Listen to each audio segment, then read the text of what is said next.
Aura Audiobooks presents War of the Worlds by H.G. Wells.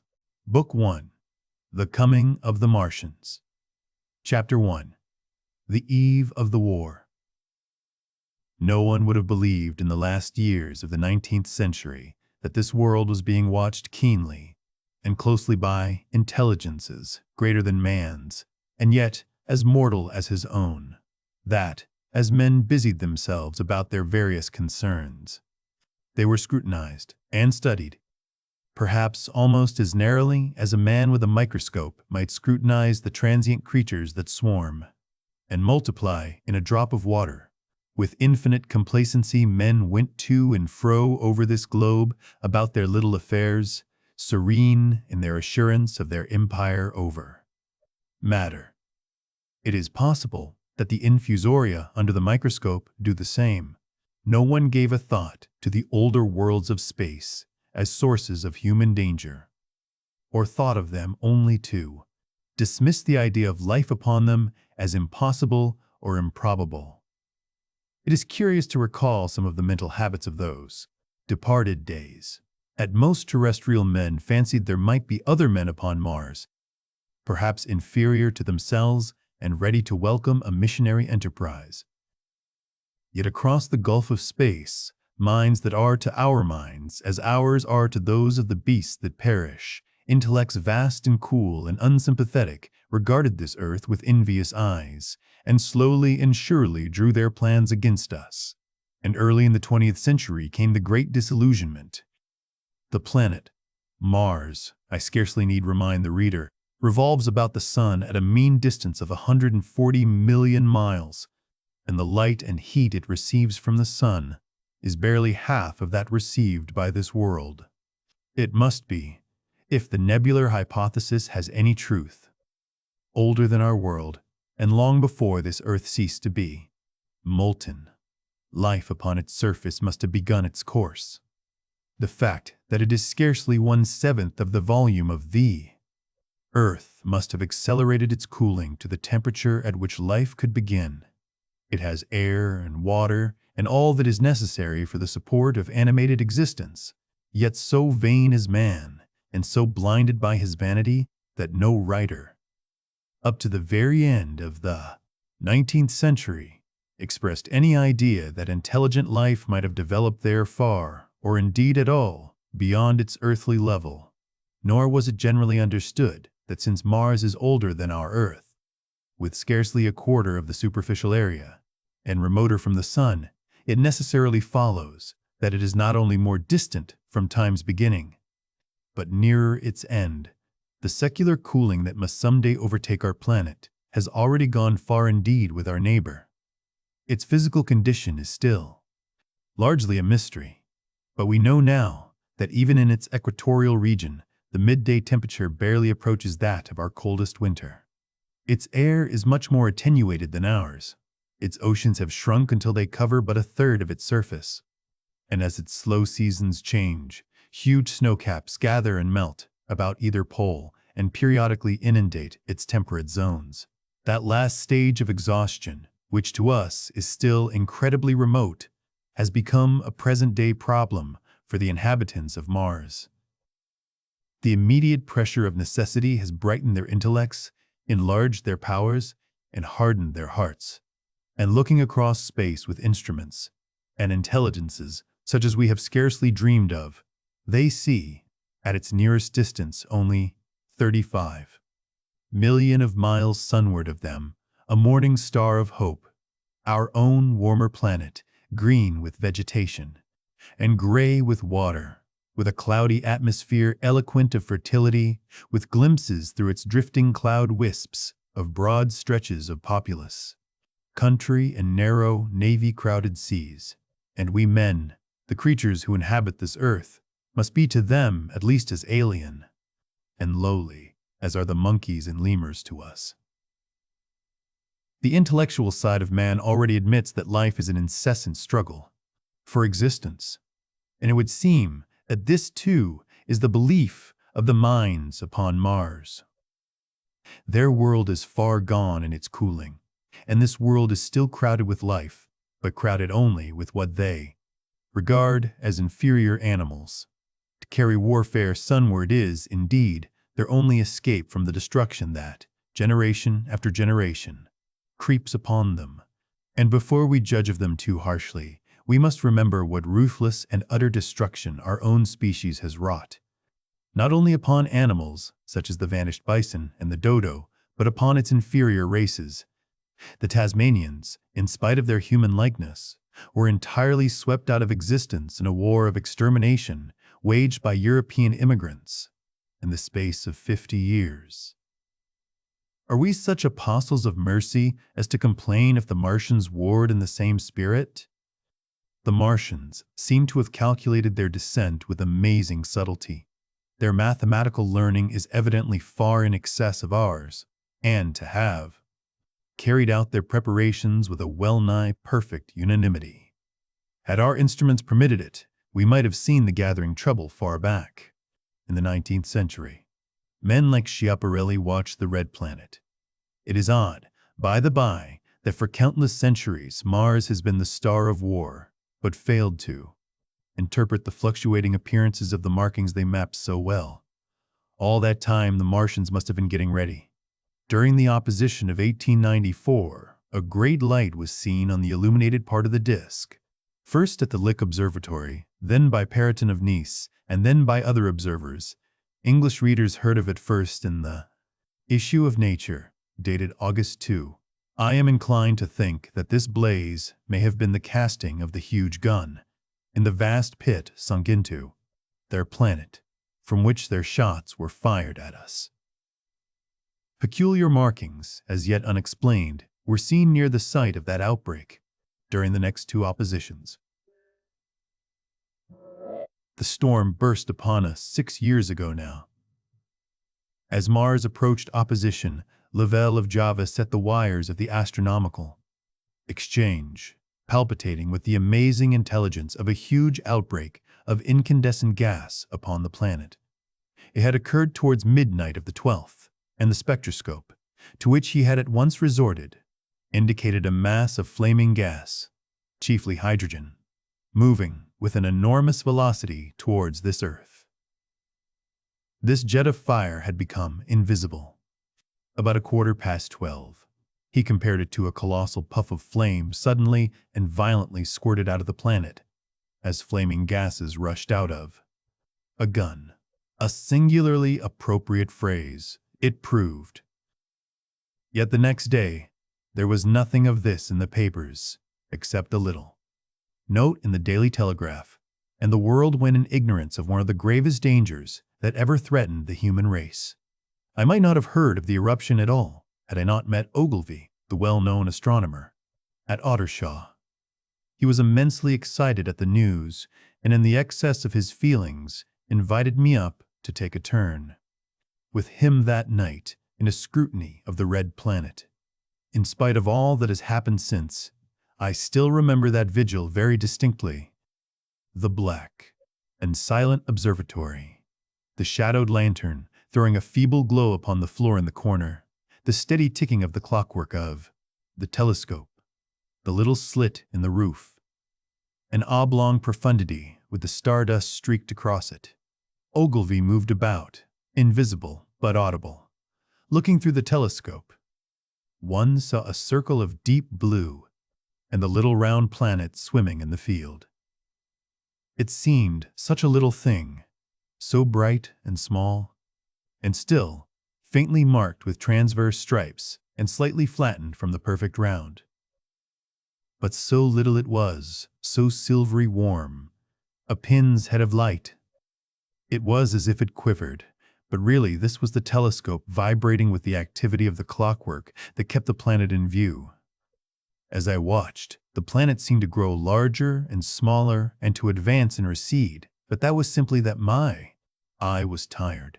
40 millions of miles it was from us, more than 40 millions of miles of void. Few people realize the immensity of vacancy in which the dust of the material universe swims. Near it in the field, I remember, were 3 faint points of light, 3 telescopic stars, infinitely remote, and all around it was the unfathomable darkness of empty space. You know how that blackness looks on a frosty starlight night? In a telescope, it seems far profounder and invisible to me because it was so remote and small, flying swiftly and steadily towards me across that incredible distance.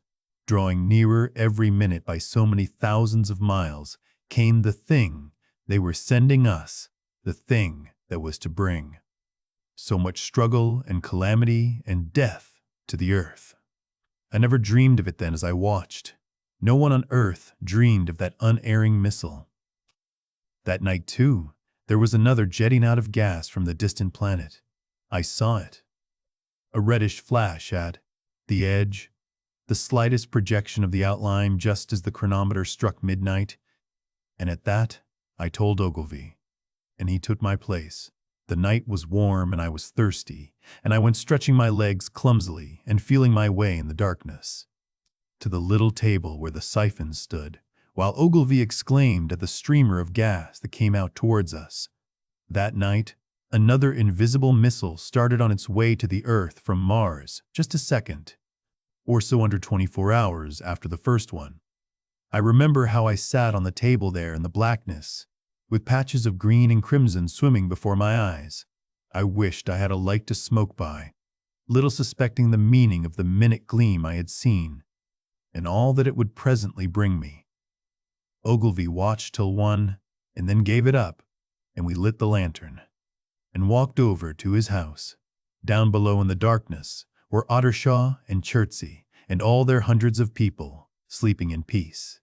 He was full of speculation that night about the condition of Mars, and scoffed at the vulgar idea of its having inhabitants, who were signaling us.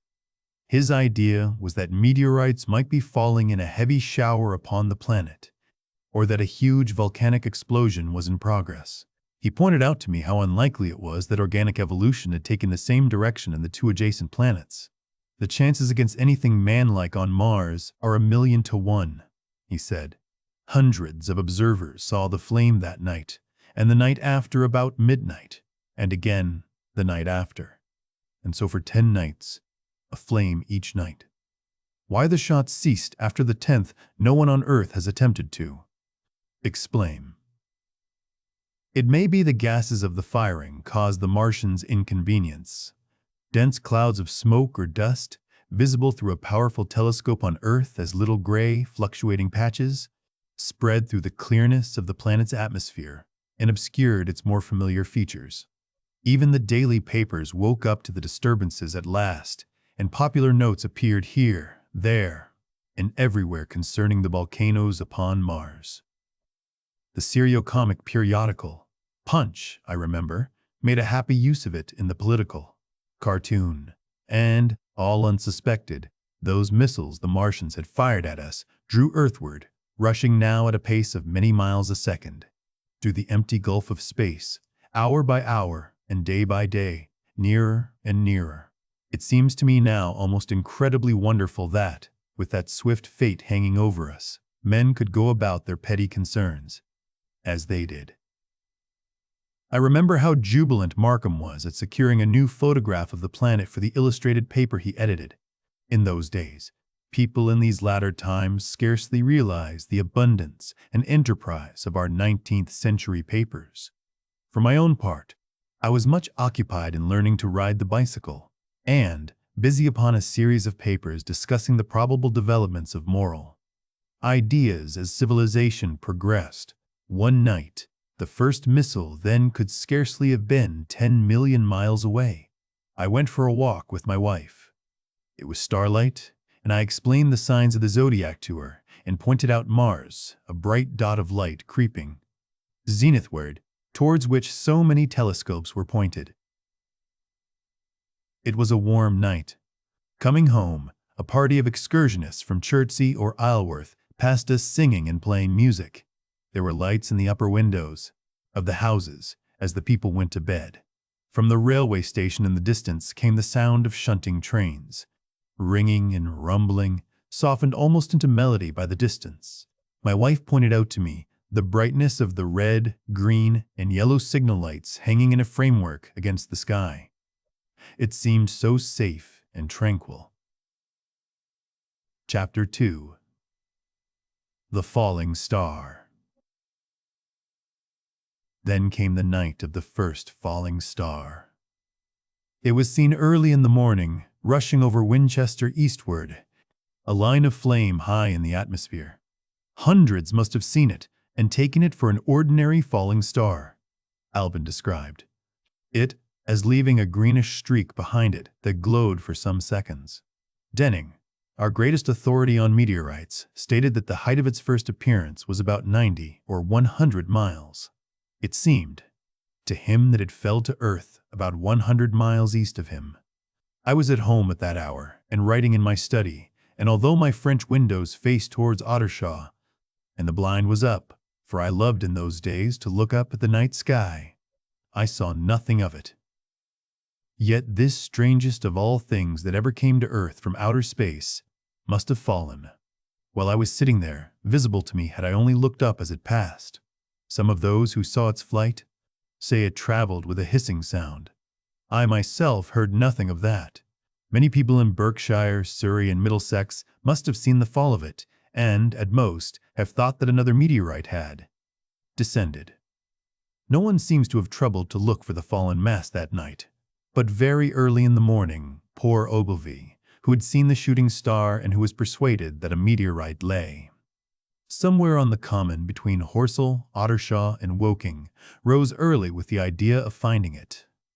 Find it? He did, soon after dawn, and not far from the sandpits. An enormous hole had been made by the impact of the projectile, and the sand and gravel had been flung violently in every direction over the heath, forming heaps visible a mile and a half away. The heather was on fire eastward, and a thin blue smoke rose against the dawn. The thing itself lay almost entirely buried in sand. Amidst the scattered splinters of a fir tree, it had shivered to fragments in its descent. The uncovered part had the appearance of a huge cylinder, caked over, and its outline softened by a thick, scaly, dun-colored incrustation. It had a diameter of about 30 yards. He approached the mass, surprised at the size, and more so at the shape, since most meteorites are rounded more or less completely.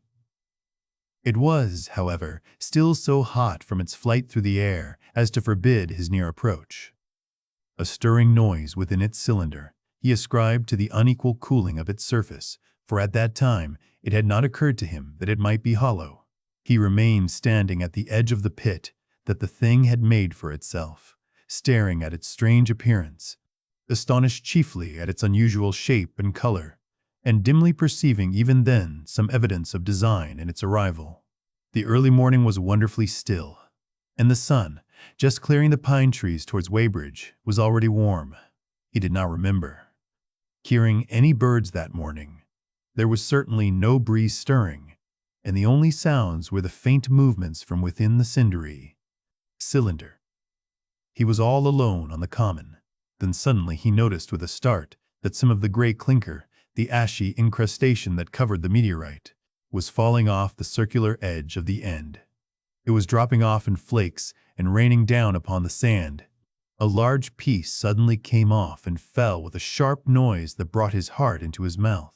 For a minute he scarcely realized what this meant, and, although the heat was excessive, he clambered down into the pit close to the bulk to see the thing more clearly. He fancied even then that the cooling of the body might account for this, but what disturbed that idea was the fact that the ash was falling only from the end of the cylinder, and then he perceived that, very slowly, the circular top of the cylinder was rotating on its body.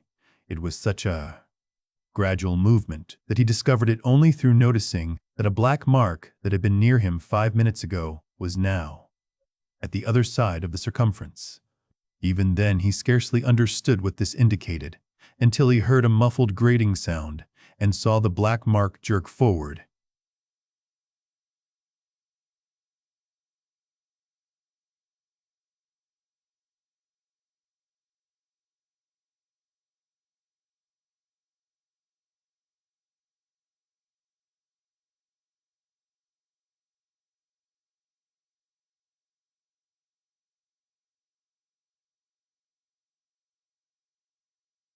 inch or so. Then the thing came upon him in a flash. The cylinder was artificial hollow with an end that screwed out. Something within the cylinder was unscrewing the top. "Good heavens," said Ogilvy. "There's a man in it. Men in it." Half roasted to death, trying to escape. At once, with a quick mental leap, he linked the thing with the flash upon Mars. The thought of the confined creature was so dreadful to him that he forgot the heat and went forward to the cylinder to help turn. But luckily, the dull radiation arrested him before he could burn his hands on the still glowing metal. At that he stood irresolute for a moment, then turned, scrambled out of the pit, and set off running wildly into Woking. The time then must have been somewhere about 6 o'clock. He met a wagoner and tried to make him understand, but the tale he told and his appearance were so wild. His hat had fallen off in the pit that the man simply drove on. He was equally unsuccessful with the potman who was just unlocking the doors of the public house by Horsell Bridge. The fellow thought he was a lunatic at large and made an unsuccessful attempt to shut him into the tap room. That sobered him a little, and when he saw Henderson, the London journalist, in his garden, he called over the palings and made himself understood. "Henderson," he called, "you saw that shooting star last night?" "Well," said Henderson, "it's out on Horsell Common now." "Good Lord," said Henderson. "Fallen meteorite." "That's good. But it's something more than a meteorite. It's a cylinder. An artificial cylinder, man. And there's something inside." Henderson stood up with his spade in his hand. "What's that?" he said. He was deaf in one ear. Ogilvy told him all that he had seen. Henderson was a minute or so taking it in. Then he dropped his spade, snatched up his jacket, and came out into the road. The two men hurried back at once to the common and found the cylinder still lying in the same position. But now the sounds inside had ceased, and a thin circle of bright metal showed between the top and the body of the cylinder. Air was either entering or escaping at the rim with a thin, sizzling sound. They listened, rapped on the scaly burnt metal with a stick, and, meeting with no response, they both concluded the man, or men inside, must be insensible or dead. Of course, the two were quite unable to do anything. They shouted consolation and promises and went off back to the town. Again to get help. One can imagine them, covered with sand, excited and disordered, running up the little street in the bright sunlight just as the shop. Folks were taking down their shutters, and people were opening their bedroom windows. Henderson went into the railway station at once, in order to telegraph the news to London. The newspaper articles had prepared men's minds for the reception of the idea. By 8 o'clock, a number of boys and unemployed men had already started for the common to see the dead men from Mars. That was the form the story took. I heard of it first from my newspaper boy about 8:45, when I went out to get my daily chronicle. I was naturally startled and lost no time in going out and across the Ottershaw Bridge to the sandpits. Chapter 3. On Horsell Common. I found a little crowd of perhaps 20 people surrounding the huge hole in which the cylinder lay. I have already described the appearance of that colossal bulk embedded in the ground. The turf and gravel about it seemed charred as if by a sudden explosion. No doubt its impact had caused a flash of fire. Henderson and Ogilvy were not there. I think they perceived that nothing was to be done for the present, and had gone away to breakfast at Henderson's house. There were 4 or 5 boys sitting on the edge of the pit, with their feet dangling, and amusing themselves, until I stopped them by throwing stones at the giant mass. After I had spoken to them about it, they began playing at touch in and out of the group of bystanders. Among these were a couple of cyclists, a jobbing gardener I employed sometimes, a girl carrying a baby, Greg the butcher and his little boy, and 2 or 3 loafers and golf caddies who were accustomed to hang about the railway station. There was very little talking. Few of the common people in England had anything but the vaguest astronomical ideas in those days. Most of them were staring quietly at the big table, like end of the cylinder, which was still as Ogilvy and Henderson had left it. I fancy the popular expectation of a heap of charred corpses was disappointed at this inanimate bulk. Some went away while I was there, and other people came. I clambered into the pit and fancied I heard a faint movement under my feet. The top had certainly ceased to rotate. It was only when I got thus close to it that the strangeness of this object was at all evident to me. At the first glance, it was really no more exciting than an overturned carriage or a tree blown across the road. Not so much so, indeed. It looked like a rusty gas float. It required a certain amount of scientific education to perceive that the gray scale of the thing was no common oxide, that the yellowish-white metal that gleamed in the crack between the lid and the cylinder had an unfamiliar hue. Extraterrestrial had no meaning for most of the onlookers. At that time, it was quite clear in my own mind that the thing had come from the planet Mars, but I judged it improbable that it contained any living creature. I thought the unscrewing might be automatic. In spite of Ogilvy, I still believed that there were men in Mars. My mind ran fancifully on the possibilities of its containing manuscript, on the difficulties in translation that might arise, whether we should find coins and models in it, and so forth. Yet it was a little too large for assurance on this idea. I felt an impatience to see it opened. About 11, as nothing seemed happening, I walked back, full of such thought, to my home in Maybury. But I found it difficult to get to work upon my abstract investigations. In the afternoon, the appearance of the common had altered very much.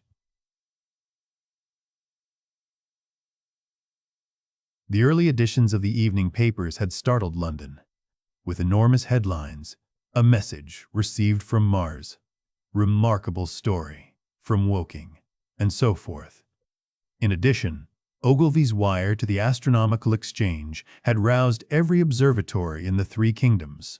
There were half a dozen flies or more from the Woking station standing in the road by the sandpits, a basket chaise from Chobham, and a rather lordly carriage.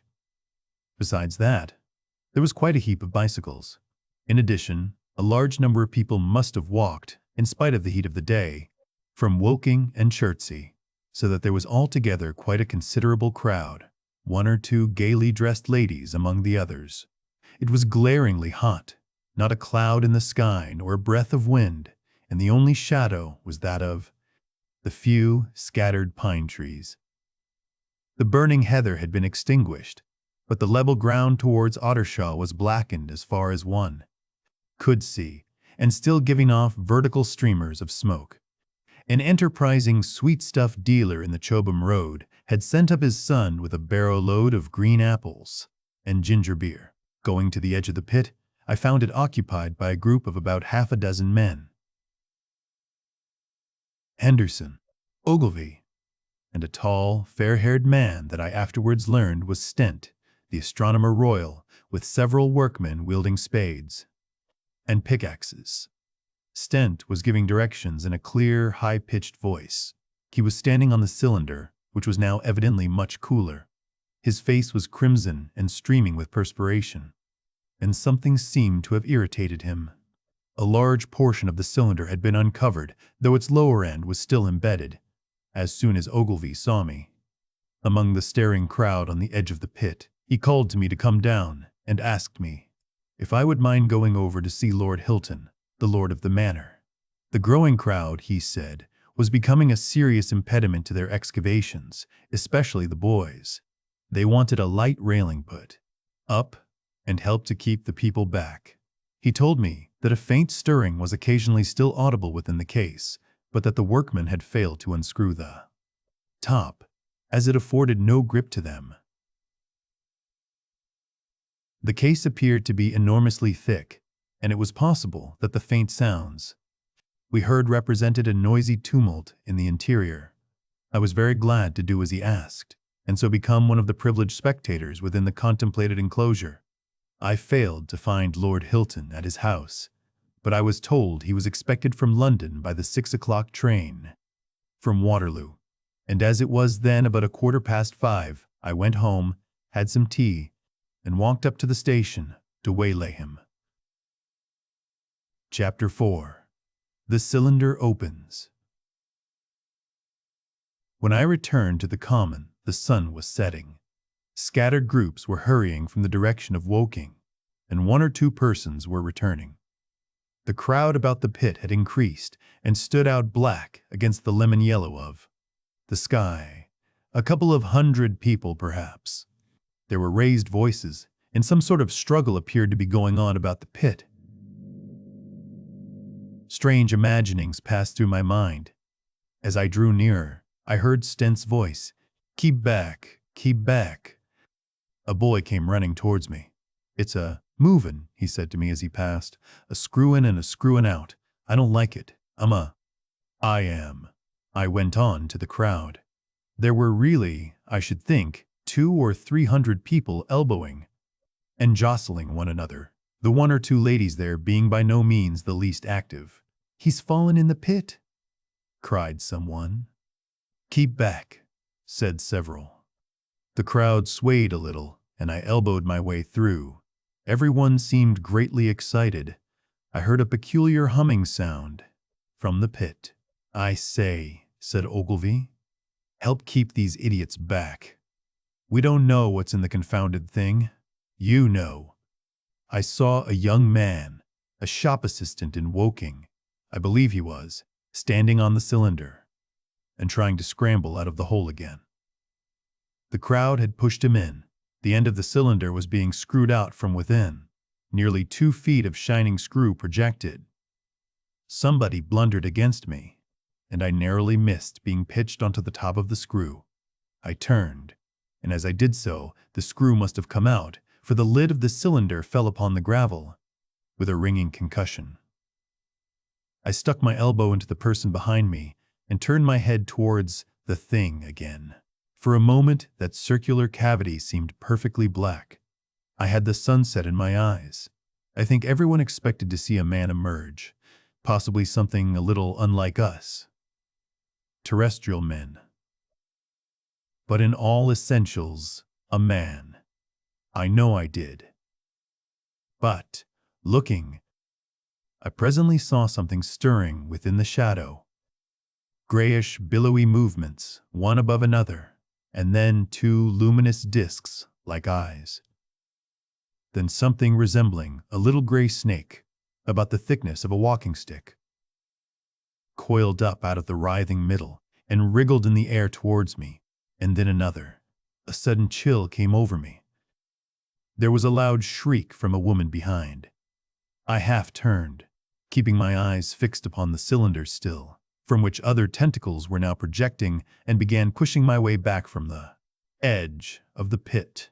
I saw astonishment giving place to horror on the faces of the people about me. I heard inarticulate exclamations on all sides. There was a general movement backwards. I saw the shopman struggling still on the edge of the pit.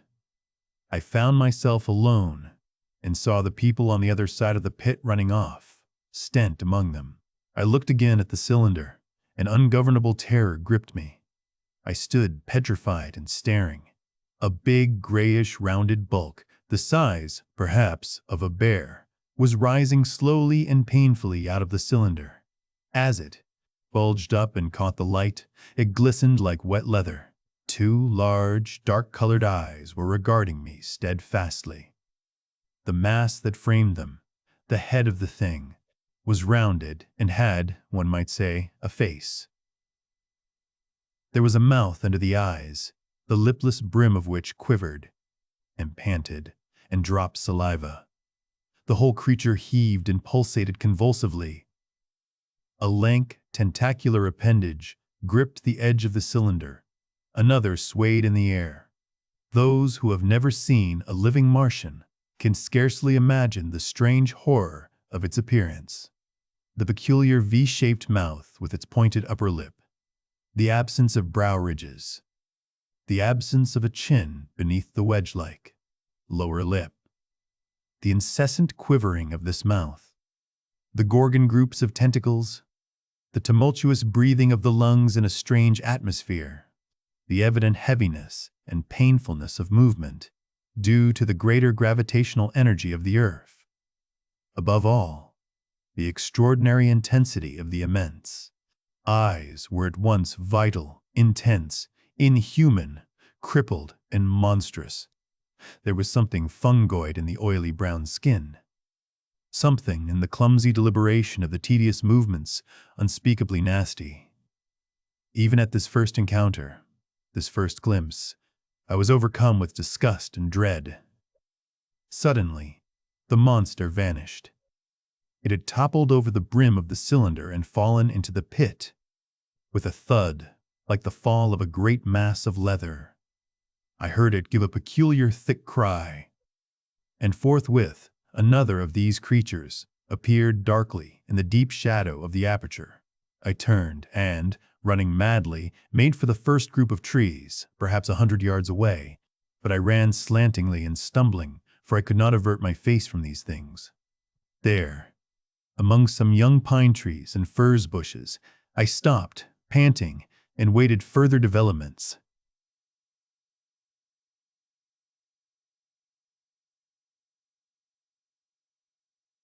The common round the sandpits was dotted with people, standing like myself in a half-fascinated terror, staring at these creatures, or rather at the heaped gravel at the edge of the pit in which they lay. And then, with a renewed horror, I saw a round, black object bobbing up and down on the edge of the pit. It was the head of the shopman who had fallen in, but showing as a little black object against the hot western sun. Now he got his shoulder and knee up, and again he seemed to slip back until only his head was visible. Suddenly, he vanished, and I could have fancied a faint shriek had reached me. I had a momentary impulse to go back and help him, that my fears overruled.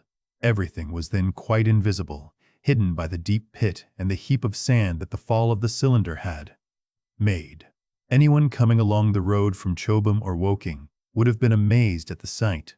A dwindling multitude of perhaps 100 people, or more, standing in a great irregular circle, in ditches, behind bushes, behind gates and hedges, saying little to one another, and that in short, excited shouts, and staring hard at a few heaps of sand. The barrow of ginger beer stood, a queer derelict, black against the burning sky, and in the sandpits was a row of deserted vehicles with their horses feeding out of nose bags or pawing the ground. Chapter 5. The Heat Ray. After the glimpse I had had of the Martians emerging from the cylinder in which they had come to the Earth from, their planet, a kind of fascination paralyzed my actions. I remained standing knee-deep in the heather, staring at the mound that hid them. I was a battleground of fear and curiosity. I did not dare to go back towards the pit, but I felt a passionate longing to peer into it.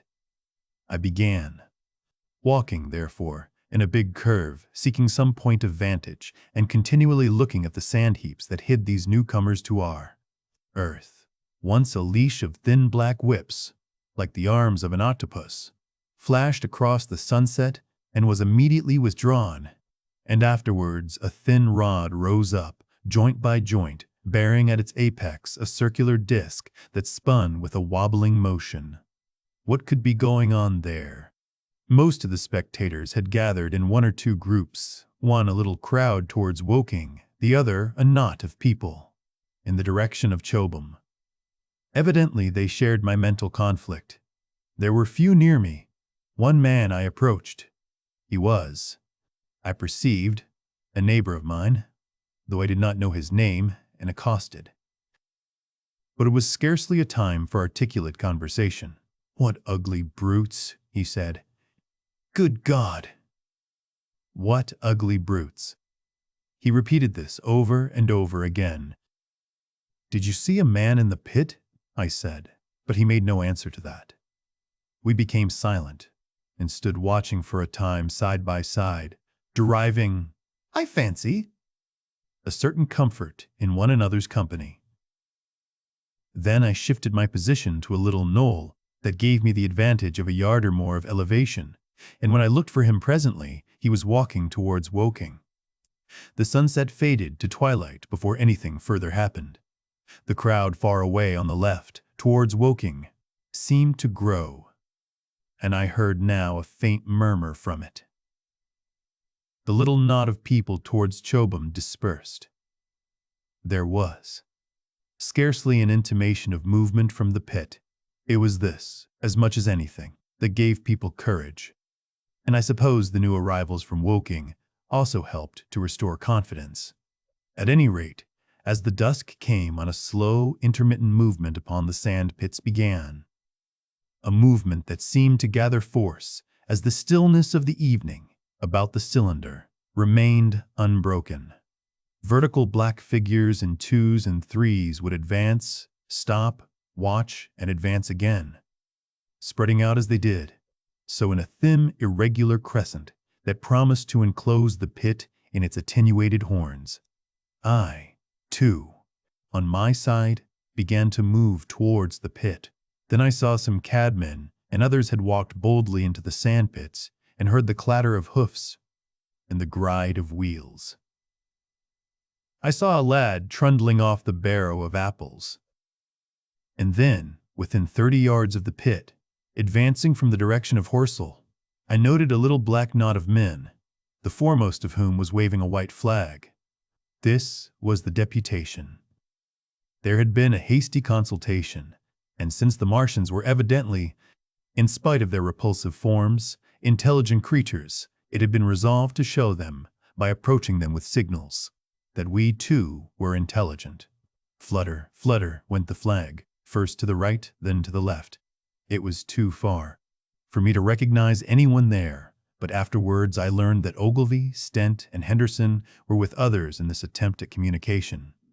This little group had in its advance dragged inward, so to speak, the circumference of the now almost complete circle of people, and a number of dim black figures followed it at discreet distances. Suddenly, there was a flash of light, and a quantity of luminous greenish smoke came out of the pit in 3 distinct puffs, which drove up, one after the other, straight into the still air.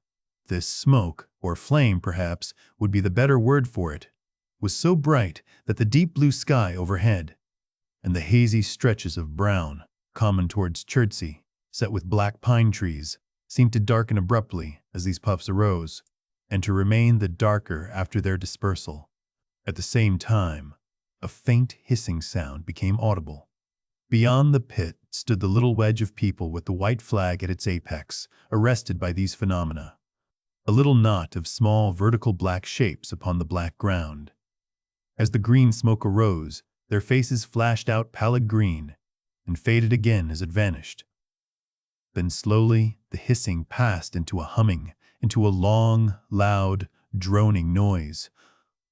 Slowly, a humped shape rose out of the pit, and the ghost of a beam of light seemed to flicker out from it. Forthwith flashes of actual flame, a bright glare leaping from one to another, sprang from the scattered group of men. It was as if some invisible jet impinged upon them and flashed into white flame. It was as if each man were suddenly and momentarily turned to fire. Then, by the light of their own destruction, I saw them staggering and falling, and their supporters turning to run. I stood staring, not as yet realizing that this was death leaping from man to man in that little distant crowd. All I felt was that it was something very strange, an almost noiseless and blinding flash of light, and a man fell headlong and lay still. And as the unseen shaft of heat passed over them, pine trees burst into fire, and every dry furze bush became with one dull thud a mass of flames. And far away towards Nafhill, I saw the flashes of trees and hedges and wooden buildings suddenly set alight. It was sweeping round swiftly and steadily. This flaming death, this invisible, inevitable sword of heat. I perceived it coming towards me by the flashing bushes it touched, and was too astounded and stupefied to stir. I heard the crackle of fire in the sand pits and the sudden squeal of a horse that was as suddenly stilled. Then it was as if an invisible yet intensely heated finger were drawn through the heather between me and the Martians, and all along a curving line beyond the sandpits. The dark ground smoked and crackled. Something fell with a crash. Far away to the left, where the road from Woking Station opens out on the common, forthwith the hissing and humming ceased, and the black, dome-like object sank slowly out of sight into the pit. All this had happened with such swiftness that I had stood motionless, dumbfounded, and dazzled by the flashes of light. Had that? Death swept through a full circle. It must inevitably have slain me in my surprise. But it passed, and spared me, and left the night about me suddenly dark and unfamiliar. The undulating common seemed now dark, almost to blackness, except where its roadways lay gray and pale under the deep blue sky of the early night. It was dark and suddenly void of men. Overhead the stars were mustering, and in the west the sky was still a pale, bright, almost greenish blue. The tops of the pine trees and the roofs of Horsell came out sharp and black against the western afterglow. The Martians and their appliances were altogether invisible, save for that thin mast upon which their restless mirror wobbled. Patches of bush and isolated trees here and there smoked and glowed still, and the houses towards Woking Station were sending up spires of flame into the stillness of the evening air. Nothing was changed, save for that and a terrible astonishment. The little group of black specks with the flag of white had been swept out of existence, and the stillness of the evening, so it seemed to me, had scarcely been broken. It came to me that I was upon this dark common, helpless, unprotected, and alone. Suddenly, like a thing falling upon me from without, came fear. With an effort, I turned and began a stumbling run through the heather. The fear I felt was no rational fear, but a panic terror, not only of the Martians, but of the dusk and stillness all about me. Such an extraordinary effect in unmanning me it had that I ran weeping silently, as a child might do. Once I had turned, I did not dare to look back. I remember I felt an extraordinary persuasion that I was being played with, that presently, when I was upon the very verge of safety, this mysterious death, as swift as the passage of light, would leap after me from the pit about the cylinder and strike me down. Chapter 6. The Heat Ray in the Chobham Road. It is still a matter of wonder how the Martians are able to slay men so swiftly and so silently. Many think that in some way they are able to generate an intense heat in a chamber of practically absolute non-conductivity. This intense heat they project in a parallel beam against any object they choose, by means of a polished parabolic mirror of unknown composition, much as the parabolic mirror of a lighthouse projects a beam of light. But no one has absolutely proved these details. However it is done, it is certain that a beam of heat is the essence of the matter. Heat and invisible, instead of visible, light. Whatever is combustible flashes into flame at its touch. Lead runs like water, it softens iron, cracks and melts glass, and when it falls upon water, incontinently, that explodes into steam. That night, nearly 40 people lay under the starlight about the pit, charred and distorted beyond recognition, and all night long the common from Horsell to Maybury was deserted and brightly ablaze. The news of the massacre probably reached Chobham, Woking, and Ottershaw about the same time. In Woking, the shops had closed when the tragedy happened, and a number of people, shop people, and so forth, attracted by the stories they had heard, were walking over the Horsell Bridge and along the road between the hedges. that runs out at last upon the common. You may imagine the young people brushed up after the labors of the day, and making this novelty, as they would make any novelty, the excuse for walking together and enjoying a trivial flirtation. You may figure to yourself the hum of voices along the road in the gloaming. As yet, of course, few people in Woking even knew that the cylinder had opened, though poor Henderson had sent a messenger on a bicycle to the post office with a special wire to an evening paper. As these folks came out by twos and threes upon the open, they found little knots of people talking excitedly and peering at the spinning mirror over the sandpits, and the newcomers were, no doubt, soon infected by the excitement of the occasion. By 8:30, when the deputation was destroyed, there may have been a crowd of 300 people, or more, at this place, besides those who had left the road to approach the Martians nearer. There were 3 policemen too, one of whom was mounted, doing their best, under instructions from Stent, to keep the people back and deter them from approaching the cylinder. There was some booing from those more thoughtless and excitable souls to whom a crowd is always an occasion for noise and horseplay. Stent and Ogilvy, anticipating some possibilities of a collision, had telegraphed from Horsell to the barracks as soon as the Martians emerged, for the help of a company of soldiers to protect these strange creatures from violence. After that, they returned to lead that ill-fated advance. The description of their death, as it was seen by the crowd, tallies very closely with my own impressions.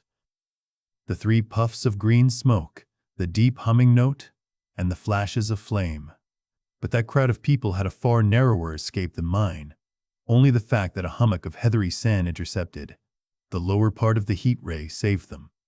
Had the elevation of the parabolic mirror been a few yards higher, none could have lived to tell the tale. They saw the flashes and the men falling, and an invisible hand, as it were, lit the bushes as it hurried towards them through the twilight. Then, with a whistling note that rose above the droning of the pit, the beam swung close over their heads, lighting the tops of the beech trees that lined the road, and splitting the bricks, smashing the windows, firing the window frames, and bringing down in crumbling ruin a portion of the gable of the house nearest the corner. In the sudden thud, hiss, and glare of the igniting trees, the panic-stricken crowd seems to have swayed hesitatingly. For some moments, sparks and burning twigs began to fall into the road, and single leaves like puffs of flame. Hats and dresses caught fire. Then came a crying from the common. There were shrieks and shouts, and suddenly a mounted policeman came galloping through the confusion with his hands clasped over his head, screaming, "They're coming!" a woman shrieked, and incontinently everyone was turning and pushing at those behind in order to clear their way too. Woking again. They must have bolted as blindly as a flock of sheep, where the road grows narrow and black between the high banks. The crowd jammed, and a desperate struggle occurred. All that crowd did not escape. 3 persons at least, 2 women and a little boy, were crushed and trampled there and left to die amid the terror and the darkness. Chapter 7. How I Reached Home. For my own part, I remember nothing of my flight except the stress of blundering against trees and stumbling through the heather. All about me gathered the invisible terrors of the Martians. That pitiless sword of heat seemed whirling to and fro, flourishing overhead before it descended and smote me out of life. I came into the road between the crossroads and Horsell, and ran along this to the crossroads. At last, I could go no further. I was exhausted with the violence of my emotion and of my flight, and I staggered and fell by the wayside. That was near the bridge that crosses the canal by the gasworks. I fell and lay still. I must have remained there some time. I sat up, strangely perplexed. For a moment, perhaps, I could not clearly understand how I came there. My terror had fallen from me like a garment. My hat had gone, and my collar had burst away from its fastener.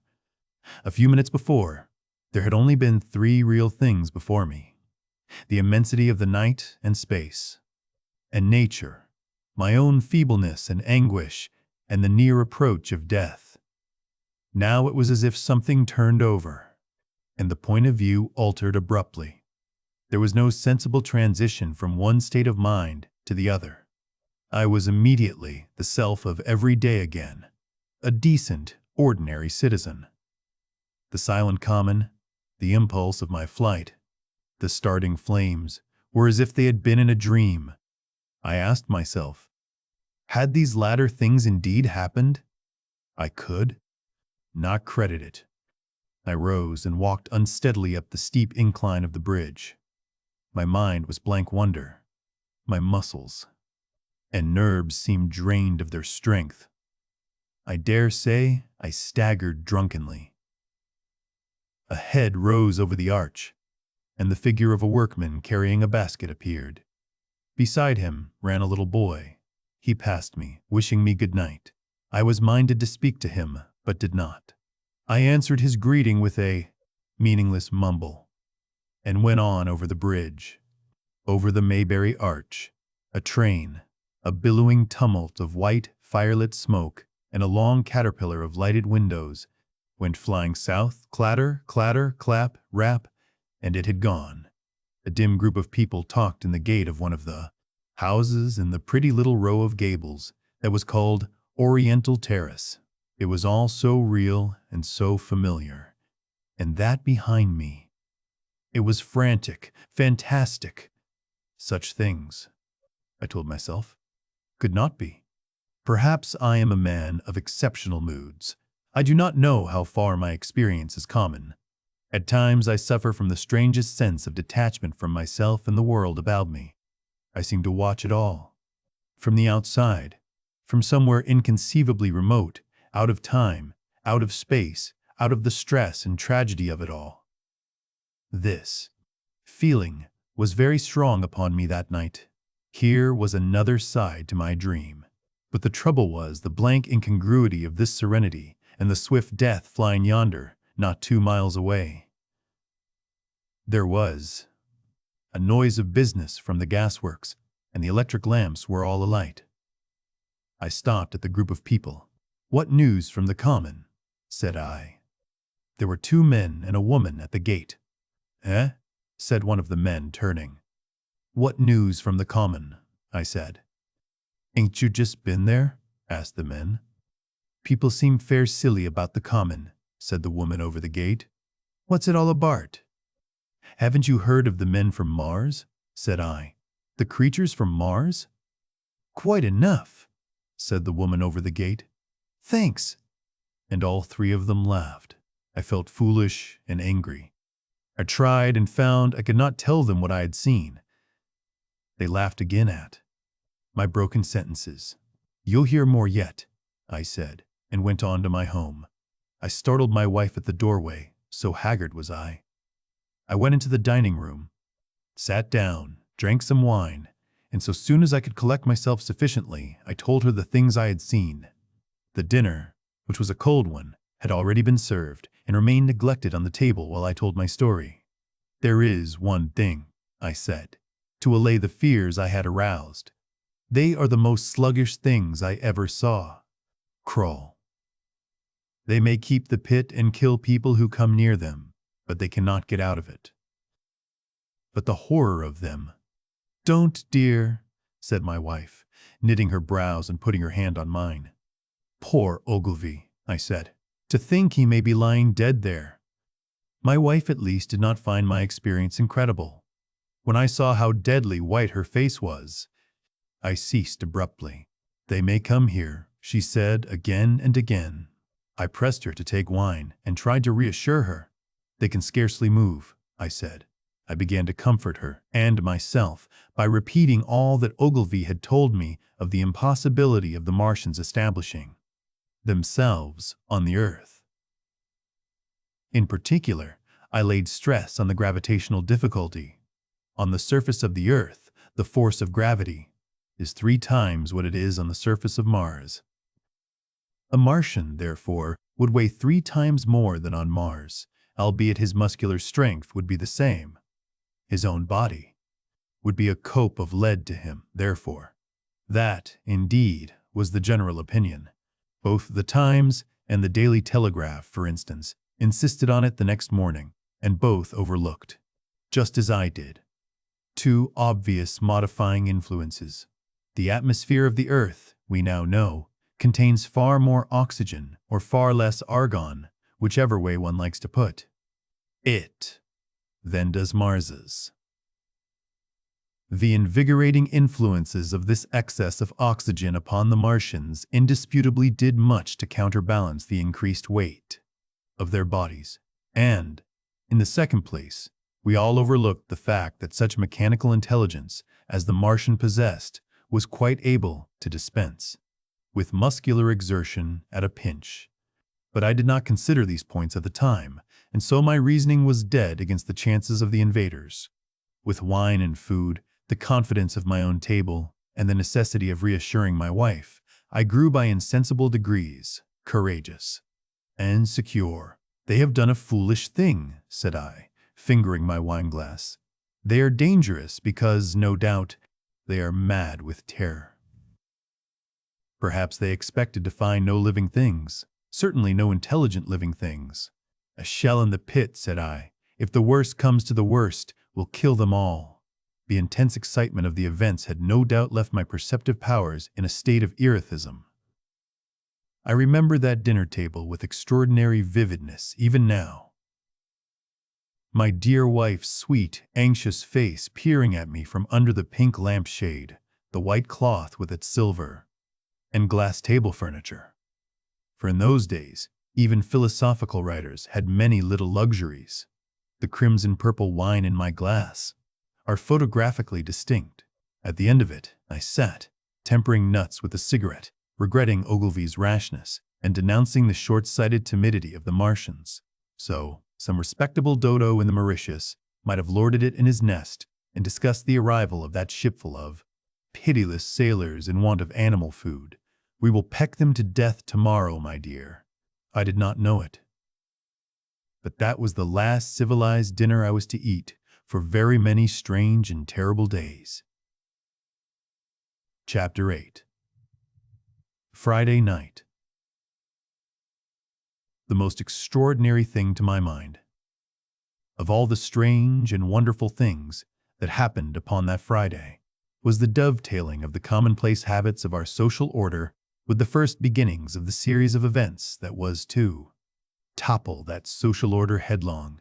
If, on Friday night, you had taken a pair of compasses and drawn a circle with a radius of 5 miles round the Woking sandpits, I doubt if you would have had one human being outside it, unless it were some relation of Stent, or of the 3 or 4 cyclists, or London people lying dead on the common, whose emotions or habits were at all affected by the newcomers. Many people had heard of the cylinder, of course, and talked about it in their leisure. But it certainly did not make the sensation that an ultimatum to Germany would have done. In London that night, poor Henderson's telegram describing the gradual unscrewing of the shot was judged to be a canard, and his evening paper, after wiring for authentication from him and receiving no reply, the man was killed, decided not to print a special edition. Even within the 5-mile circle, the great majority of people were inert. I have already described the behavior of the men and women to whom I spoke. All over the district, people were dining and supping, working men were gardening after the labors of the day, children were being put to bed, young people were wandering through the lanes love-making, students sat over their books. Maybe there was a murmur in the village streets, a novel and dominant topic in the public houses, and here and there a messenger, or even an eyewitness of the later occurrences, caused a whirl of excitement, a shouting, and a running to and fro. But for the most part, the daily routine of working, eating, drinking, sleeping, went on as it had done for countless years, as though no planet Mars existed in the sky. Even at Woking Station and Horsell and Chatham that was the case. In Woking Junction, until a late hour, trains were stopping and going on, others were shunting on the sidings. Passengers were alighting and waiting, and everything was proceeding in the most ordinary way. A boy from the town, trenching on Smith's monopoly, was selling papers with the afternoon's news. The ringing impact of trucks, the sharp whistle of the engines from the junction, mingled with their shouts of "Men from Mars." Excited men came into the station about 9 o'clock with incredible tidings, and caused no more disturbance than drunkards might have done. People rattling London words peered into the darkness outside the carriage windows, and saw only a rare, flickering, vanishing spark dance up from the direction of Horsell, a red glow and a thin veil of smoke driving across the stars, and thought that nothing more serious than a heath fire was happening. It was only round the edge of the common that any disturbance was perceptible. There were half a dozen villas burning on the Woking border. There were lights in all the houses on the common side of the three villages, and the people there kept awake. Till dawn, a curious crowd lingered restlessly, people coming and going, but the crowd remaining.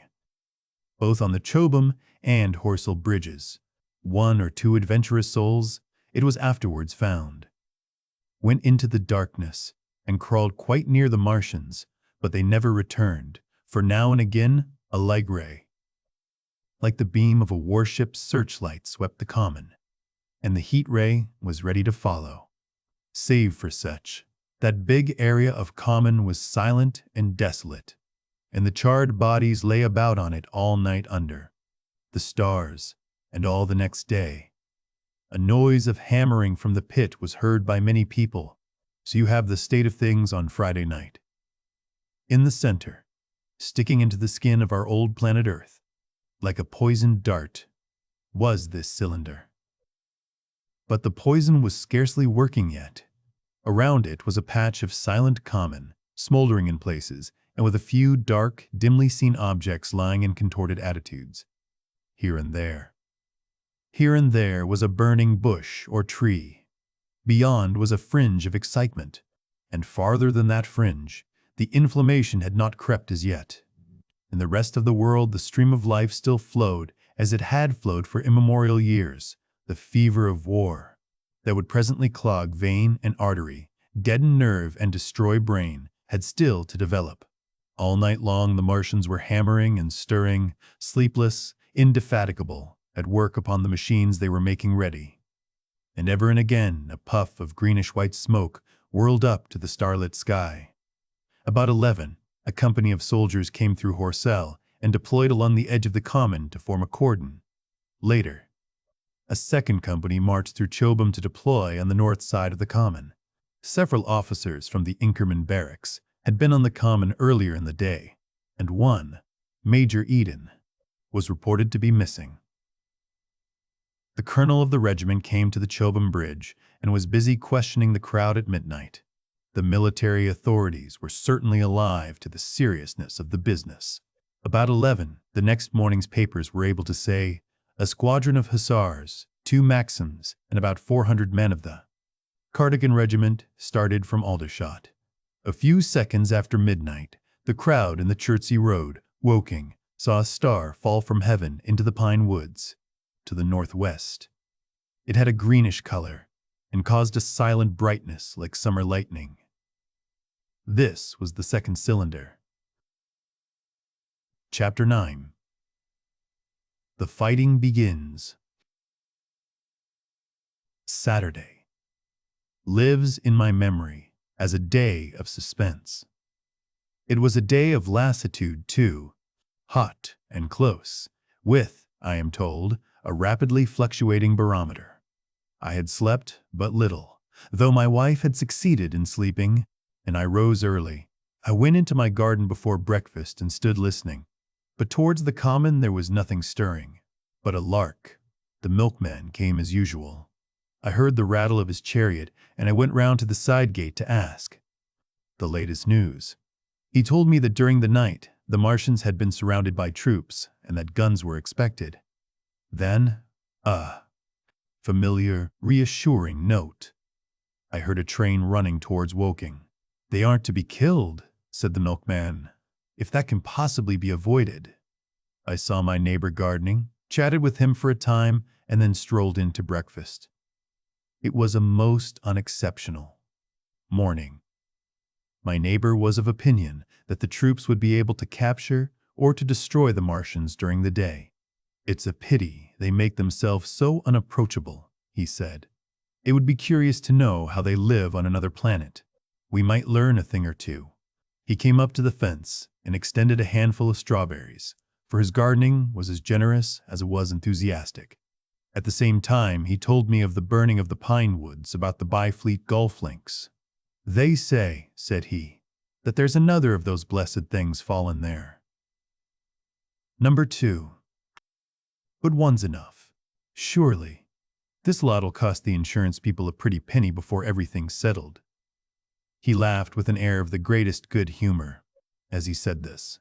The woods, he said, were still burning and pointed out a haze of smoke to me.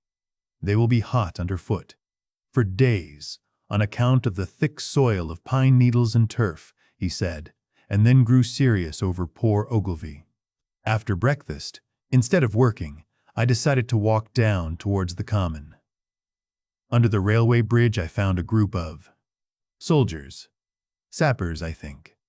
Men in small round caps, dirty red jackets unbuttoned, and showing their blue shirts, dark trousers, and boots coming to the calf. They told me no one was allowed over the canal, and, looking along the road towards the bridge, I saw one of the cardigan men standing sentinel there. I talked with these soldiers for a time. I told them of my sight of the Martians on the previous evening. None of them had seen the Martians, and they had but the vaguest ideas of them, so that they plied me with questions. They said that they did not know who had authorized the movements of the troops. Their idea was that a dispute had arisen at the Horse Guards. The ordinary sapper is a great deal better educated than the common soldier, and they discussed the peculiar conditions of the possible fight with some acuteness. I described the heat ray to them, and they began to argue among themselves. Crawl up under cover and rush 'em, say I, said one. Get out, said another. What's cover against this 'ere eat? Sticks to cook yer. What we got to do is to go as near as the ground'll let us, and then drive a trench. Blow your trenches. You always want trenches. You ought to have been born a rabbit. Snippy. Ain't they got any necks then? Said a third abruptly. A little, contemplative, dark man smoking a pipe. I repeated my description. Octopuses, said he. That's what I calls 'em. Talk about fishers of men, fighters of fish, it is this time. It ain't no murder killing beasts like that, said the first speaker. Why not shell the darned things straight off and finish 'em, said the little dark man. You can't tell what they might do. Where's your shells? Said the first speaker. There ain't no time. Do it in a rush, that's my tip, and do it at once. So, they discussed it. After a while I left them and went on to the railway station to get as many morning papers as I could. But I will not weary the reader with a description of that long morning and of the longer afternoon. I did not succeed in getting a glimpse of the common, for even Horsell and Chobham church towers were in the hands of the military authorities. The soldiers I addressed didn't know anything. The officers were mysterious as well as busy. I found people in the town quite secure, again in the presence of the military, and I heard for the first time from Marshall, the tobacconist, that his son was among the dead on the common. The soldiers had made the people on the outskirts of Horsell lock up and leave their houses. I got back to lunch about 2. Very tired for, as I have said, the day was extremely hot and dull, and in order to refresh myself, I took a cold bath in the afternoon. About 4:30, I went up to the railway station to get an evening paper, for the morning papers had contained only a very inaccurate description of the killing of Stent, Henderson, Ogilvy, and the others. But there was little I didn't know. The Martians did not show an inch of themselves. They seemed busy in their pit, and there was a sound of hammering and an almost continuous streamer of smoke. Apparently they were busy getting ready for a struggle. Fresh attempts have been made to signal, but without success, was the stereotyped formula of the papers. A sapper told me it was done by a man in a ditch with a flag on a long pole. The Martians took as much notice of such advances as we should of the lowing of a cow. I must confess the sight of all this armament, all this preparation, greatly excited me. My imagination became belligerent and defeated the invaders in a dozen striking ways. Something of my schoolboy dreams of battle and heroism came back. It hardly seemed a fair fight to me at that time. They seemed very helpless in that pit of theirs. About 3 o'clock, there began the thud of a gun at measured intervals from Chertsey or Addlestone. I learned that the smoldering pine wood into which the second cylinder had fallen was being shelled in the hope of destroying that object before it opened. It was only about 5, however, that a field gun reached Chobham for use against the first body of Martians. About 6 in the evening, as I sat at tea with my wife in the summer house, talking vigorously about the battle that was lowering upon us, I heard a muffled detonation from the common, and immediately after a gust of firing. Close on the heels of that came a violent rattling crash, quite close to us, that shook the ground. And, starting out upon the lawn, I saw the tops of the trees about the Oriental College burst into smoky red flame, and the tower of the little church beside it slide down into ruin. The pinnacle of the mosque had vanished, and the roof line of the college itself looked as if a 100-ton gun had been at work upon it. One of our chimneys cracked as if a shot had hit it, flew, and a piece of it came clattering down the tiles, and made a heap of broken red fragments upon the flower bed by my study window. I and my wife stood amazed. Then I realized that the crest of Maybury Hill must be within range of the Martian's heat ray, now that the college was cleared out of the way. At that, I gripped my wife's arm, and without ceremony ran her out into the road. Then I fetched out the servant, telling her I would go upstairs myself for the box she was clamoring for. "We can't possibly stay here," I said, and as I spoke the firing reopened for a moment upon the common. "But where are we to go?" said my wife in terror. I thought, perplexed. Then I remembered her cousins at Leatherhead. "Leatherhead!" I shouted above the sudden noise. She looked away from me downhill. The people were coming out of their houses, astonished. "How are we to get to Leatherhead?" she said. Down the hill, I saw a bevy of hussars ride under the railway bridge. 3 galloped through the open gates of the Oriental College. 2 others dismounted and began running from house to house. The sun, shining through the smoke that drove up from the tops of the trees, seemed blood red, and threw an unfamiliar, lurid light upon everything. "Stop here," said I. "You are safe here." And I started off at once for the Spotted Dog, for I knew the landlord had a horse and dog cart. I ran, for I perceived that in a moment everyone upon this side of the hill would be moving. I found him in his bar, quite unaware of what was going on behind his house. A man stood with his back to me, talking to him. "I must have £1," said the landlord, "and I've no one to drive it." "I'll give you 2, said I, over the stranger's shoulder. "What for?" "And I'll bring it back by midnight," I said. "Lord," said the landlord, "what's the hurry? I'm selling my bit of a pig.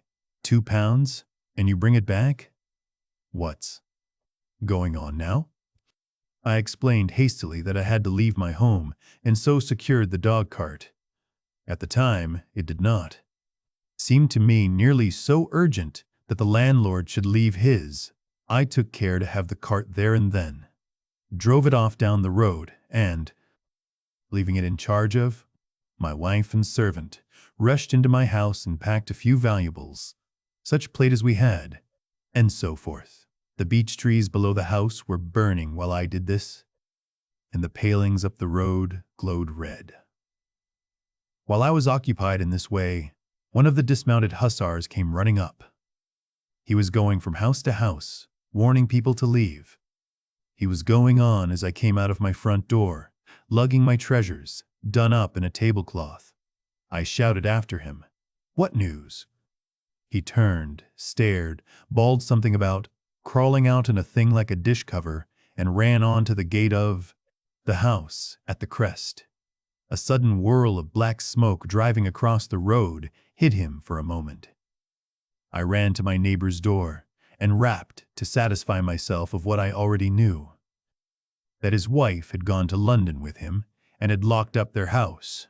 I went in again, according to my promise, to get my servant's box, lugged it out, clapped it beside her on the tail of the dog cart, and then caught the reins and jumped up into the driver's seat beside my wife. In another moment we were clear of the smoke and noise, and spanking down the opposite slope of Maybury Hill towards Old Woking.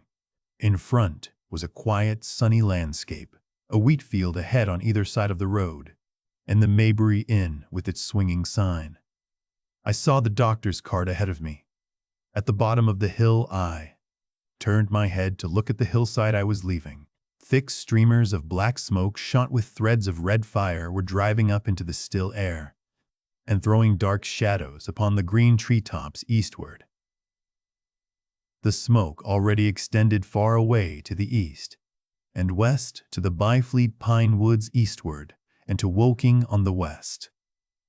The road was dotted with people running towards us, and very faint now, but very distinct through the hot, quiet air. One heard the whir of a machine gun that was presently stilled, and an intermittent cracking of rifles.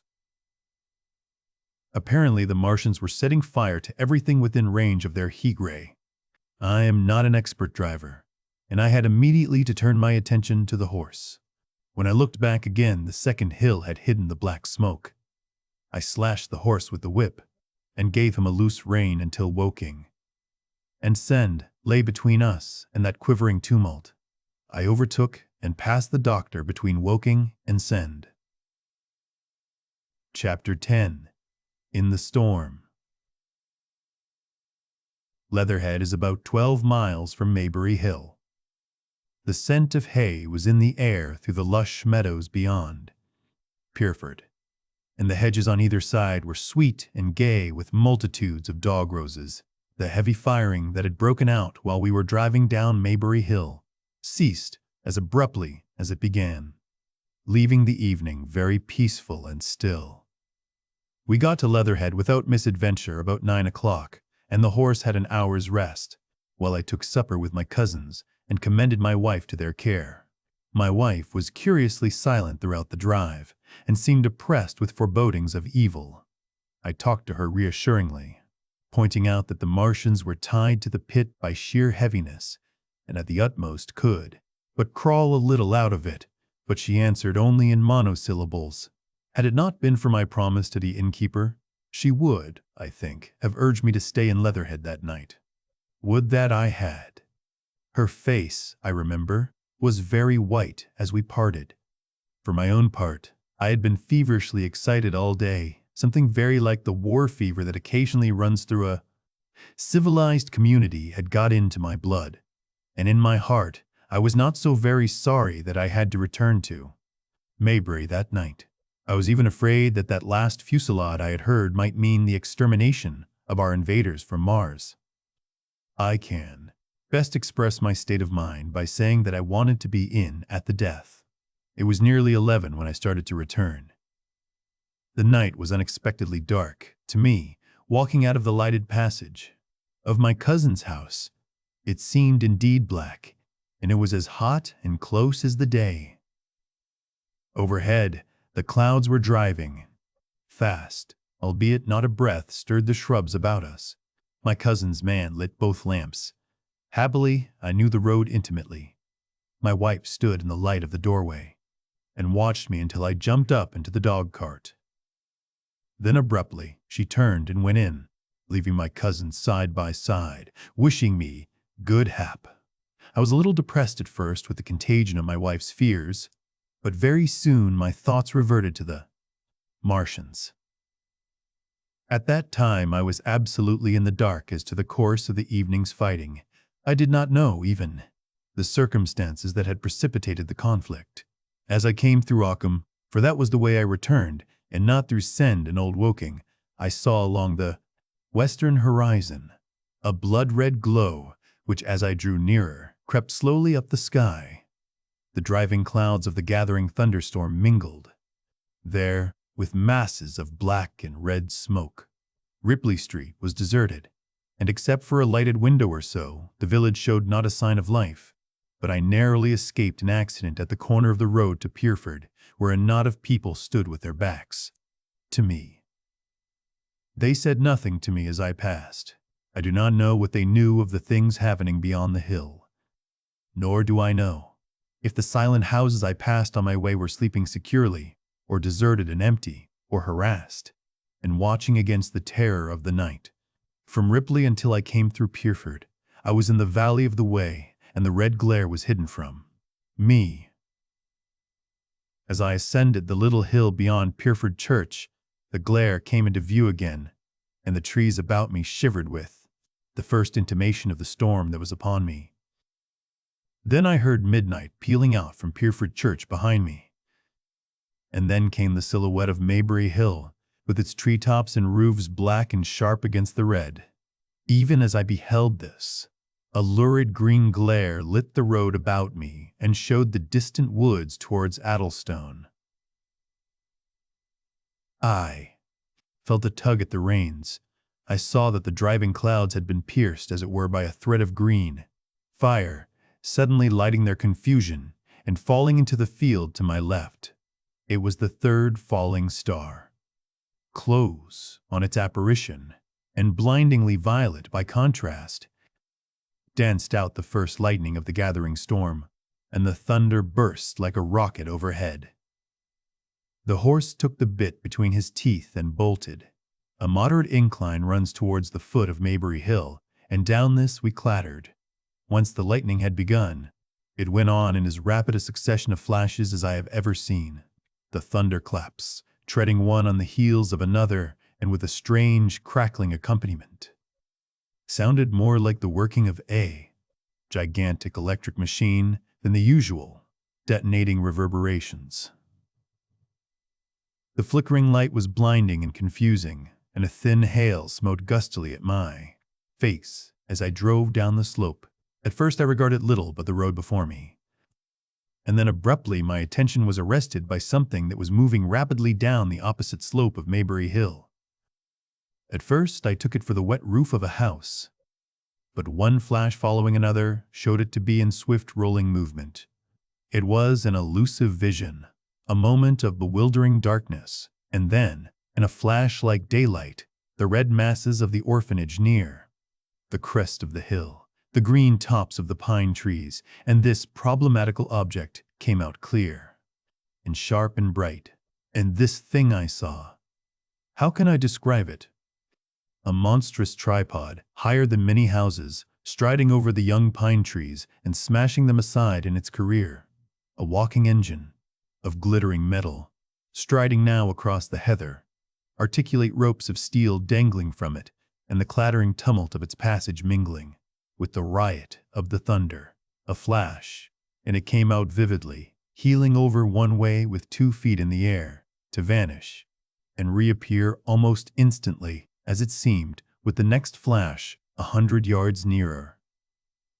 Can you imagine a milking stool tilted and bowled violently along the ground? That was the impression those instant flashes gave. But instead of a milking stool, imagine it, a great body of machinery on a tripod stand. Then suddenly, the trees in the pine wood ahead of me were parted, as brittle reeds are parted by a man thrusting. Through them, they were snapped off and driven headlong, and a second huge tripod appeared, rushing, as it seemed, headlong towards me. And I was galloping hard to meet it. At the sight of the second monster, my nerve went altogether.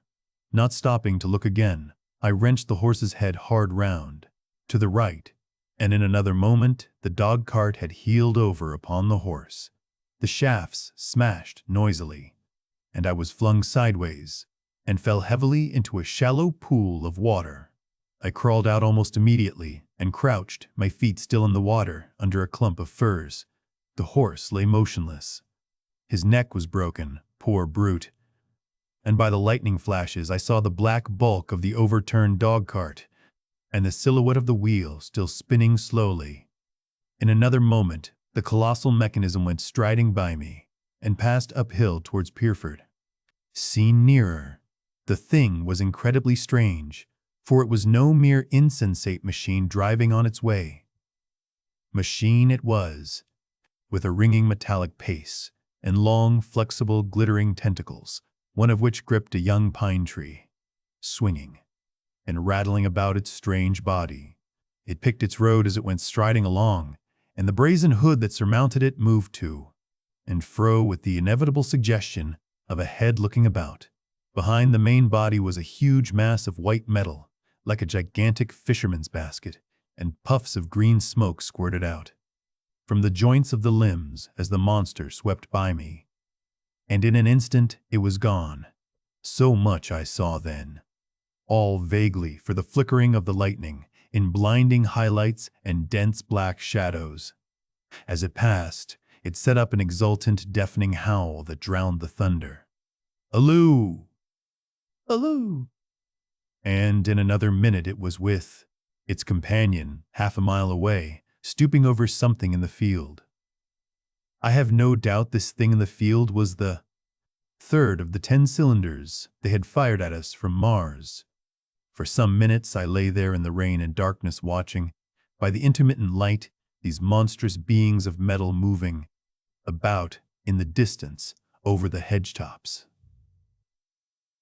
A thin hail was now beginning, and as it came and went, their figures grew misty and then flashed into clearness again.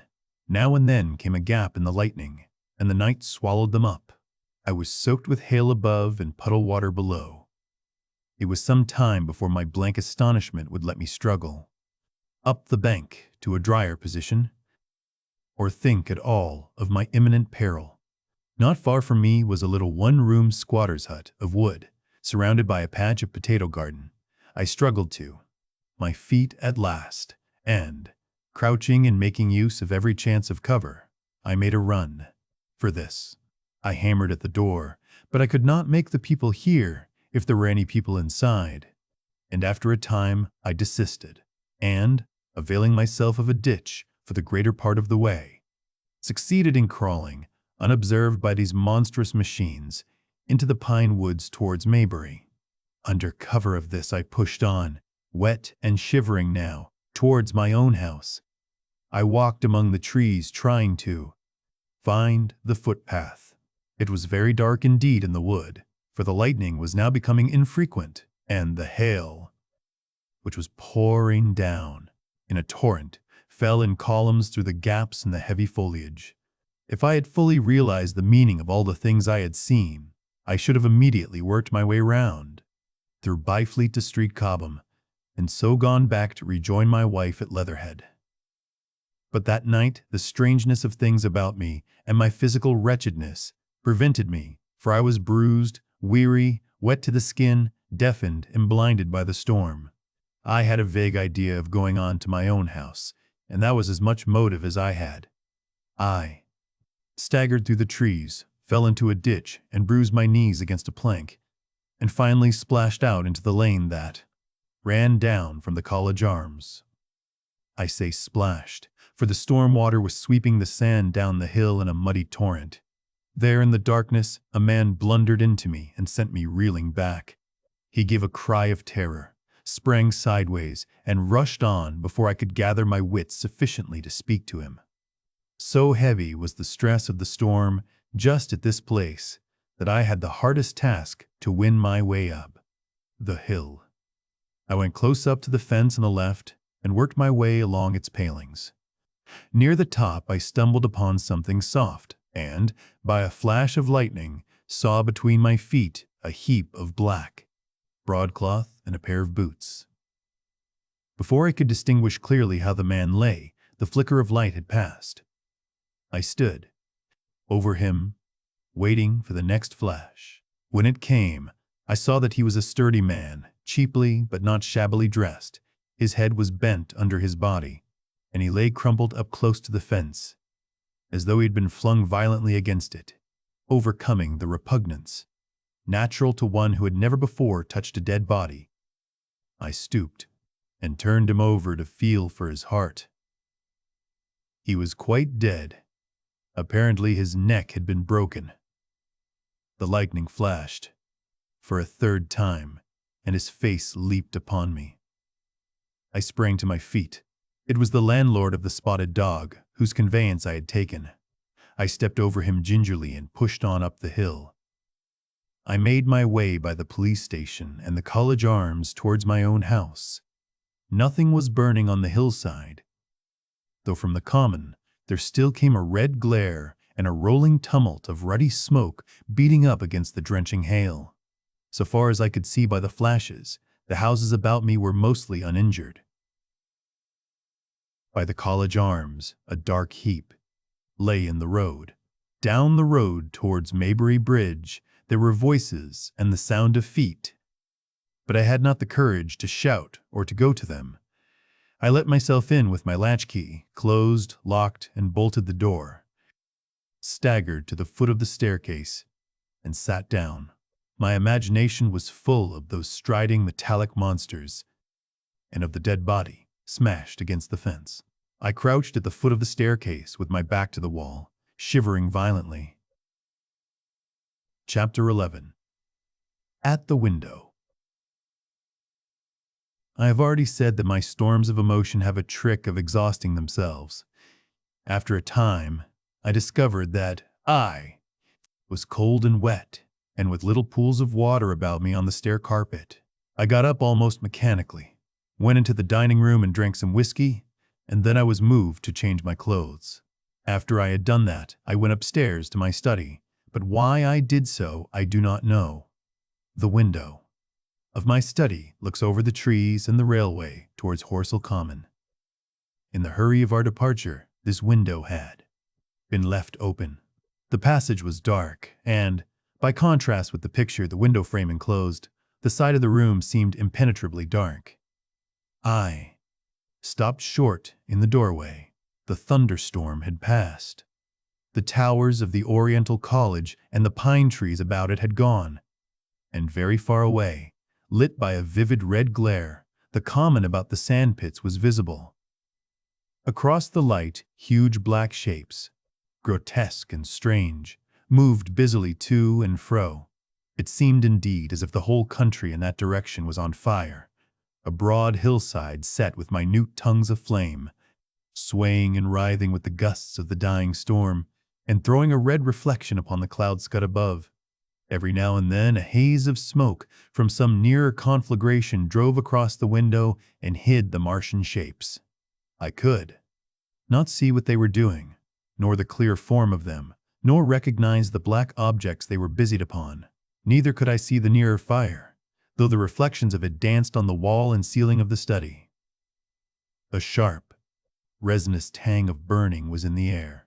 I closed the door noiselessly and crept towards the window.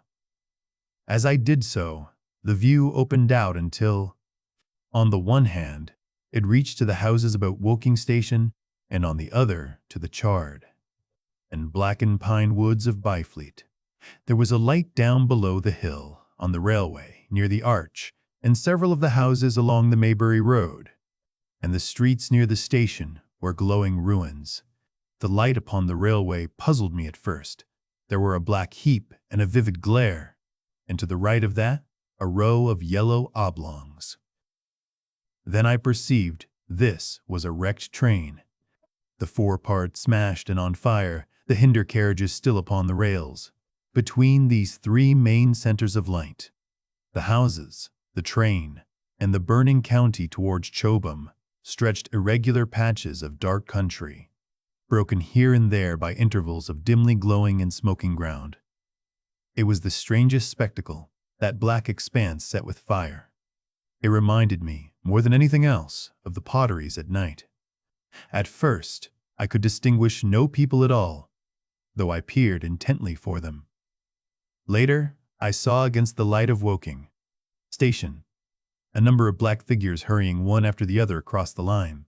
And this was the little world in which I had been living securely for years, this fiery chaos. What had happened in The last 7 hours, I still did not know, nor did I know, though I was beginning to guess, the relation between these mechanical colossi and the sluggish lumps I had seen disgorged from the cylinder. With a queer feeling of impersonal interest, I turned my desk chair to the window, sat down, and stared at the blackened country, and particularly at the 3 gigantic black things that were going to and fro in the glare about the sandpits.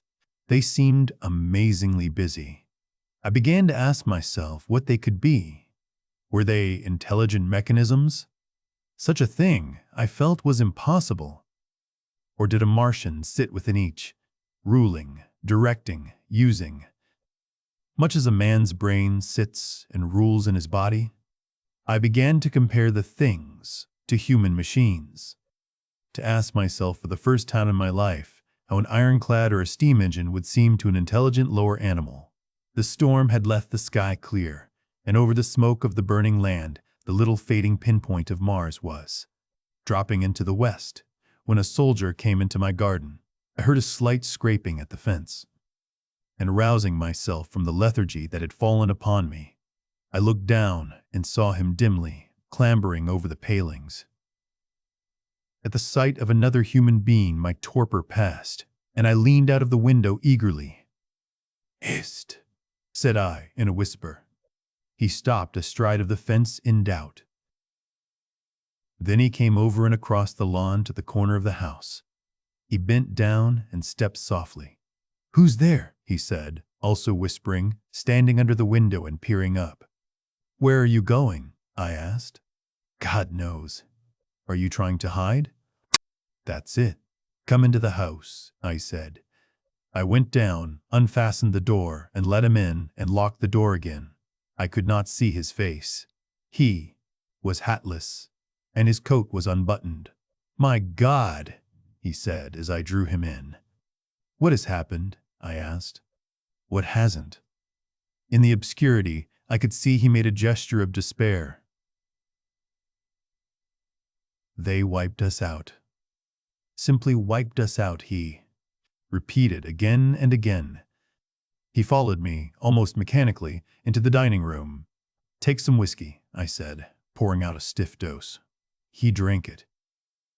Then abruptly, he sat down before the table, put his head on his arms, and began to sob and weep like a little boy, in a perfect passion of emotion, while I, with a curious forgetfulness of my own recent despair, stood beside him, wondering.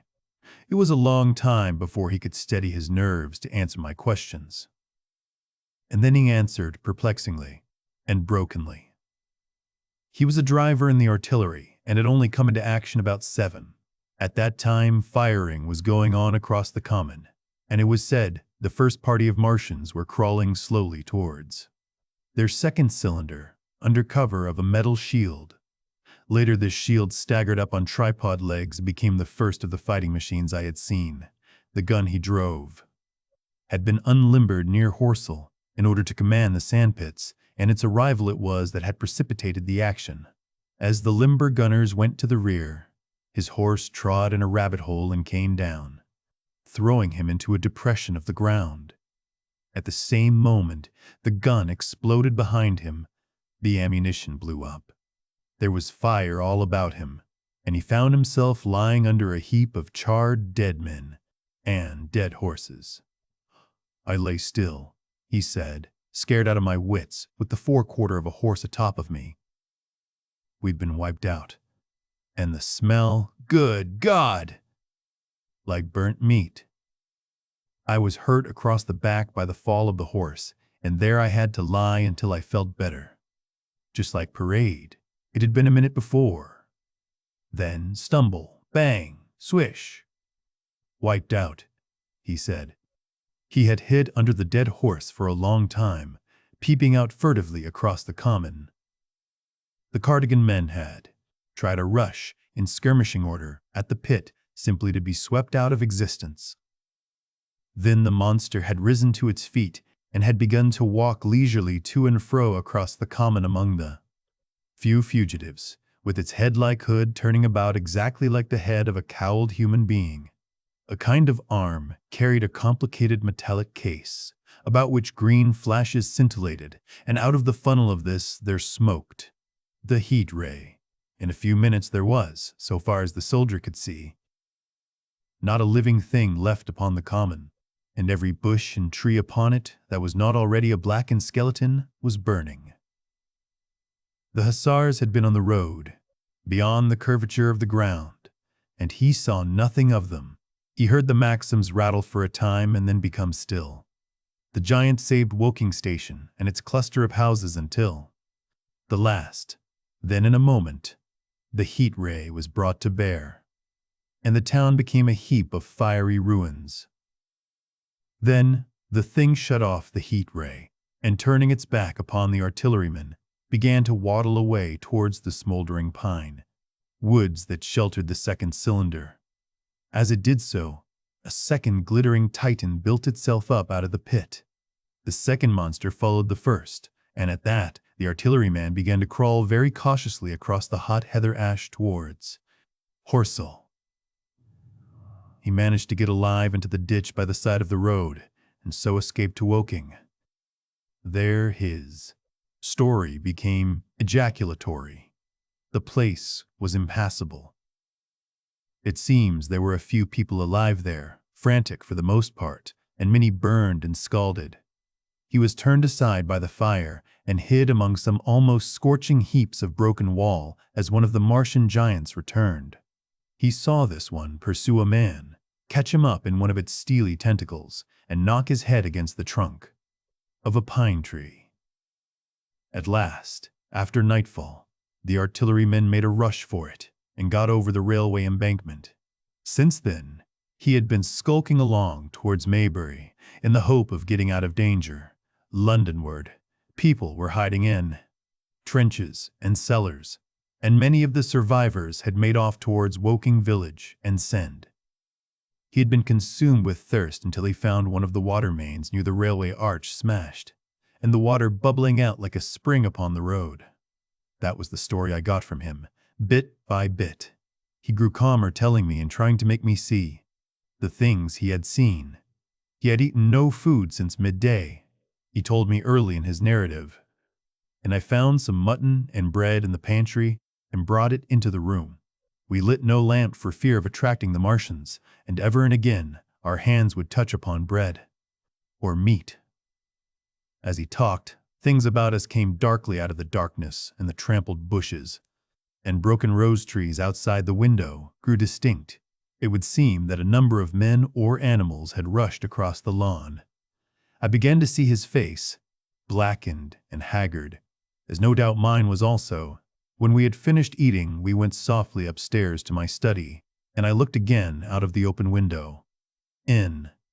One night, the valley had become a valley of ashes.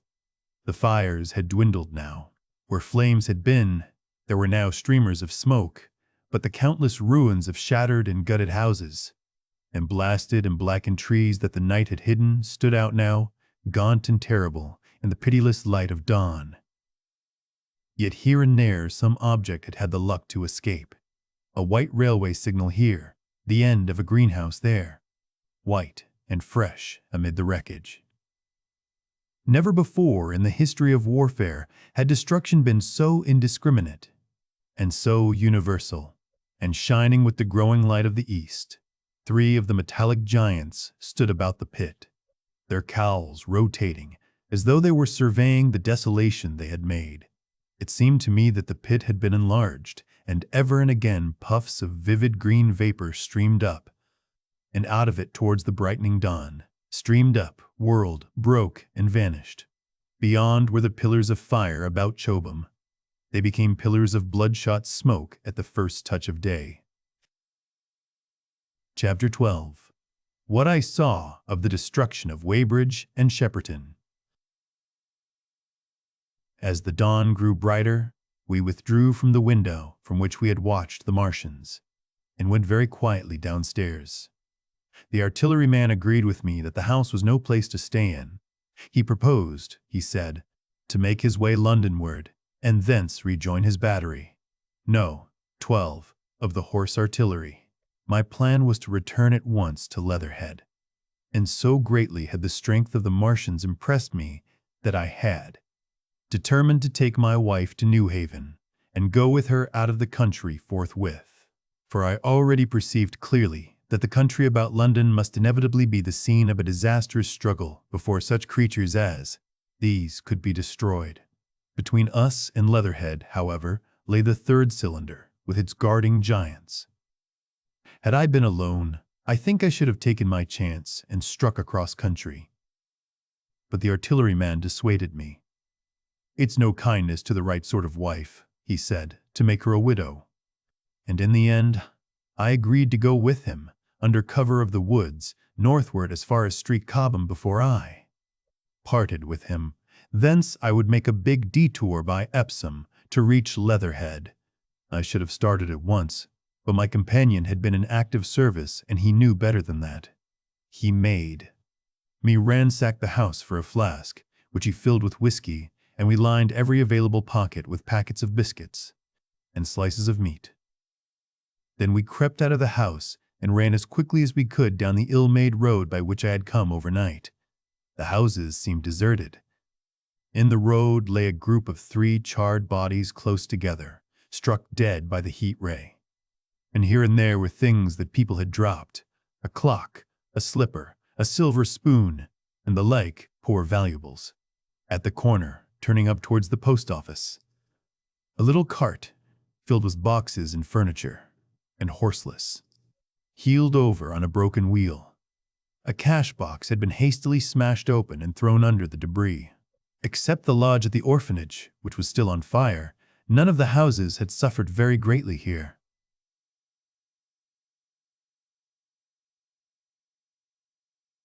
The heat ray had shaved the chimney tops and passed. Yet, save ourselves, there did not seem to be a living soul on Maybury Hill. The majority of the inhabitants had escaped, I suppose, by way of the old Woking road, the road I had taken when I drove to Leatherhead, or they had hidden. We went down the lane, by the body of the man in black, sodden now from the overnight hail, and broke into the woods at the foot of the hill. We pushed through these towards the railway without meeting a soul. The woods across the line were but the scarred and blackened ruins of woods. For the most part, the trees had fallen, but a certain proportion still stood, dismal gray stems with dark brown foliage instead of green. On our side, the fire had done no more than scorch the nearer trees. It had failed to secure its footing. In one place the woodmen had been at work on Saturday. Trees, felled and freshly trimmed, lay in a clearing, with heaps of sawdust by the sawing machine and its engine. Hard by was a temporary hut, deserted. There was not a breath of wind this morning, and everything was strangely still. Even the birds were hushed, and as we hurried along, I and the artilleryman talked in whispers and looked now and again over our shoulders. Once or twice we stopped to listen. After a time we drew near the road, and as we did so we heard the clatter of hoofs and saw through the tree stems 3 cavalry soldiers riding slowly towards Woking. We hailed them, and they halted, while we hurried towards them. It was a lieutenant and a couple of privates of the 8th Hussars, with a stand like a theodolite, which the artilleryman told me was a heliograph. "You are the first men I've seen coming this way this morning," said the lieutenant. "What's brewing?" His voice and face were eager. The men behind him stared curiously. The artilleryman jumped down the bank into the road and saluted. "Gun destroyed last night, sir." "Have been hiding. Trying to rejoin battery, sir. You'll come in sight of the Martians, I expect, about half a mile along this road." "What the dickens are they like?" asked the lieutenant. "Giants in armor, sir. 100 feet high. 3 legs and a body like aluminium, with a mighty great head and a hood, sir." "Get out," said the lieutenant. "What confounded nonsense." "You'll see, sir. They carry a kind of box, sir, that shoots fire and strikes you dead." "What do you mean?" "A gun." "No, sir." And the artilleryman began a vivid account of the heat ray. Halfway through, the lieutenant interrupted him and looked up at me. I was still standing on the bank by the side of the road. "It's perfectly true," I said. "Well," said the lieutenant, "I suppose it's my business to see it too. Look here," to the artilleryman. "We're detailed here clearing people out of their houses. You'd better go along and report yourself to Brigadier General Marvin and tell him all you know. He's at Weybridge. Know the way?" "I do," I said, and he turned his horse southward again. "Half a mile, you say?" said he. "At most," I answered, and pointed over the treetops southward. He thanked me and rode on, and we saw them no more. Farther along, we came upon a group of 3 women and 2 children in the road, busy clearing out a laborer's cottage. They had got hold of a little hand truck and were piling it up with unclean-looking bundles and shabby furniture. They were all too assiduously engaged to talk to us as we passed. By Byfleet Station, we emerged from the pine trees and found the country calm and peaceful under the morning sunlight. We were far beyond the range of the heat ray there, and had it not been for the silent desertion of some of the houses, the stirring movement of packing in others, and the knot of soldiers standing on the bridge over the railway and staring down the line towards Woking, the day would have seemed very like any other Sunday. Several farm wagons and carts were moving creakily along the road to Addlestone, and suddenly, through the gate of a field, we saw, across a stretch of flat meadow, 6 12-pounders standing neatly at equal distances pointing towards Woking. The gunners stood by the guns waiting, and the ammunition wagons were at a businesslike distance. The men stood, almost as if under inspection. "That's good," said I. "They will get one fair shot, at any rate." The artilleryman hesitated at the gate. "I shall go on," he said. Farther on, towards Weybridge, just over the bridge, there were a number of men in white fatigue jackets throwing up a long rampart, and more guns behind. "It's bows and arrows against the lightning anyhow," said the artilleryman. "They haven't seen that fire beam yet." The officers, who were not actively engaged, stood and stared over the treetops southwestward, and the men digging would stop every now and again to stare in the same direction. Byfleet was in a tumult, people packing, and a score of hussars, some of them dismounted, some on horseback, were hunting them about. 3 or 4 black government wagons, with crosses in white circles, and an old omnibus, among other vehicles, were being loaded in the village street. There were scores of people, most of them sufficiently sabbatical to have assumed their best clothes. The soldiers were having the greatest difficulty in making them realize the gravity of their position. We saw one shriveled old fellow with a huge box and a score or more of flower pots containing orchids, angrily expostulating with the corporal who would leave them behind. I stopped and gripped his arm. "Do you know what's over there?" I said, pointing at the pine tops that hid the Martians. "Eh?" said he, turning. "I was explaining, these is valuable." "Death!" I shouted. "Death is coming!" Death. And leaving him to digest that if he could, I hurried on after the artilleryman. At the corner I looked back. The soldier had left him, and he was still standing by his box, with the pots of orchids on the lid of it, and staring vaguely over the trees. No one in Weybridge could tell us where the headquarters were established. The whole place was in such confusion as I had never seen in any town before. Carts, carriages everywhere, the most astonishing miscellany of conveyances and horseflesh. The respectable inhabitants of the place, men in golf and boating costumes, wives prettily dressed, were packing, riverside loafers energetically helping, children excited and, for the most part, highly delighted at this astonishing variation of their Sunday experiences. In the midst of it all, the worthy vicar was very pluckily holding an early celebration, and his bell was jangling out above. The excitement, I, and the artilleryman, seated on the step of the drinking fountain, made a very passable meal upon what we had brought with us. Patrols of soldiers here, no longer hussars but grenadiers in white, were warning people to move now or to take refuge in their cellars, as soon as the firing began. We saw as we crossed the railway bridge that a growing crowd of people had assembled in and about the railway station, and the swarming platform was piled with boxes and packages. The ordinary traffic had been stopped, I believe, in order to allow of the passage of troops and guns to Chertsey, and I have heard since that a savage struggle occurred for places in the special trains that were put on at a later hour. We remained at Weybridge until midday, and at that hour we found ourselves at the place near Shepperton Lock where the way and teams join. Part of the time we spent helping two old women to pack a little cart. The way has a treble mouth, and at this point boats are to be hired, and there was a ferry across the river. On the Shepperton side was an inn with a lawn, and beyond that the tower of Shepperton Church. It has been replaced by a spire rose above the trees. Here we found an excited and noisy crowd of fugitives. As yet the flight had not grown to a panic, but there were already far more people than all the boats going to and fro could enable to cross. People came panting along under heavy burdens. One husband and wife were even carrying a small outhouse door between them, with some of their household goods piled thereon. One man told us he meant to try to get away from Shepperton Station. There was a lot of shouting, and one man was even jesting.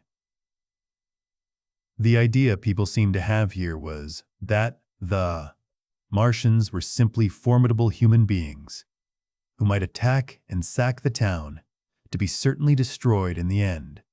Every now and then people would glance nervously across the way at the meadows towards Chertsey, but everything over there was still. Across the Thames, except just where the boats landed, everything was quiet, in vivid contrast with the Surrey side. The people who landed there from the boats went tramping off down the lane. The big ferry boat had just made a journey. 3 or 4 soldiers stood on the lawn of the inn, staring and jesting at the fugitives, without offering to help. The inn was closed, as it was now within prohibited hours. "What's that?" cried a boatman. And "Shut up, you fool!" said a man near me to a yelping dog. Then the sound came again, this time from the direction of Chertsey, a muffled thud. The sound of a gun. The fighting was beginning. Almost immediately unseen batteries across the river to our right, unseen because of the trees, took up the chorus, firing heavily one after the other. A woman screamed. Everyone stood arrested by the sudden stir of battle.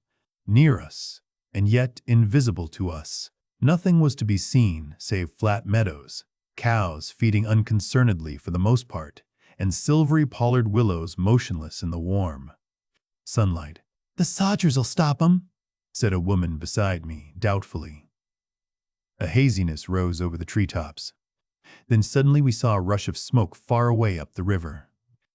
A puff of smoke that jerked up into the air and hung, and forthwith the ground heaved underfoot, and a heavy explosion shook the air, smashing 2 or 3 windows in the houses near, and leaving us astonished. "Here they are," shouted a man in a blue jersey. "Yonder." "Do you see them?" "Yonder." Quickly, one after the other, 1, 2, 3, 4 of the armored Martians appeared, far away over the little trees, across the flat meadows that stretched towards Chertsey, and striding hurriedly towards the river. Little cowled figures they seemed at first, going with a rolling motion and as fast as flying birds. Then, advancing obliquely towards us, came a 5th.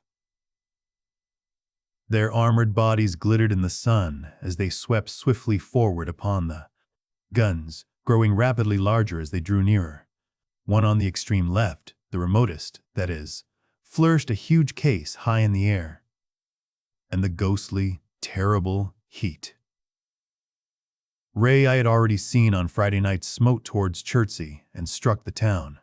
At sight of these strange, swift, and terrible creatures, the crowd near the water's edge seemed to me to be for a moment horror-struck. There was no screaming or shouting, but a silence. Then a hoarse murmur and a movement of feet, a splashing from the water. A man, too frightened to drop the portmanteau he carried on his shoulder, swung round, and sent me staggering with a blow from the corner of his burden. A woman thrust at me with her hand and rushed past me. I turned with the rush of the people, but I was not too terrified for thought. The terrible heat ray was in my mind. To get under water. That was it. Get under water, I shouted, unheeded. I faced about again and rushed towards the approaching Martian, rushed right down the gravelly beach and headlong into the water. Others did the same. A boatload of people putting back came leaping out as I rushed past. The stones under my feet were muddy and slippery, and the river was so low that I ran perhaps 20 feet, scarcely waist deep. Then, as the Martian towered overhead scarcely a couple of 100 yards away, I flung myself forward under the surface. The splashes of the people in the boats leaping into the river sounded like thunderclaps in my ears. People were landing hastily on both sides of the river. But the Martian machine took no more notice for the moment of the people running this way, and that, than a man would of the confusion of ants in a nest against which his foot has kicked. When, half suffocated, I raised my head above water, the Martian's hood pointed at the batteries that were still firing across the river, and as it advanced, it swung loose what must have been the generator of the heat ray. In another moment, it was on the bank and in a stride waiting halfway across, the knees of its foremost legs bent. At the farther bank, and in another moment it had raised itself to its full height again, close to the village of Shepperton. Forthwith the 6 guns which, unknown to anyone on the right bank, had been hidden behind the outskirts of that village, fired simultaneously. The sudden near concussion, the last close upon the first, made my heart jump. The monster was already raising the case, generating the heat ray as the first shell burst 6 yards above the hood. I gave a cry of astonishment. I saw and thought nothing of the other 4 Martian monsters. My attention was riveted upon the nearer incident. Simultaneously, 2 other shells burst in the air near the body as the hood twisted round in time to receive, but not in time to dodge, the 4th shell. The shell burst clean in the face of the thing. The hood bulged, flashed, was whirled off in a dozen tattered fragments of red flesh and glittering metal. "Hit!" shouted I, with something between a scream and a cheer. I heard answering shouts from the people in the water about me. I could have leaped out of the water with that momentary exultation. The decapitated colossus reeled like a drunken giant, but it did not fall over. It recovered its balance by a miracle, and, no longer heeding its steps, and with the camera that fired the heat ray now rigidly upheld, it reeled swiftly upon Shepperton. The living intelligence, the Martian within the hood, was slain and splashed to the 4 winds of heaven, and the thing was now but a mere intricate device of metal whirling to destruction. It drove along in a straight line, incapable of guidance. It struck the tower of Shepperton Church, smashing it down, as the impact of a battering ram might have done, swerved aside, blundered on and collapsed with tremendous force into the river out of my sight. A violent explosion shook the air, and a spout of water, steam, mud, and shattered metal shot far up into the sky. As the camera of the heat ray hit the water, the latter had immediately flashed into steam. In another moment, a huge wave, like a muddy tidal bore but almost scaldingly hot, came sweeping round the bend upstream. I saw people struggling shorewards, and heard their screaming and shouting faintly above the seething and roar of the Martian's collapse. For a moment, I heeded nothing of the heat, forgot the patent need of self-preservation. I splashed through the tumultuous water, pushing aside a man in black to do so, until I could see round the bend. Half a dozen deserted boats pitched aimlessly upon the confusion of the waves. The fallen Martian came into sight downstream, lying across the river, and, for the most part, submerged. Thick clouds of steam were pouring off the wreckage, and through the tumultuously whirling wisps I could see, intermittently and vaguely, the gigantic limbs churning the water and flinging a splash and spray of mud and froth into the air. The tentacles swayed and struck like living arms, and, save for the helpless purposelessness of these movements, it was as if some wounded thing were struggling for its life amid the waves. Enormous quantities of a ruddy brown fluid were spurting up in noisy jets out of the machine. My attention was diverted from this death flurry by a furious yelling, like that of the thing called a siren in our manufacturing towns. A man, knee-deep near the towing path, shouted inaudibly to me and pointed. Looking back, I saw the other Martians advancing, with gigantic strides down the riverbank from the direction of Chertsey. The Shepperton guns spoke this time unavailingly. At that, I ducked at once under water and, holding my breath until movement was an agony, blundered painfully ahead under the surface as long as I could. The water was in a tumult about me, and rapidly growing hotter, when, for a moment, I raised my head to take breath and throw the hair and water from my eyes. The steam was rising in a whirling white fog that at first hid the Martians altogether. The noise was deafening. Then I saw them dimly, colossal figures of gray, magnified by the mist. They had passed by me, and two were stooping over the frothing, tumultuous ruins of their comrade. The third and fourth stood beside him in the water, one perhaps 200 yards from me, the other towards Laleham.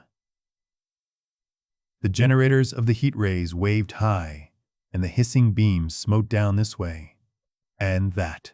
The air was full of sound, a deafening and confusing conflict of noises. The clangorous din of the Martians, the crash of falling houses, the thud of trees, fences, sheds flashing into flame, and the crackling and roaring of fire.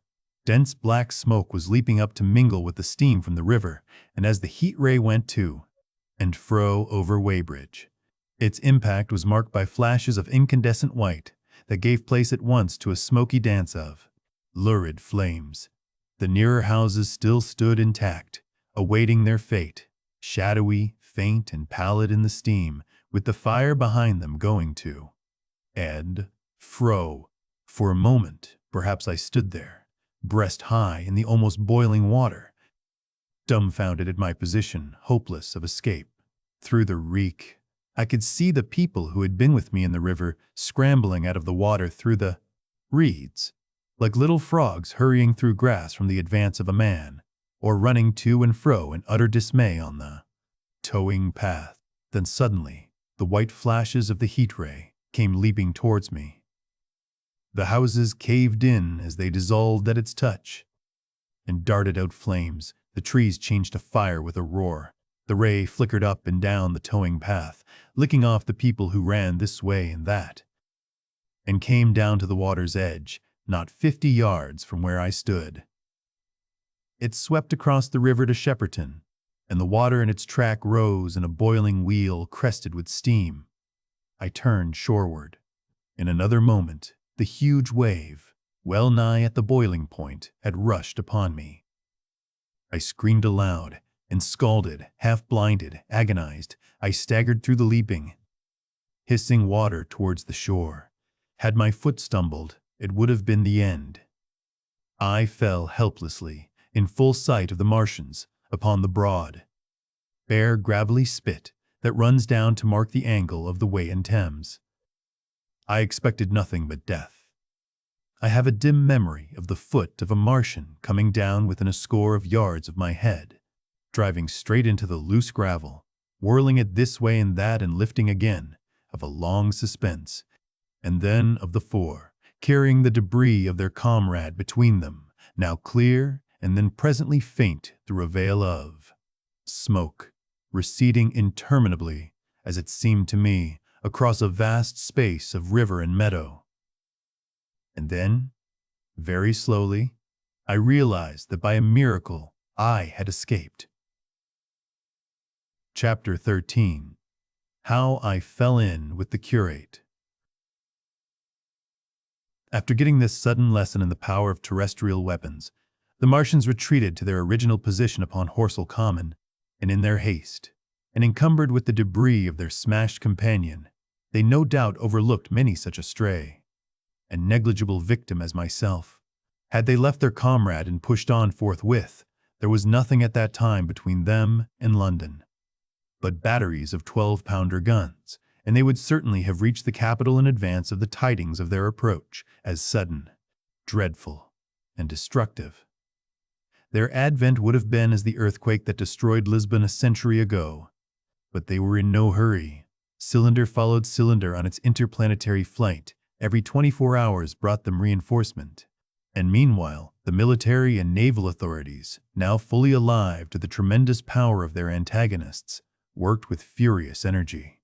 Every minute, a fresh gun came into position until, before twilight, every copse, every row of suburban villas on the hilly slopes about Kingston and Richmond masked an expectant black muzzle, and through the charred and desolated area, perhaps 20 square miles altogether, that encircled the Martian encampment on Horsell Common, through charred and ruined villages among the green trees, through the blackened and smoking arcades that had been, but a day ago, pine spinneys, crawled the devoted scouts with the heliographs that were presently to warn the gunners of the Martian approach. But the Martians now understood our command of artillery and the danger of human proximity, and not a man ventured within a mile of either cylinder, save at the price of his life.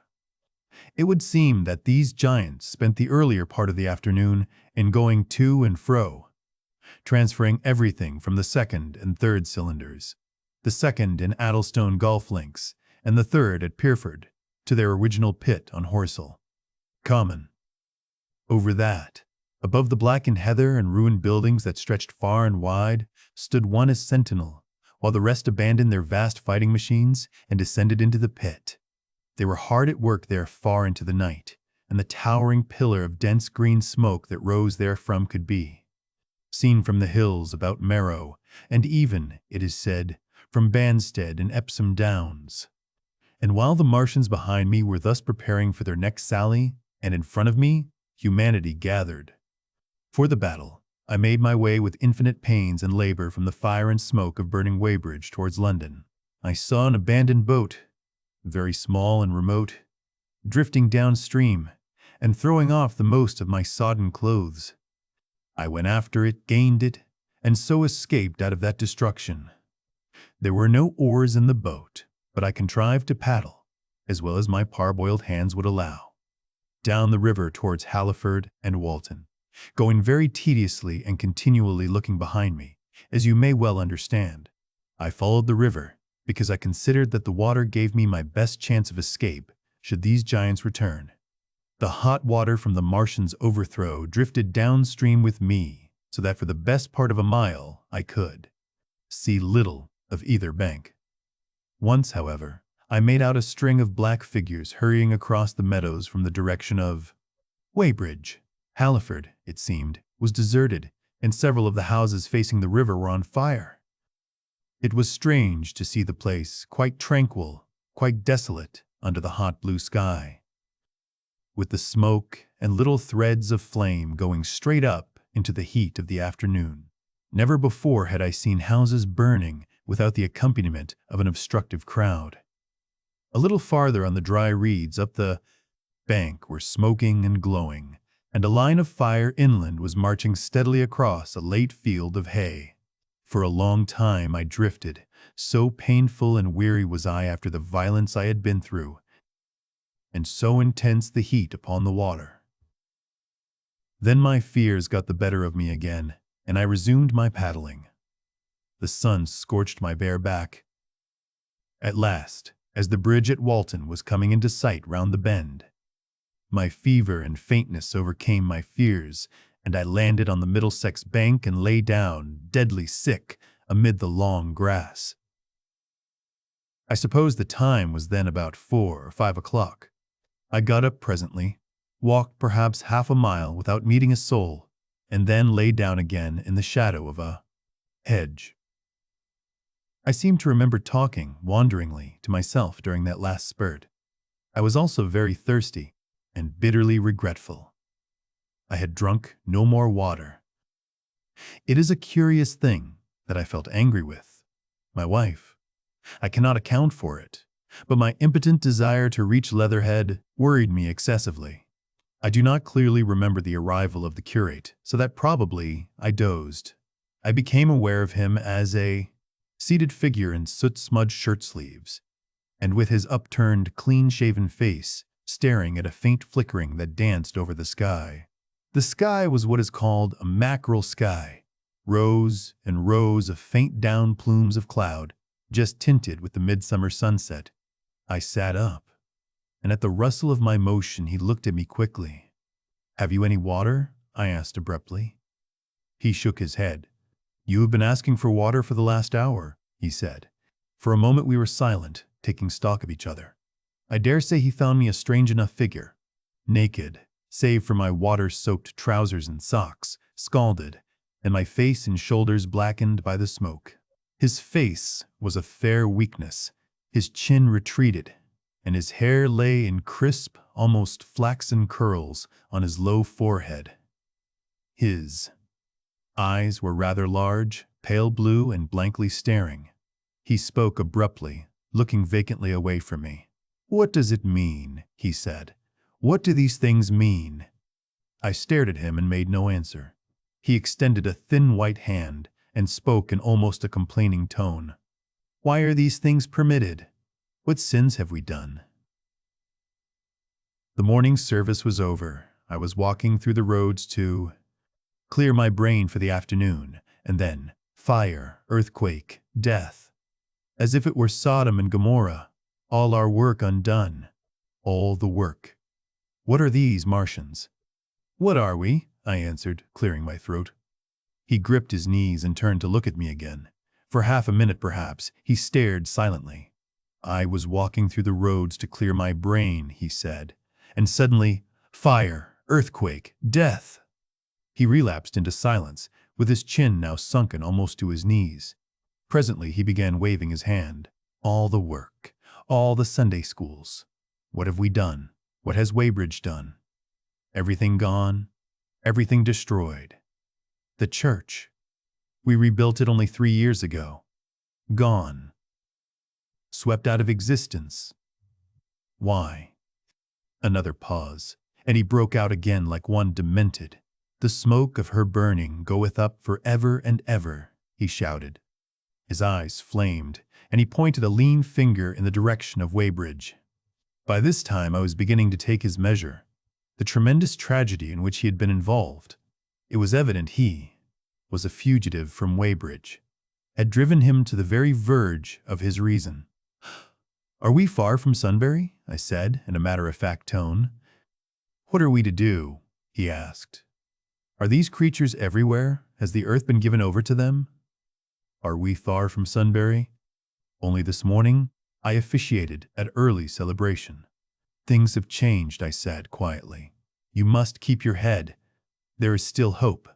"Hope, yes. Plentiful hope for all this destruction." I began to explain my view of our position.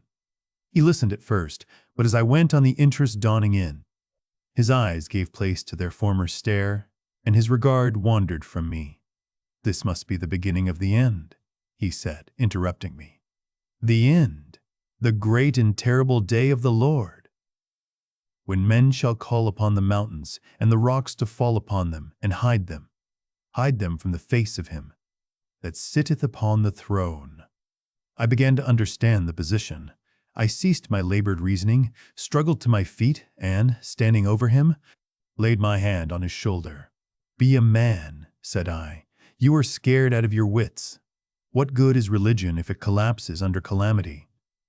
Think of what earthquakes and floods, wars and volcanoes have done before to men. Did you think God had exempted Weybridge? He is not. An insurance agent." For a time, he sat in blank silence. "But how can we escape?" he asked suddenly. "They are invulnerable. They are pitiless." "Neither the one nor, perhaps, the other," I answered. "And the mightier they are, the more sane and wary should we be. One of them was killed yonder not 3 hours ago." "Killed," he said, staring about him. "How can God's ministers be killed?" "I saw it happen." I proceeded to tell him. "We have chanced to come in for the thick of it. said I. And that is all. What is that flicker in the sky? He asked abruptly. I told him it was the heliograph, signaling that it was the sign of human help and effort in the sky.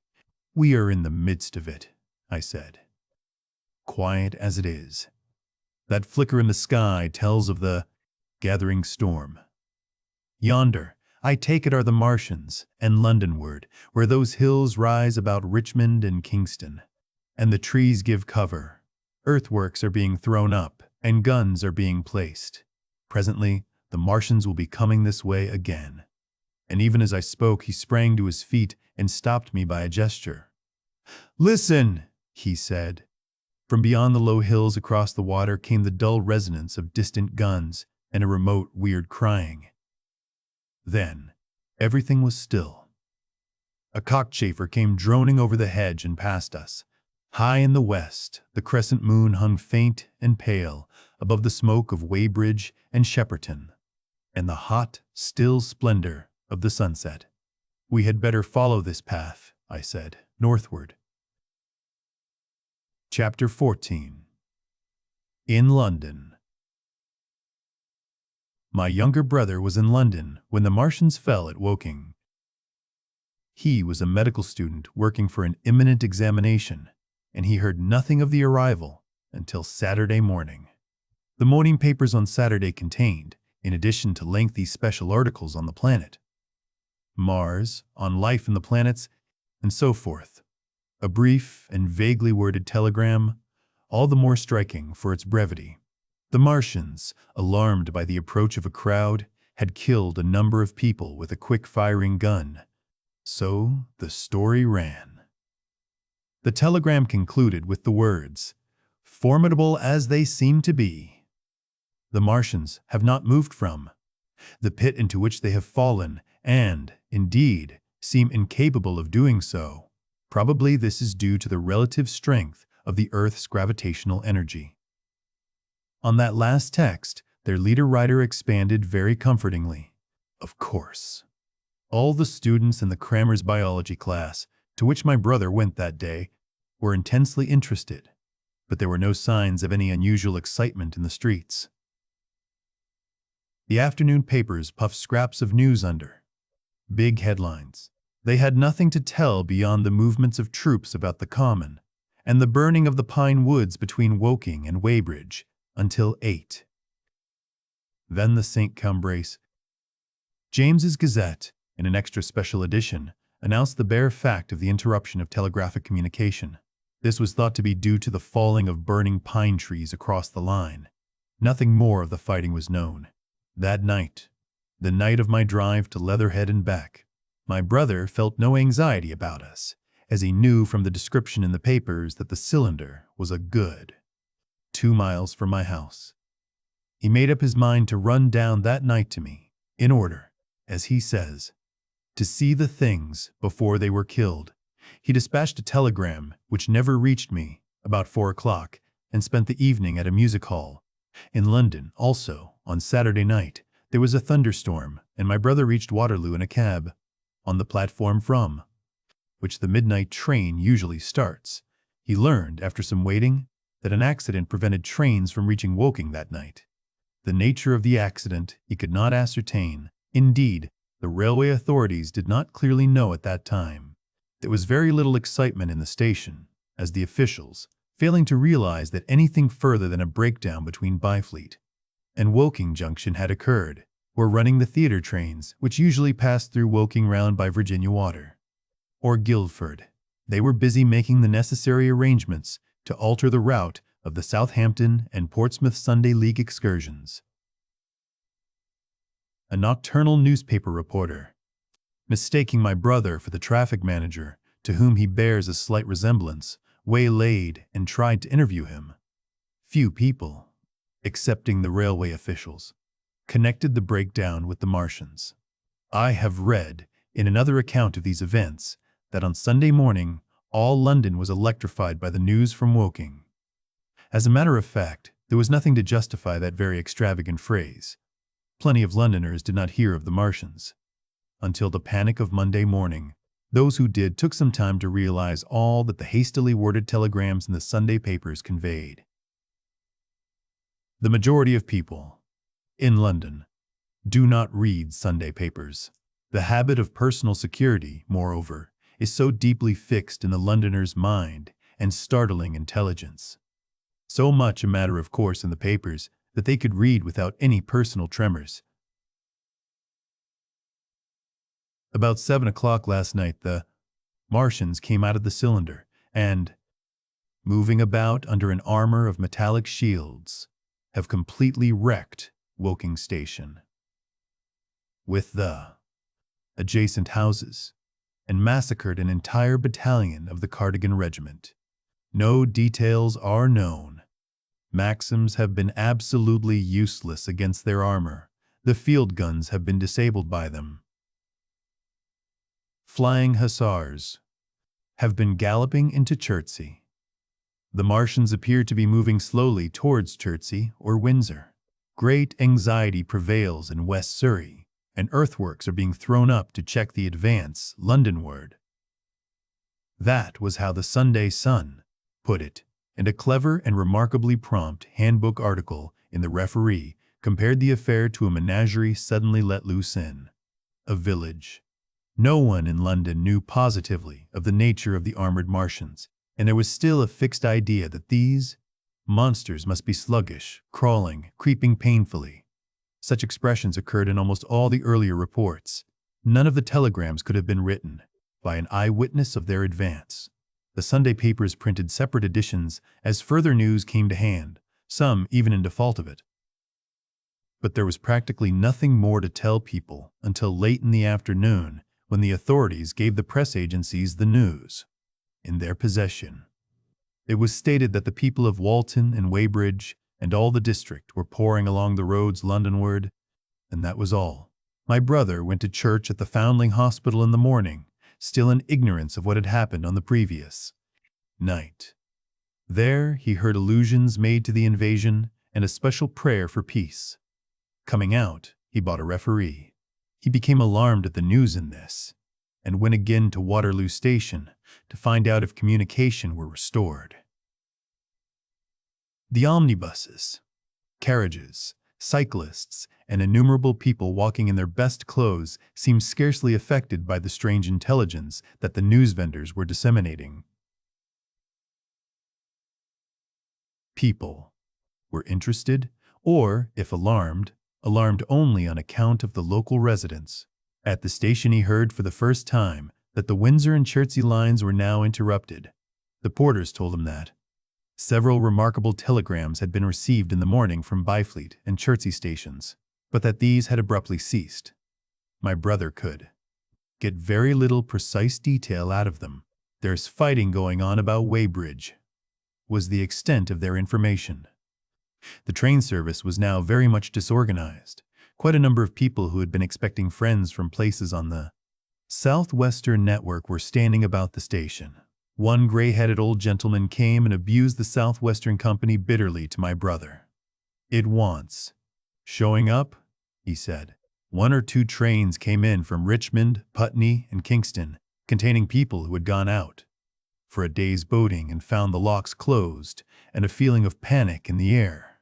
A man in a blue and white blazer addressed my brother, full of strange tidings. "There's hosts of people driving into Kingston in traps and carts and things, with boxes of valuables, and all that," he said.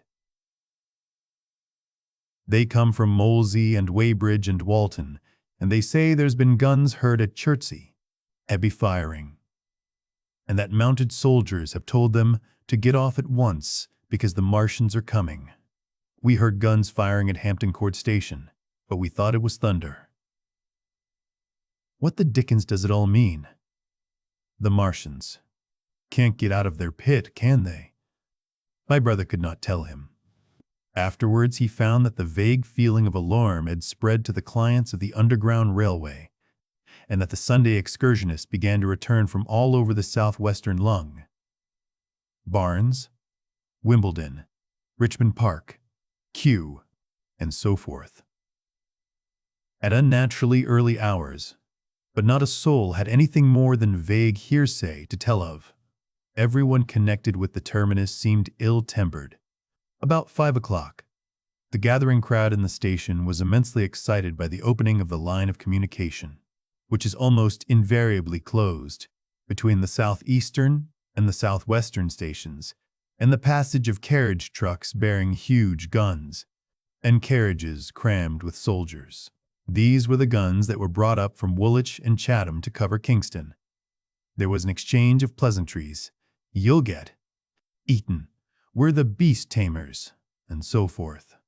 A little while after that, a squad of police came into the station and began to clear the public off the platforms, and my brother went out into the street again.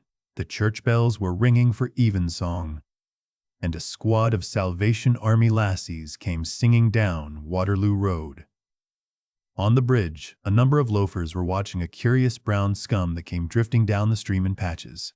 The sun was just setting, and the clock tower and the Houses of Parliament rose against one of the most peaceful skies it is possible to imagine, a sky of gold, barred with long transverse stripes of reddish-purple cloud. There was talk of a floating body. One of the men there, a reservist he said he was, told my brother he had seen the heliograph flickering in the west. In Wellington Street, my brother met a couple of sturdy roughs who had just been rushed out of Fleet Street with still wet newspapers and staring placards. "Dreadful catastrophe," they bawled one to the other down Wellington Street. "Fighting at Weybridge, full description. Repulse of the Martians. London in danger." He had to give 3p for a copy of that paper. Then it was, and then only, that he realized something of the full power and terror of these monsters. He learned that they were not merely a handful of small, sluggish creatures, but that they were minds swaying vast mechanical bodies, and that they could move swiftly and smite with such power that even the mightiest guns could not stand against them. They were described as vast, spider-like machines, nearly 100 feet high, capable of the speed of an express train, and able to shoot out a beam of intense heat. Masked batteries, chiefly of field guns, had been planted in the country about Horsell Common, and especially between the Woking district and London. 5 of the machines had been seen moving towards the Thames, and one, by a happy chance, had been destroyed. In the other cases, the shells had missed, and the batteries had been at once annihilated by the Hegrays. Heavy losses of soldiers were mentioned, but the tone of the dispatch was optimistic. The Martians had been repulsed. They were not invulnerable. They had retreated to their triangle of cylinders again, in the circle about Woking. Signalers with heliographs were pushing forward upon them from all sides.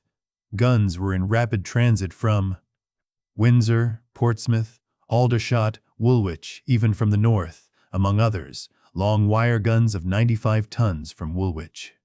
Altogether, 116 were in position or being hastily placed, chiefly covering London. Never before in England had there been such a vast or rapid concentration of military material. Any further cylinders that fell, it was hoped, could be destroyed at once by high explosives, which were being rapidly manufactured and distributed. "No doubt," ran the report, "the situation was of the strangest and gravest description, but the public was exhorted to avoid and discourage panic. No doubt the Martians were strange and terrible in the extreme, but at the outside there could not be more than 20 of them against our millions. The authorities had reason to suppose, from the size of the cylinders, that at the outside there could not be more than 5 in each cylinder, 15 altogether, and one at least was disposed of, perhaps more. The public would be fairly warned of the approach of danger, and elaborate measures were being taken for the protection of the people in the threatened southwestern suburbs. And so, with reiterated assurances of the safety of London and the ability of the authorities to cope with the difficulty, this quasi-proclamation closed. This was printed in enormous type on paper so fresh that it was still wet, and there had been no time to add a word of comment. It was curious, my brother said, to see how ruthlessly the usual contents of the paper had been hacked and taken out to give this place all down. Wellington Street people could be seen fluttering out the pink sheets and reading, and the Strand was suddenly noisy with the voices of an army of hawkers following these pioneers. Men came scrambling off buses to secure copies. Certainly this news excited people intensely, whatever their previous apathy. The shutters of a map shop in the Strand were being taken down, my brother said, and a man in his Sunday raiment, lemon-yellow gloves even, was visible inside the window, hastily fastening maps of Surrey to the glass. Going on along the Strand to Trafalgar Square, the paper in his hand, my brother saw some of the fugitives from West Surrey. There was a man with his wife and 2 boys and some articles of furniture in a cart such as greengrocers use. He was driving from the direction of Westminster Bridge, and close behind him came a hay wagon with 5 or 6 respectable-looking people in it, and some boxes and bundles. The faces of these people were haggard, and their entire appearance contrasted conspicuously with the Sabbath-best appearance of the people on the omnibuses. People in fashionable clothing peeped at them out of cabs. They stopped at the square as if undecided which way to take, and finally turned eastward along the Strand. Some way behind these came a man in workday clothes, riding one of those old-fashioned tricycles with a small front wheel. He was dirty and white in the face. My brother turned down towards Victoria and met a number of such people. He had a vague idea that he might see something of me. He noticed an unusual number of police regulating the traffic. Some of the refugees were exchanging news with the people on the omnibuses. One was professing to have seen the Martians. Boilers on stilts, I tell you, striding along like men. Most of them were excited and animated by their strange experience. Beyond Victoria, the public houses were doing a lively trade with these arrivals. At all the street corners, groups of people were reading papers, talking excitedly, or staring at these unusual Sunday visitors. They seemed to increase as night drew on, until at last the roads, my brother said, were like Epsom High Street on a Derby day. My brother addressed several of these fugitives and got unsatisfactory answers from most. None of them could tell him any news of Woking except one man, who assured him that Woking had been entirely destroyed on the previous night. "I come from Byfleet," he said.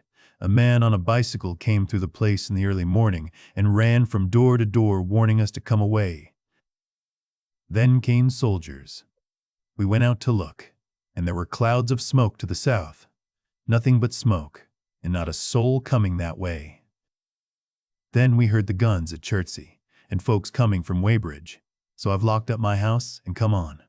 At that time, there was a strong feeling in the streets that the authorities were to blame for their incapacity to dispose of the invaders without all this inconvenience. About 8 o'clock, a noise of heavy firing was distinctly audible all over the south of London. My brother could not hear it for the traffic in the main thoroughfares, but by striking through the quiet back streets to the river he was able to distinguish it quite plainly. He walked from Westminster to his apartments near Regent's Park about 2. He was now very anxious on my account, and disturbed at the evident magnitude of the trouble.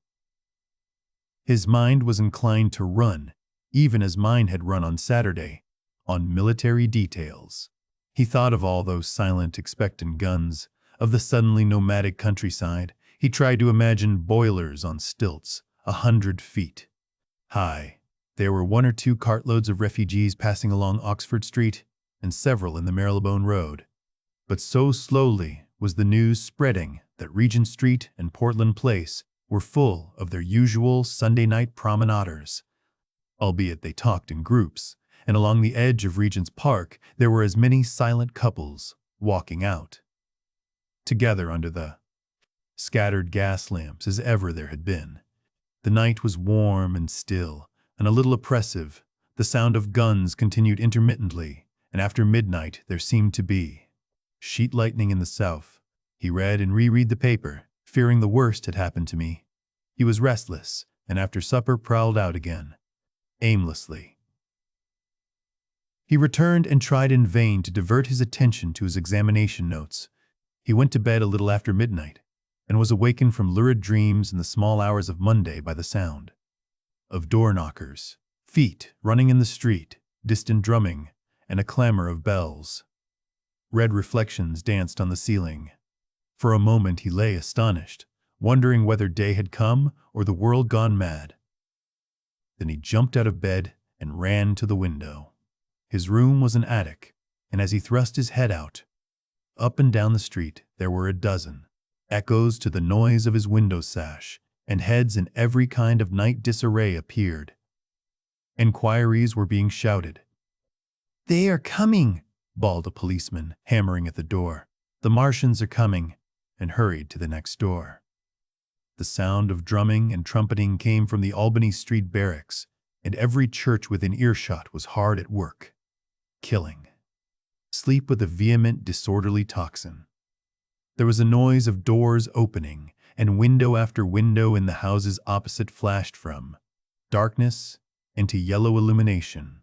Up the street came galloping a closed carriage, bursting abruptly into noise at the corner, rising to a clattering climax under the window, and dying away slowly in the distance. Close on the rear of this came a couple of cabs, the forerunners of a long procession of flying vehicles, going for the most part to Chalk Farm Station, where the Northwestern special trains were loading up, instead of coming down the gradient, into Euston. For a long time, my brother stared out of the window in blank astonishment, watching the policemen hammering at door after door and delivering their incomprehensible message. Then the door behind him opened, and the man who lodged across the landing came in, dressed only in shirt, trousers, and slippers, his braces loose about his waist, his hair disordered from his pillow. "What the devil is it?" he asked. "A fire? What a devil of a row!" They both craned their heads out of the window, straining to hear what the policemen were shouting. People were coming out of the side streets and standing in groups at the corners talking. "What the devil is it all about?" said my brother's fellow lodger. My brother answered him vaguely and began to dress, running with each garment to the window in order to miss nothing of the growing excitement. And presently men selling unnaturally early newspapers came bawling into the street. London in danger of suffocation, the Kingston and Richmond defenses forced, fearful massacres in the Thames Valley, and all about him. In the rooms below, in the houses on each side and across the road, and behind, in the park terraces, and in the 100 other streets of that part of Marylebone, and the Westbourne Park district, and St. Pancras, and westward and northward in Kilburn, and St. Maun, John's Wood and Hampstead, and eastward in Shoreditch, and Highbury and Haggerston and Hoxton, and, indeed, through all the vastness of London from Ealing to East Ham, people were rubbing their eyes and opening windows to stare out and ask aimless questions, dressing hastily as the first breath of the coming storm of fear blew through the streets. It was the dawn of the Great Panic. London, which had gone to bed on Sunday night oblivious and inert, was awakened, in the small hours of Monday morning, to a vivid sense of danger. Unable from his window to learn what was happening, my brother went down and out into the street, just as the sky between the parapets of the houses grew pink with the early dawn. The flying people on foot and in vehicles grew more numerous every moment. Black smoke. He heard people crying, and again, black smoke. The contagion of such a unanimous fear was inevitable. As my brother hesitated on the doorstep, he saw another news vendor approaching, and got a paper forthwith. The man was running away with the rest, and selling his papers for a shilling each as he ran. A grotesque mingling of profit and panic. And from this paper my brother read that catastrophic dispatch of the Commander-in-Chief. The Martians are able to discharge enormous clouds of a black and poisonous vapor by means of rockets. They have smothered our batteries, destroyed Richmond, Kingston, and Wimbledon, and are advancing slowly towards London, destroying everything on the way. It is impossible to stop them. There is no safety from the black smoke, but an instant flight. That was all, but it was enough. The whole population of the great 6 million city was stirring, slipping, running. Presently it would be pouring en masse northward. Black smoke, the voices cried. Fire! The bells of the neighboring church made a jangling tumult. A cart carelessly driven smashed, amid shrieks and curses, against the water trough up the street. Sickly yellow lights went to and fro in the houses, and some of the passing cabs flaunted unextinguished lamps. And overhead the dawn was growing brighter, clear and steady, and calm. He heard footsteps running to and fro in the rooms and up and down stairs behind him. His landlady came to the door, loosely wrapped in dressing gown and shawl. Her husband followed, ejaculating. As my brother began to realize the import of all these things, he turned hastily to his own room, put all his available money, some £10 altogether, into his pockets, and went out again into the streets. Chapter 15. What had happened in Surrey? It was while the curate had sat and talked so wildly to me under the hedge in the flat meadows near Halliford, and while my brother was watching the fugitives stream over Westminster Bridge, that the Martians had resumed the offensive. So far as one can ascertain from the conflicting accounts that have been put forth, the majority of them remained busied with preparations in the Horcell pit until 9 that night, hurrying on some operation that disengaged huge volumes of green smoke. But 3 certainly came out about 8 o'clock and, advancing slowly and cautiously, made their way through Byfleet and Pierford towards Ripley and Weybridge, and so came in sight of the expectant batteries against the setting sun. These Martians did not advance in a body, but in a line, each perhaps a mile and a half from his nearest fellow. They communicated with one another by means of siren-like howls, running up and down the scale from one note to another. It was this howling and firing of the guns at Ripley and St. Erned, George's Hill, that we had heard at Upper Halliford. The Ripley gunners, unseasoned artillery volunteers who ought never to have been placed in such a position, fired one wild, premature, ineffectual volley, and bolted on horse and foot through the deserted village, while the Martian, without using his heat, walked serenely over their guns, stepped gingerly among them, passed in front of them, and so came unexpectedly upon the guns in Painshill Park, which he destroyed. The Saint? George's Hill men, however, were better led, or of a better metal. Hidden by a pine wood as they were, they seemed to have been quite unsuspected by the Martian nearest to them. They laid their guns as deliberately as if they had been on parade, and fired at about 1,000 yards range. The shells flashed all round him, and he was seen to advance a few paces, stagger, and go down. Everybody yelled, "Together," and the guns were reloaded in frantic haste. The overthrown Martians set up a prolonged ululation, and immediately a second glittering giant, answering him, appeared over the trees to the south. It would seem that a leg of the tripod had been smashed by one of the shells. The whole of the second volley flew wide of the Martian on the ground, and, simultaneously, both his companions brought their heat rays to bear on the battery. The ammunition blew up, the pine trees all about the guns flashed into fire, and only 1 or 2 of the men who were already running over the crest of the hill escaped. After this, it would seem that the 3 took counsel together and halted, and the scouts who were watching them report that they remained absolutely stationary for the next half hour.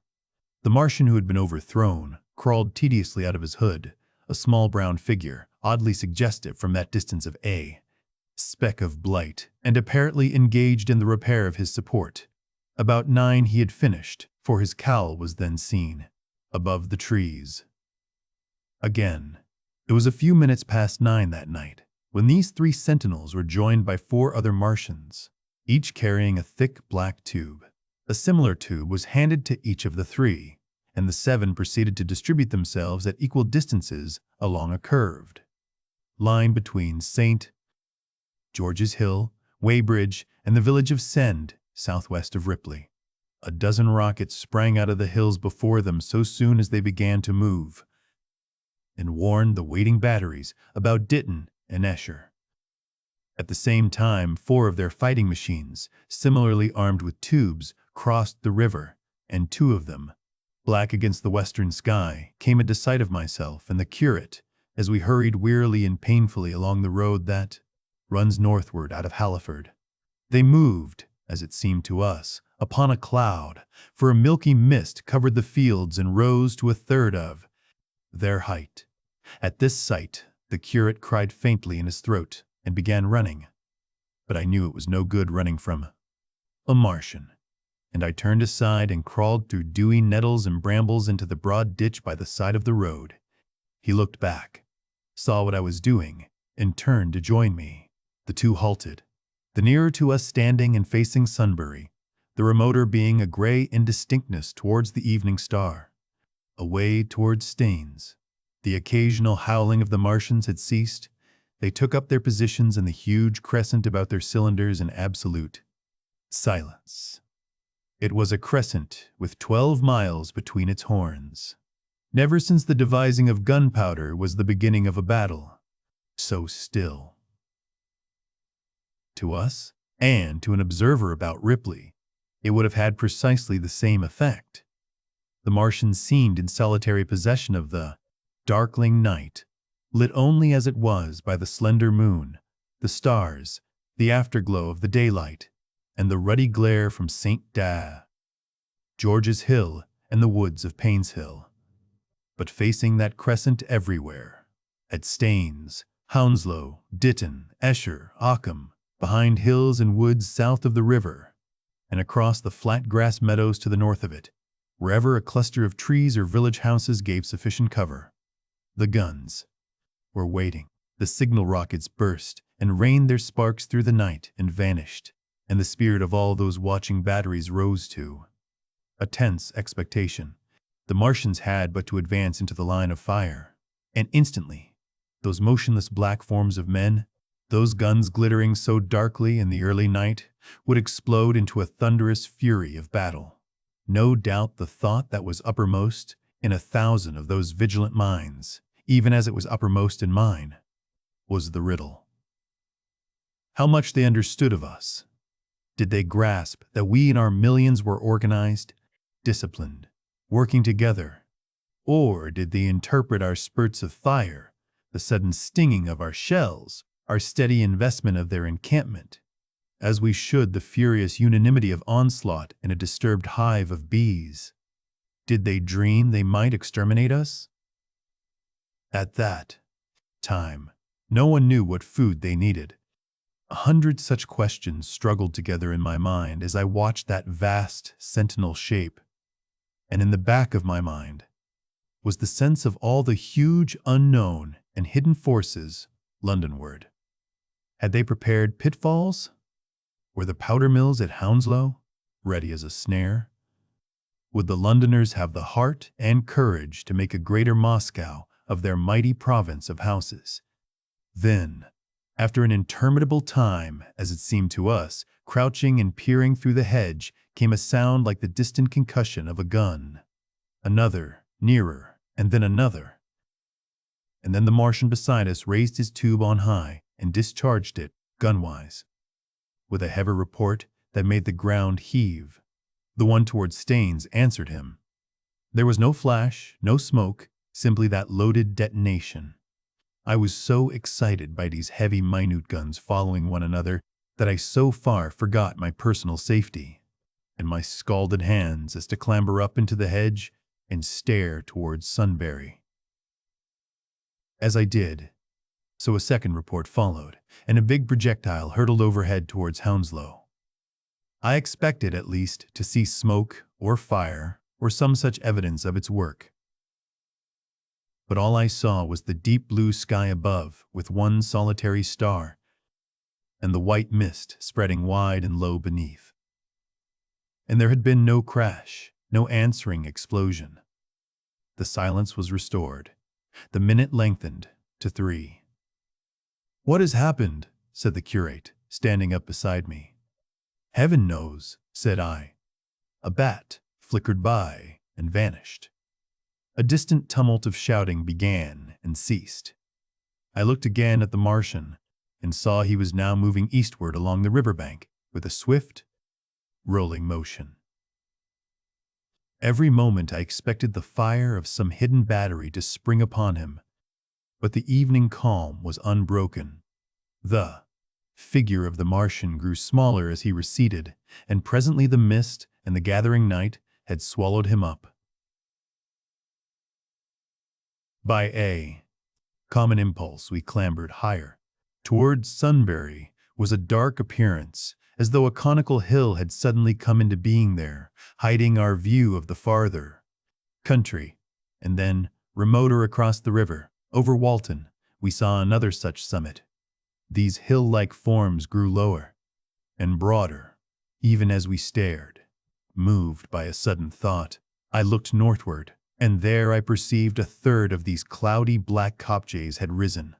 Everything had suddenly become very still. Far away to the southeast, marking the quiet, we heard the Martians hooting to one another, and then the air quivered again with the distant thud of their guns. But the earthly artillery made no reply. Now at the time, we could not understand these things, but later I was to learn the meaning of these ominous kopjes that gathered in the twilight. Each of the Martians, standing in the great crescent I have described, had discharged, by means of the gun-like tube he carried, a huge canister over whatever hill, copse, cluster of houses, or other possible cover for guns chanced to be in front of him. Some fired only one of these, some 2. As in the case of the one we had seen, the one at Ripley is said to have discharged no fewer than 5 at that time. These canisters smashed on striking the ground.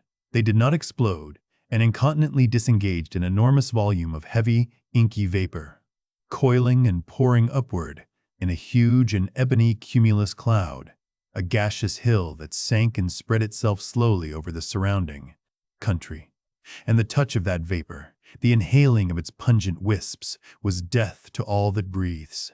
It was heavy, this vapor, heavier than the densest smoke, so that, after the first tumultuous uprush and outflow of its impact, it sank down through the air and poured over the ground in a manner rather liquid than gaseous, abandoning the hills and streaming into the valleys and ditches and watercourses, even as I have heard the carbonic acid gas that pours from volcanic clefts is wont to do.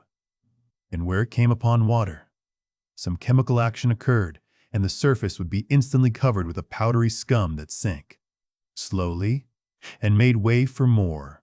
The scum was absolutely insoluble, and it is a strange thing, seeing the instant effect of the gas, that one could drink without hurt the water from which it had been strained. The vapor did not diffuse as a true gas would do. It hung together in banks, flowing sluggishly down the slope of the land and driving reluctantly before the wind. And very slowly, it combined with the mist and moisture of the air and sank to the earth in the form of dust, save that an unknown element giving a group of 4 lines in the blue of the spectrum is concerned. We are still entirely ignorant of the nature of this substance. Once the tumultuous upheaval of its dispersion was over, the black smoke clung so closely to the ground, even before its precipitation, that 50 feet up in the air, on the roofs and upper stories of high houses, and on great trees, there was a chance of escaping its poison altogether, as was proved even that night at Street Cobham. And Ditton, the man who escaped at the former place, tells a wonderful story of the strangeness of its coiling flow, and how he looked down from the church spire and saw the houses of the village rising like ghosts out of its inky nothingness. For a day and a half he remained there, weary, starving, and sun-scorched, the earth under the blue sky, and against the prospect of the distant hills, a velvet black expanse, with red roofs, green trees, and, later, black-veiled shrubs and gates, barns, outhouses, and walls, rising here and there into the sunlight. But that was at Street Cobham, where the black vapor was allowed to remain until it sank of its own accord into the ground. As a rule, the Martians, when it had served its purpose, cleared the air of it again by wading into it and directing a jet of steam upon it. This they did with the vapor banks near us, as we saw in the starlight from the window of a deserted house at Upper Halliford, whither we had returned. From there we could see the searchlights on Richmond Hill and Kingston Hill going to and fro, and about 11 the windows rattled, and we heard the sound of the huge siege guns that had been put in position there. These continued intermittently for the space of a quarter of an hour, sending chance shots at the invisible Martians at Hampton and Ditton, and then the pale beams of the electric light vanished and were replaced by a bright red glow. Then the fourth cylinder fell, a brilliant green meteor, as I learned afterwards, in Bushy Park. Before the guns on the Richmond and Kingston line of hills began, there was a fitful cannonade far away in the southwest, due, I believe, to guns being fired haphazard before the black vapor could overwhelm the gunners. So, setting about it as methodically as men might smoke out a wasp's nest, the Martians spread this strange, stifling vapor over the Londonward country. The horns of the crescent slowly moved apart, until at last they formed a line from Hanwell to Coombe and Malden. All night through their destructive tubes advanced. Never once, after the Martian at St. Juan, George's Hill was brought down, did they give the artillery the ghost of a chance against them. Wherever there was a possibility of guns being laid for them unseen, a fresh canister of the black vapor was discharged, and where the guns were openly displayed, the heat ray was brought to bear. By midnight, the blazing trees along the slopes of Richmond Park and the glare of Kingston Hill threw their light upon a network of black smoke, blotting out the whole valley of the Thames and extending as far as the eye could reach. And through this 2 Martians slowly waded and turned their hissing steam jets this way and that. They were sparing of the heat ray that night, either because they had but a limited supply of material for its production, or because they did not wish to destroy the country, but only to crush and overawe the opposition they had aroused. In the latter aim, they certainly succeeded. Sunday night was the end of the organized opposition to their movements. After that, no body of men would stand against them. So hopeless was the enterprise. Even the crews of the torpedo boats and destroyers that had brought their quick-firers up the Thames refused to stop, mutinied, and went down again. The only offensive operation men ventured upon after that night was the preparation of mines and pitfalls, and even in that, their energies were frantic and spasmodic. One has to imagine, as well as one may, the fate of those batteries towards Esher, waiting so tensely in the twilight. Survivors there were none. One may picture the orderly expectation, the officers alert and watchful, the gunners ready, the ammunition piled to hand, the limber gunners with their horses and wagons, the groups of civilian spectators standing as near as they were permitted, the evening stillness, the ambulances and hospital tents with the burned and wounded from Weybridge, then the dull resonance of the shots. The Martians fired, and the clumsy projectile whirling over the trees and houses and smashing amid the neighboring fields. One may picture, too, the sudden shifting of the attention, the swiftly spreading coils and bellyings of that blackness advancing headlong, towering heavenward, turning the twilight to a palpable darkness, a strange and horrible antagonist of vapor striding upon its victims. Men and horses near it seen dimly, running, shrieking, falling headlong, shouts of dismay, the guns suddenly abandoned, men choking and writhing on the ground, and the swift broadening out of the opaque cone of smoke. And then night and extinction. Nothing but a silent mass of impenetrable vapor hiding its dead. Before dawn, the black vapor was pouring through the streets of Richmond, and the disintegrating organism of government was, with a last expiring effort, rousing the population of London to the necessity of flight. Chapter 16. The Exodus. from London. So you understand the roaring wave of fear that swept through the greatest city in the world just as Monday was dawning. The stream of flight, rising swiftly to a torrent, lashing in a foaming tumult round the railway stations, banked up into a horrible struggle. About the shipping in the Thames, and hurrying by every available channel northward and eastward. By 10 o'clock, the police organization, and by midday even the railway organizations, were losing coherency, losing shape and efficiency, guttering, softening, running at last in that swift liquefaction of the social body. All the railway lines north of the Thames and the southeastern people at Cannon Street had been warned by midnight on Sunday, and trains were being filled.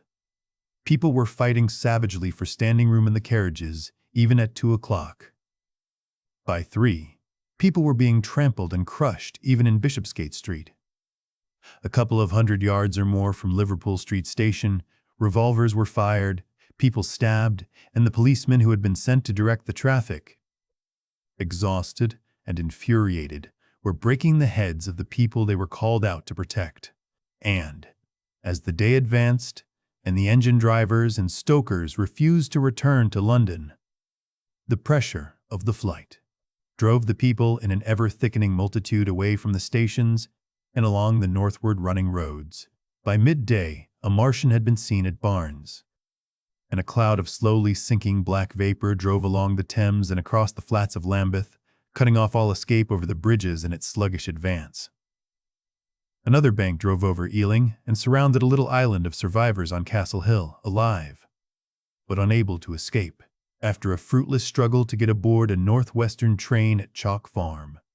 The engines of the trains that had loaded in the goods yard there plowed through shrieking people, and a dozen stalwart men fought to keep the crowd from crushing the driver against his furnace.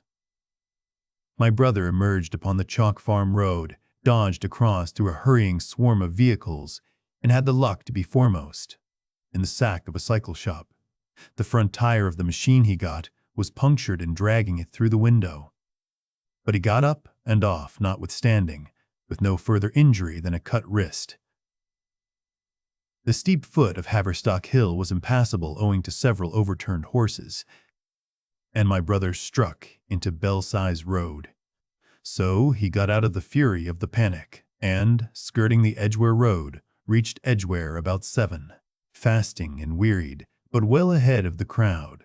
Along the road, people were standing in the roadway, curious, wondering. He was passed by a number of cyclists, some horsemen, and 2 motor cars. A mile from Edgware, the rim of the wheel broke, and the machine became unrideable. He left it by the roadside and trudged through the village. There were shops half opened in the main street of the place, and people crowded on the pavement, and in the doorways and windows, staring astonished at this extraordinary procession of fugitives that was beginning. He succeeded in getting some food at an inn. For a time, he remained in Edgware, not knowing what next to do. The flying people increased in number. Many of them, like my brother, seemed inclined to loiter in the place. There was no fresh news of the invaders from Mars. At that time, the road was crowded, but as yet far from congested. Most of the fugitives at that hour were mounted on cycles, but there were soon motor cars, hansom cabs, and carriages hurrying along, and the dust hung in heavy clouds along the road to St. Albans. It was perhaps a vague idea of making his way to Chelmsford, where some friends of his lived, that at last induced my brother to strike into a quiet lane running eastward. Presently he came upon a stile, and, crossing it, followed a footpath northeastward. He passed near several farmhouses and some little places whose names he did not learn. He saw few fugitives until, in a grass lane towards High Barnet, he happened upon 2 ladies who became his fellow travelers. He came upon them just in time to save them. He heard their screams, and, hurrying round the corner, saw a couple of men struggling to drag them out of the little pony chaise in which they had been driving, while a third, with difficulty, held the frightened pony's head. One of the ladies, a short woman dressed in white, was simply screaming. The other, a dark, slender figure, slashed at the man who gripped her arm with a whip she held in her disengaged hand. My brother immediately grasped the situation, shouted, and hurried towards the struggle. One of the men desisted and turned towards him.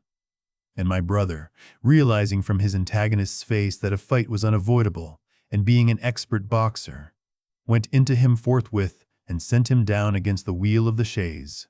It was no time for pugilistic chivalry, and my brother laid him quiet with a kick and gripped the collar of the man who pulled at the slender lady's arm. He heard the clatter of hooves. The whip stung across his face. A third antagonist struck him between the eyes, and the man he held wrenched himself free and made off down the lane in the direction from which he had come. Partly stunned, he found himself facing the man who had held the horse's head, and became aware of the chaise receding from him down the lane, swaying from side to side, and with the women in it looking back. The man before him, a burly rough, tried to close, and he stopped him with a blow in the face.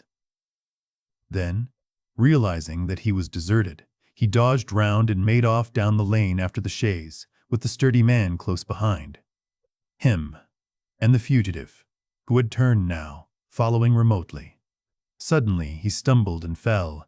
His immediate pursuer went headlong, and he rose to his feet to find himself with a couple of antagonists again. He would have had little chance against them had not the slender lady very pluckily pulled up and returned to his help.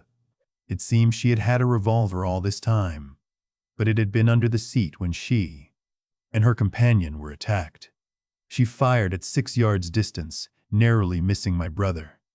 The less courageous of the robbers made off, and his companion followed him, cursing his cowardice. They both stopped in sight down the lane, where the third man lay insensible. "Take this," said the slender lady, and she gave my brother her revolver. "Go back to the chaise," said my brother, wiping the blood from his split lip. She turned without a word. They were both panting, and they went back to where the lady in white struggled to hold back the frightened pony.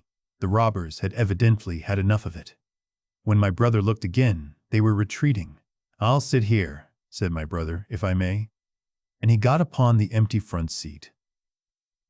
The lady looked over her shoulder. "Give me the reins," she said, and laid the whip along the pony's side. In another moment, a bend in the road hid the 3 men from my brother's eyes. So, quite unexpectedly, my brother found himself panting, with a cut mouth, a bruised jaw, and blood-stained knuckles.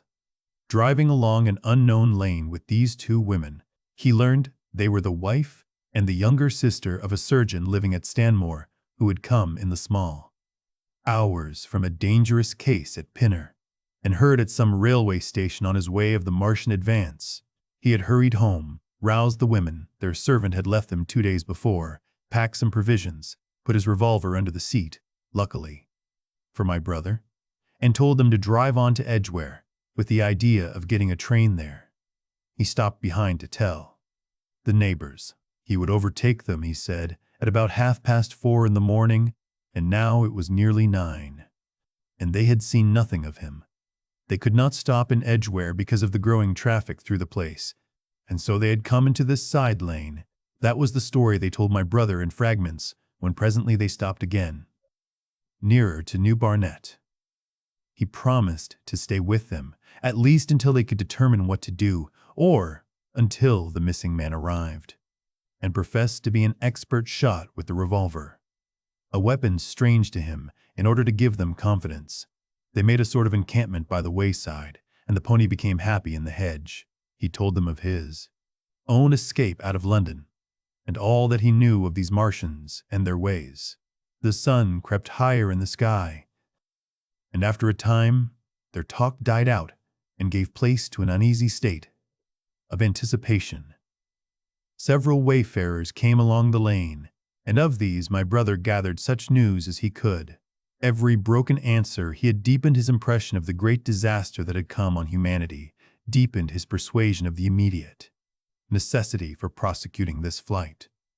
He urged the matter upon them. "We have money," said the slender woman, and hesitated. Her eyes met my brother's, and her hesitation ended. "So have I," said my brother. She explained that they had as much as 30 pounds in gold, besides a 5-pound note, and suggested that with that, they might get upon a train at St. Dalla, Albans, or New Barnet. My brother thought that was hopeless, seeing the fury of the Londoners to crowd upon the trains, and broached his own idea of striking across Essex towards Harwich, and thence escaping from the country altogether. Mrs. Elphinstone, that was the name of the woman in white, would listen to no reasoning, and kept calling upon George. But her sister-in-law was astonishingly quiet and deliberate, and at last agreed to my brother's suggestion. So, designing to cross the Great North Road, they went on towards Barnet, my brother leading the pony to save it as much as possible. As the sun crept up the sky, the day became excessively hot, and underfoot a thick, whitish sand grew, burning and blinding, so that they traveled only very slowly. The hedges were gray with dust, and as they advanced towards Barnet, a tumultuous murmuring grew stronger. They began to meet more people. For the most part, these were staring before them, murmuring indistinct questions, jaded, haggard, unclean. One man in evening dress passed them on foot, his eyes on the ground. They heard his voice, and, looking back at him, saw one hand clutched in his hair and the other beating invisible things. His paroxysm of rage over, he went on his way without once looking back. As my brother's party went on towards the crossroads to the south of Barnet, they saw a woman approaching the road across, some fields on their left, carrying a child and with 2 other children, and then passed a man in dirty black, with a thick stick in one hand and a small portmanteau in the other. Then round the corner of the lane, from between the villas that guarded it at its confluence with the high road, came a little cart drawn by a sweating black pony and driven by a sallow youth in a bowler hat, gray with dust. There were 3 girls, East End factory girls, and a couple of little children crowded in the cart. "This'll take us round Edgware?" asked the driver, wild-eyed, white-faced, and when my brother told him it would. If he turned to the left, he whipped up at once, without the formality of thanks. My brother noticed a pale gray smoke or haze rising among the houses in front of them, and veiling the white facade of a terrace beyond the road that appeared between the backs of the villas. Mrs. Elphinstone suddenly cried out at a number of tongues of smoky red flame leaping up above the houses in front of them against the hot, blue sky. The tumultuous noise resolved itself now into the disorderly mingling of many voices, the gride of many wheels, the creaking of wagons, and the staccato of hoofs. The lane came round sharply, not 50 yards from the crossroads. "Good heavens!" cried Mrs. Elphinstone. "What is this you are driving us into?" My brother stopped. For the main road was a boiling stream of people, a torrent of human beings rushing northward, one pressing on another. A great bank of dust, white and luminous in the blaze of the sun, made everything within 20 feet of the ground gray and indistinct, and was perpetually renewed by the hurrying feet of a dense crowd of horses and of men and women on foot, and by the wheels of vehicles of every description. "Way!" my brother heard voices crying. "Make way!" It was like riding into the smoke of a fire to approach the meeting point of the lane and road. The crowd roared like a fire, and the dust was hot and pungent. And, indeed, a little way up the road, a villa was burning and sending rolling masses of black smoke across the road to add to the confusion. 2 men came past them. Then a dirty woman, carrying a heavy bundle and weeping. A lost retriever dog, with hanging tongue, circled dubiously round them, scared and wretched, and fled at my brother's threat. So much as they could see of the road, Londonward between the houses to the right, was a tumultuous stream of dirty, hurrying people, pent in between the villas on either side. The black heads, the crowded forms, grew into distinctness as they rushed towards the corner, hurried past, and merged their individuality again in a receding multitude that was swallowed up at last in a cloud of dust. "Go on! Go on!" cried the voices. "Way! Way!" One man's hands pressed on the back of another. My brother stood at the pony's head. Irresistibly attracted, he advanced slowly, pace by pace, down the lane. Edgware had been a scene of confusion, Chalk Farm, a riotous tumult, but this was a whole population in movement. It is hard to imagine that host. It had no character of its own. The figures poured out past the corner and receded with their backs to the group in the lane. Along the margin came those who were on foot, threatened by the wheels, stumbling in the ditches, blundering into one another. The carts and carriages crowded close upon one another, making little way for those swifter and more impatient vehicles that darted forward. Every now and then, when an opportunity showed itself of doing so, sending the people scattering against the fences and gates of the villas. "Push on," was the cry. "Push on! They are coming!" In one cart stood a blind man in the uniform of the Salvation Army, gesticulating with his crooked fingers and bawling, "Eternity! Eternity!" His voice was hoarse and very loud, so that my brother could hear him long after he was lost to sight in the dust. Some of the people who crowded in the carts whipped stupidly at their horses and quarreled with other drivers. Some sat motionless, staring at nothing with miserable eyes. Some gnawed their hands with thirst or lay prostrate in the bottoms of their conveyances. The horses' bits were covered with foam, their eyes bloodshot. There were cabs, carriages, shop carts, wagons, beyond counting, a mail cart, a road cleaner's cart marked Vestry of St. C. Pancras, a huge timber wagon crowded with roughs. A brewer's dray rumbled by with its two near wheels splashed with fresh blood. "Clear the way!" cried the voices. "Clear the way!" "Eternity! Eternity!"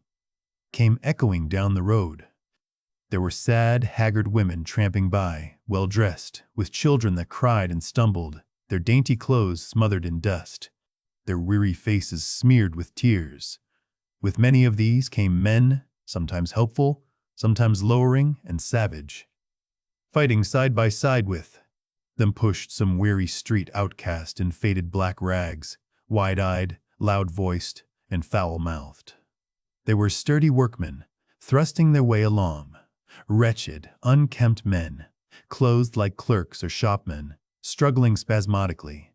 A wounded soldier, my brother, noticed. Men dressed in the clothes of railway porters, one wretched creature in a nightshirt with a coat thrown over it. But varied as its composition was, certain things all that host had in common. There were fear and pain on their faces, and fear behind them. A tumult up the road, a quarrel for a place in a wagon, sent the whole host of them quickening their pace even. A man so scared and broken that his knees bent under him was galvanized for a moment into renewed activity. The heat and dust had already been at work upon this multitude. Their skins were dry, their lips black and cracked. They were all thirsty, weary, and footsore. And amid the various cries one heard, disputes, reproaches, groans of weariness and fatigue, the voices of most of them were hoarse and weak. Through it all ran a refrain, "Way! Way! The Martians are coming." Few stopped and came aside from that flood. The lane opened slantingly into the main road with a narrow opening, and had a delusive appearance of coming from the direction of London. Yet a kind of eddy of people drove into its mouth, weaklings elbowed out of the stream, who for the most part rested but a moment before plunging into it again. A little way down the lane, with two friends bending over him, lay a man with a bare leg, wrapped about with bloody rags. He was a lucky man to have friends. A little old man, with a gray military mustache and a filthy black frock coat, limped out and sat down beside the trap, removed his boot, His sock was blood-stained, shook out a pebble, and hobbled on again. And then a little girl of 8 or 9, all alone, threw herself under the hedge close by my brother, weeping, "I can't go on, I can't go on." My brother woke from his torpor of astonishment and lifted her up, speaking gently to her, and carried her to Miss Elphinstone. So soon as my brother touched her, she became quite still, as if frightened. "Ellen!" shrieked a woman in the crowd, with tears in her voice. "Ellen!" And the child suddenly darted away from my brother, crying, "Mother!" "They are coming," said a man on horseback, riding past along the lane. "Out of the way there," bawled a coachman, towering high, and my brother saw a closed carriage turning into the lane. The people crushed back on one another to avoid the horse. My brother pushed the pony and chaise back into the hedge, and the man drove by and stopped at the turn of the way. It was a carriage with a pole for a pair of horses, but only one was in the traces. My brother saw dimly through the dust that 2 men lifted out something on a white stretcher and put it gently on the grass beneath the privet hedge. One of the men came running to my brother. "Where is there any water?" he said. "He is dying fast and very thirsty. It is Lord Garrick." "Lord Garrick," said my brother, "the Chief Justice?" "The water?" he said. "There may be a tap," said my brother, "in some of the houses. We have no water. I dare not leave my people." The man pushed against the crowd towards the gate of the corner house. "Go on," said the people, thrusting at him. "They are coming. Go on." Then my brother's attention was distracted by a bearded, eagle-faced man lugging a small handbag, which split even as my brother's eyes rested on it and disgorged a mass of sovereigns that seemed to break up into separate coins as it struck the ground. They rolled hither and thither among the struggling feet of men and horses. The man stopped and looked stupidly at the heap, and the shaft of a cab struck his shoulder and sent him reeling. He gave a shriek and dodged back, and a cartwheel shaved him narrowly. "Way!" cried the men all about him. "Make way!" So soon as the cab had passed, he flung himself, with both hands open, upon the heap of coins, and began thrusting handfuls in his pocket. A horse rose close upon him, and in another moment, half rising, he had been borne down under the horse's hoofs. "Stop!" screamed my brother, and pushing a woman out of his way, tried to clutch the bit of the horse. Before he could get to it, he heard a scream under the wheels, and saw through the dust the rim passing over the poor wretch's back. The driver of the cart slashed his whip at my brother, who ran round behind the cart. The multitudinous shouting confused his ears. The man was writhing in the dust among his scattered money, unable to rise, for the wheel had broken his back, and his lower limbs lay limp and dead. My brother stood up and yelled at the next driver, and a man on a black horse came to his assistance. "Get him out of the road," said he, and, clutching the man's collar with his free hand, my brother lugged him sideways. But he still clutched after his money, and regarded my brother fiercely, hammering at his arm with a handful of gold. "Go on, go on," shouted angry voices behind.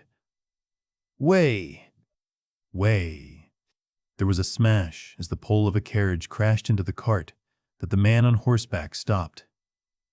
My brother looked up, and the man with the gold twisted his head round and bit the wrist that held his collar. There was a concussion, and the black horse came staggering sideways, and the cart horse pushed beside it. A hoof missed my brother's foot by a hair's breadth.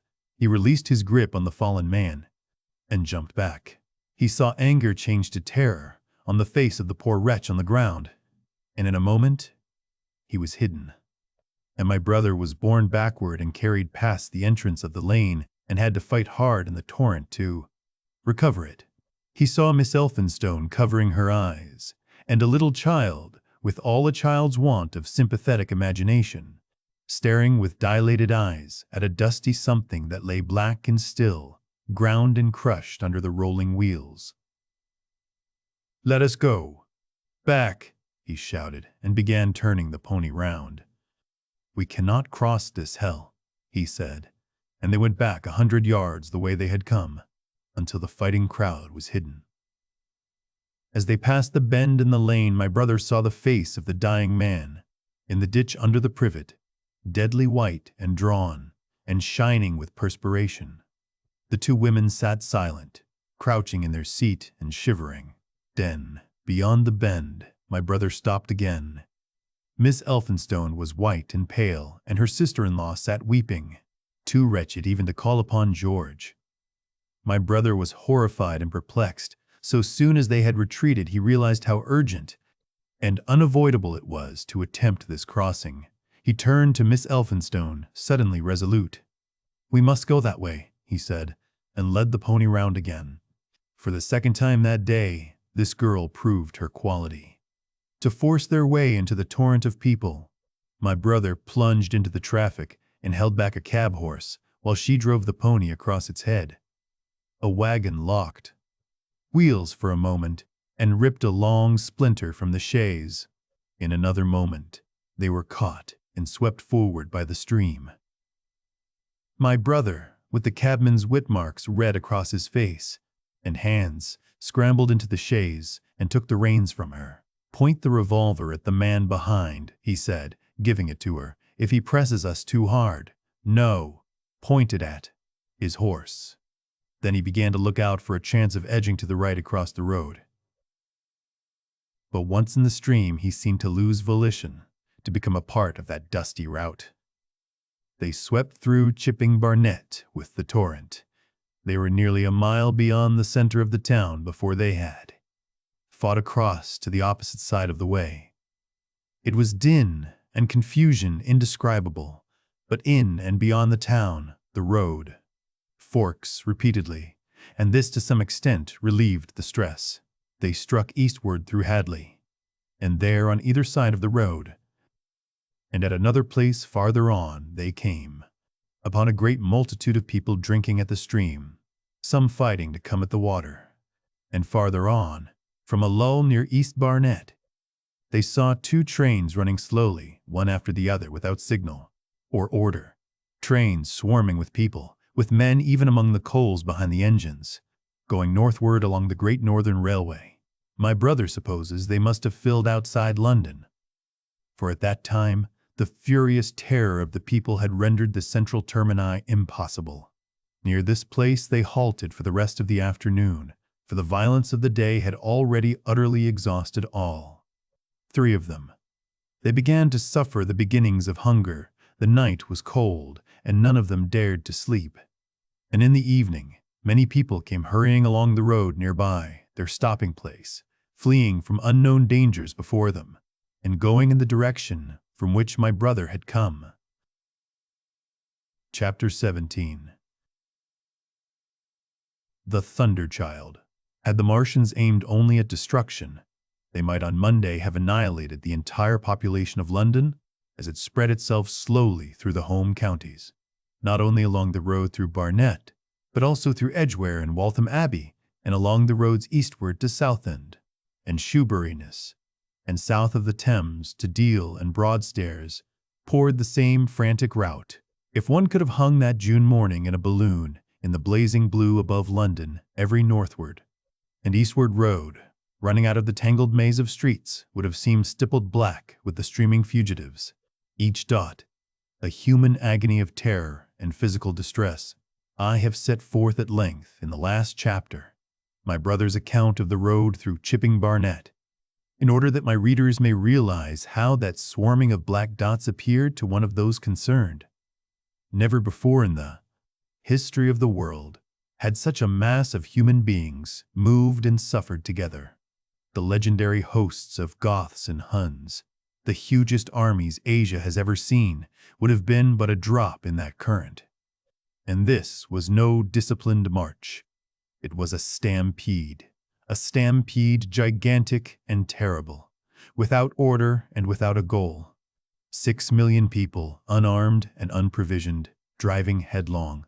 It was the beginning of the rout of civilization, of the massacre of mankind, Directly below him, the balloonist would have seen the network of streets far and wide, houses, churches, squares, crescents, gardens, already derelict, spread out like a huge map, and in the southward blotted.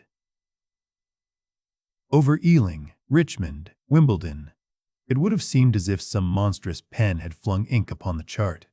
Steadily, incessantly, each black splash grew and spread, shooting out ramifications this way and that, now banking itself against rising ground, now pouring swiftly over a crest into a new-found valley, exactly as a gout of ink would spread itself upon blotting paper. And beyond, over the blue hills that rise southward of the river, the glittering Martians went to and fro, calmly and methodically spreading their poison cloud over this patch of country and then over that, laying it again with their steam jets when it had served its purpose, and taking possession of the conquered country. They do not seem to have aimed at extermination so much as at complete demoralization and the destruction of any opposition. They exploded. Any stores of powder they came upon, cut every telegraph, and wrecked the railways here and there. They were hamstringing mankind. They seemed in no hurry to extend the field of their operations, and did not come beyond the central part of London all that day. It is possible that a very considerable number of people in London stuck to their houses through Monday morning. Certain it is that many died at home, suffocated by the black smoke. Until, about midday, the Pool of London was an astonishing scene. Steamboats and shipping of all sorts lay there, tempted by the enormous sums of money offered by fugitives, and it is said that many who swam out to these vessels were thrust off with boat-hooks and drowned. About 1 o'clock in the afternoon, the thinning remnant of a cloud of the black vapor appeared between the arches of Blackfriars Bridge. At that, the pool became a scene of mad confusion, fighting, and collision, and for some time a multitude of boats and barges jammed in the northern arch of the Tower Bridge, and the sailors and lightermen had to fight savagely against the people, who swarmed upon them from the riverfront. People were actually clambering down the piers of the bridge from above, when, an hour later, a Martian appeared beyond the clock tower and waded down the river. Nothing but wreckage floated above Limehouse. Of the falling of the 5th cylinder I have presently to tell.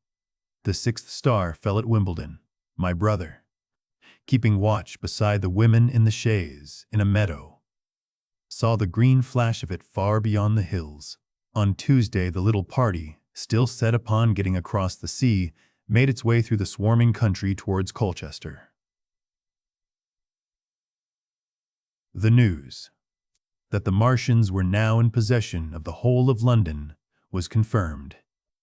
They had been seen at Highgate, and even, it was said, at Neasden.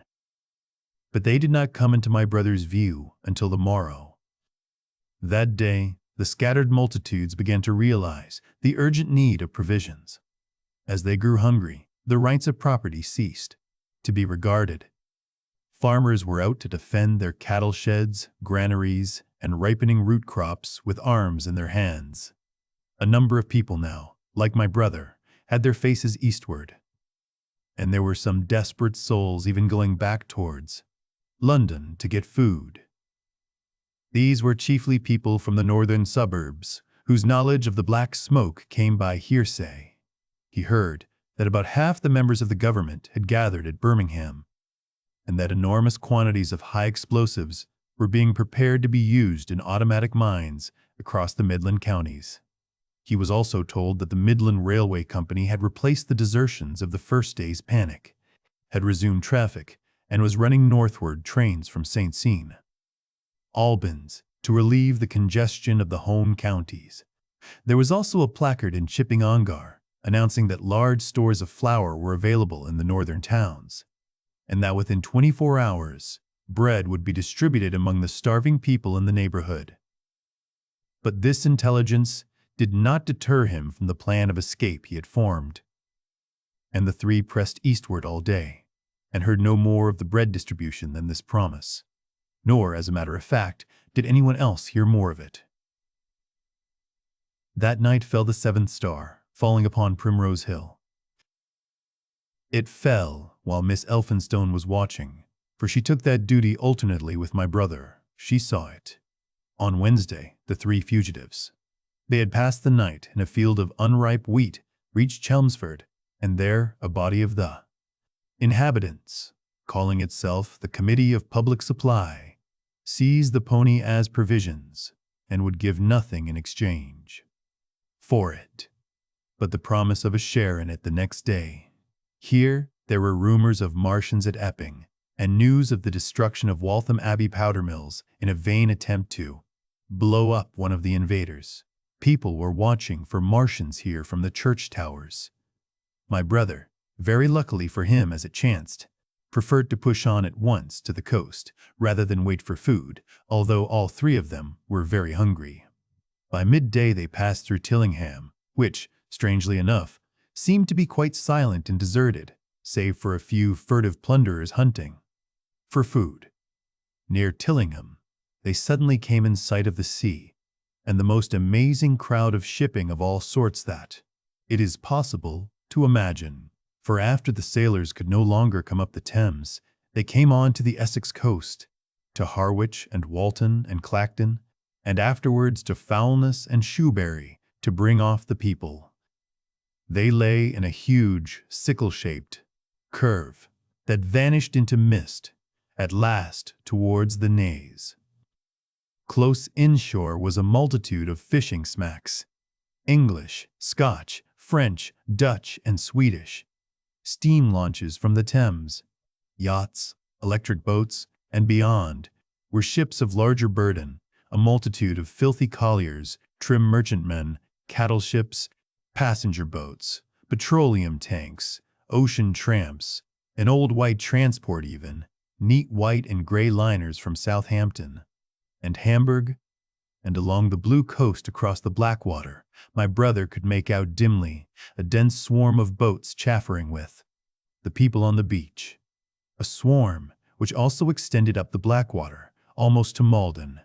About a couple of miles out lay an ironclad, very low in the water, almost, to my brother's perception, like a waterlogged ship.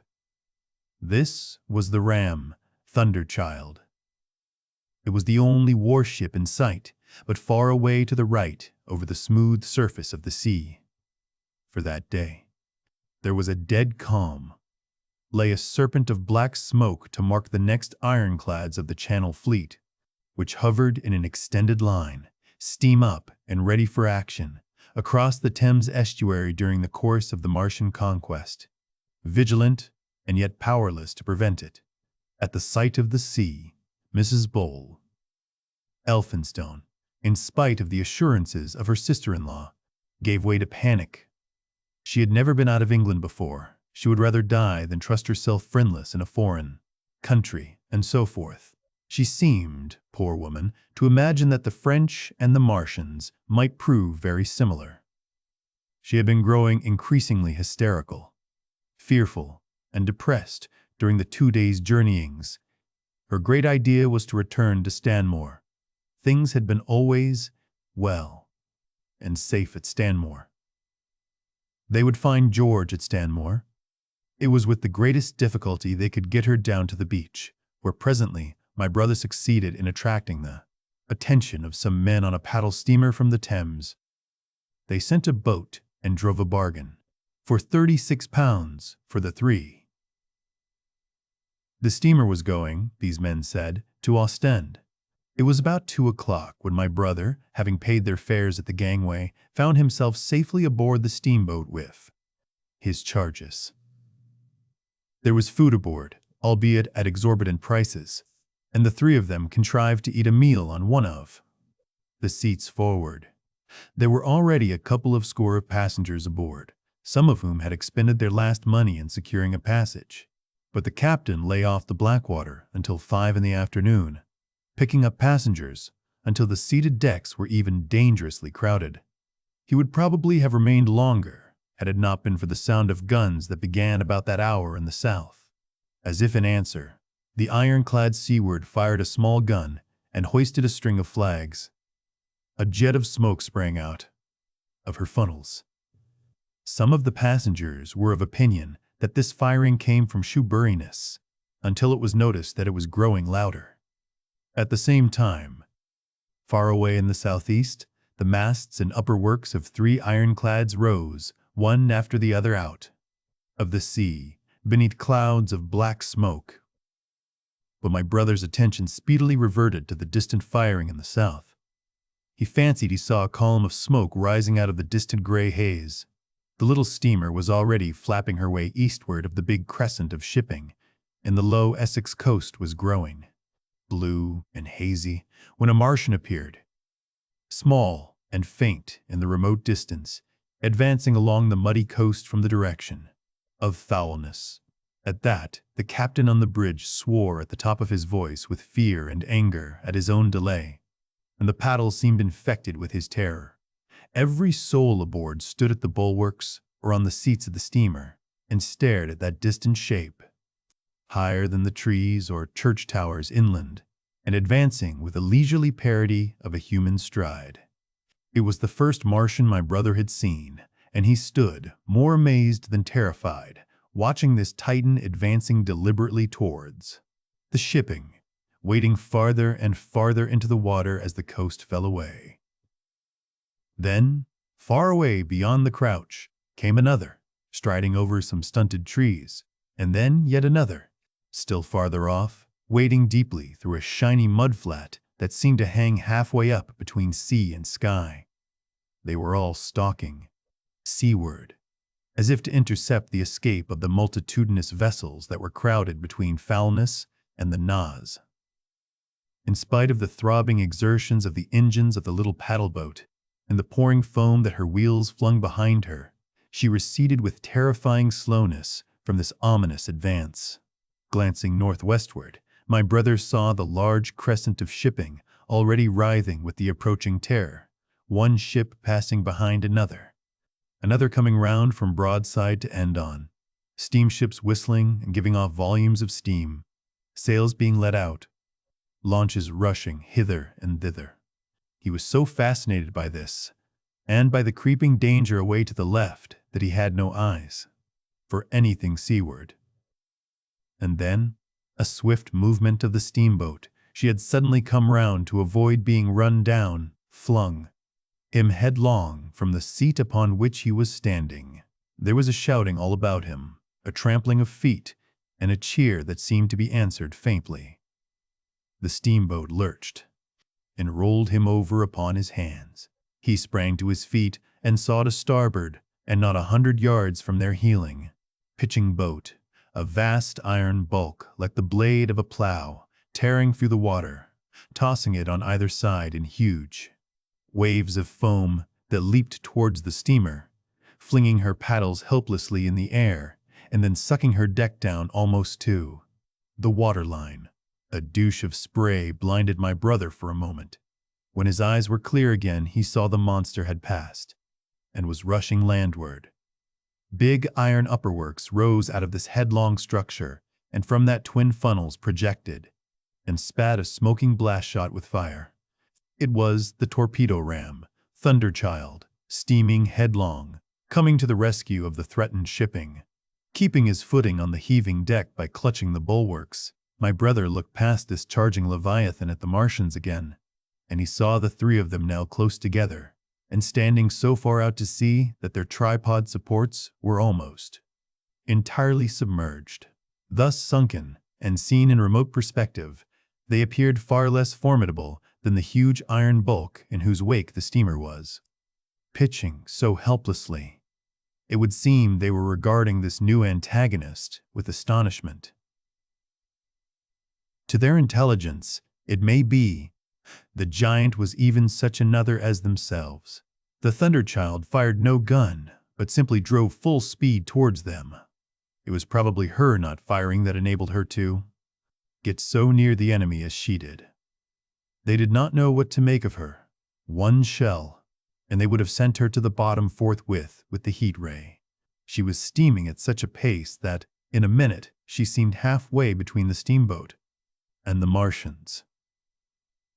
A diminishing black bulk against the receding horizontal expanse of the Essex coast. Suddenly, The foremost Martian lowered his tube and discharged a canister of the black gas at the ironclad. It hit her larboard, sighed, and glanced off in an inky jet that rolled away to seaward, an unfolding torrent of black smoke, from which the ironclad drove clear. To the watchers from the steamer, low in the water and with the sun in their eyes, it seemed as though she were already among the Martians. They saw the gaunt figures separating and rising out of the water as they retreated shoreward, and one of them raised the camera-like generator of the heat ray. He held it pointing obliquely downward, and a bank of steam sprang from the water at its touch. It must have driven through the iron of the ship's side like a white-hot iron rod through paper. A flicker of flame went up through the rising steam, and then the Martian reeled and staggered. In another moment he was cut down, and a great body of water and steam shot high in the air. The guns of the Thunder Child sounded through the reek, going off one after the other, and one shot splashed the water.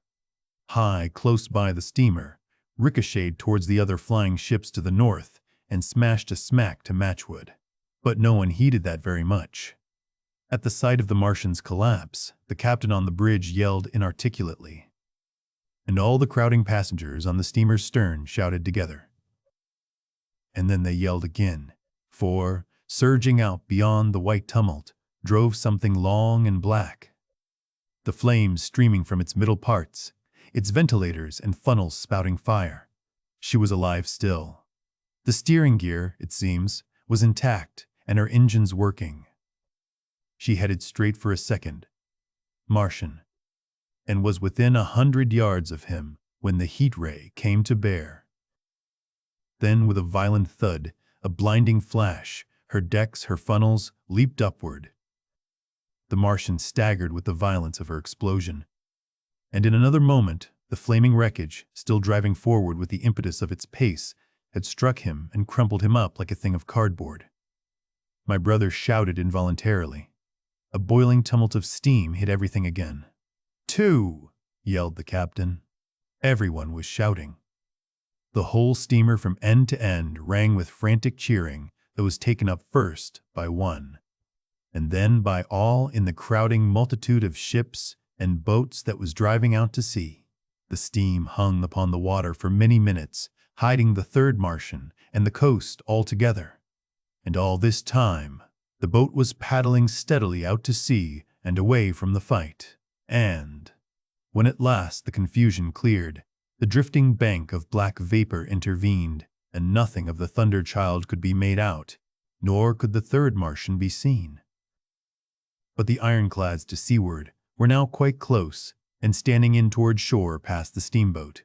The little vessel continued to beat its way seaward, and the ironclads receded slowly towards the coast, which was hidden still by a marbled bank of vapor, part steam, part black gas, eddying and combining in the strangest way. The fleet of refugees was scattering to the northeast. Several smacks were sailing between the ironclads and the steamboat. After a time, and before they reached the sinking cloud bank, the warships turned northward and then abruptly went about and passed into the thickening haze of evening southward.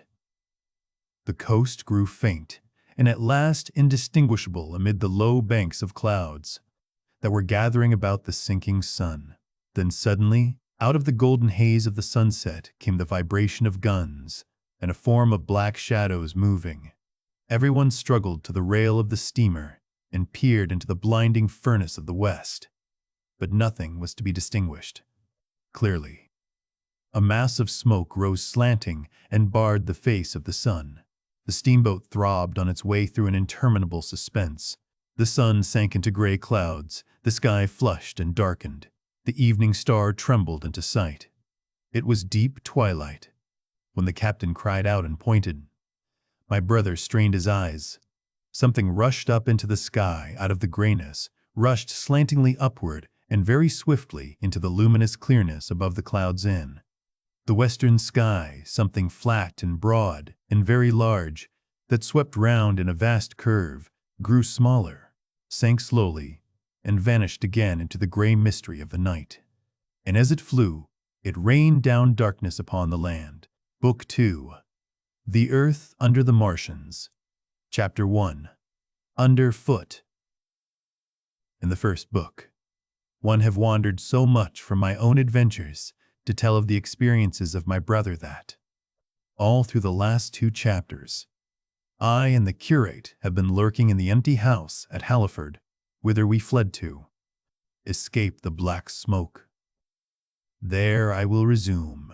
We stopped there all Sunday night and all the next day, the day of the panic, in a little island of daylight, cut off by the black smoke from the rest of the world.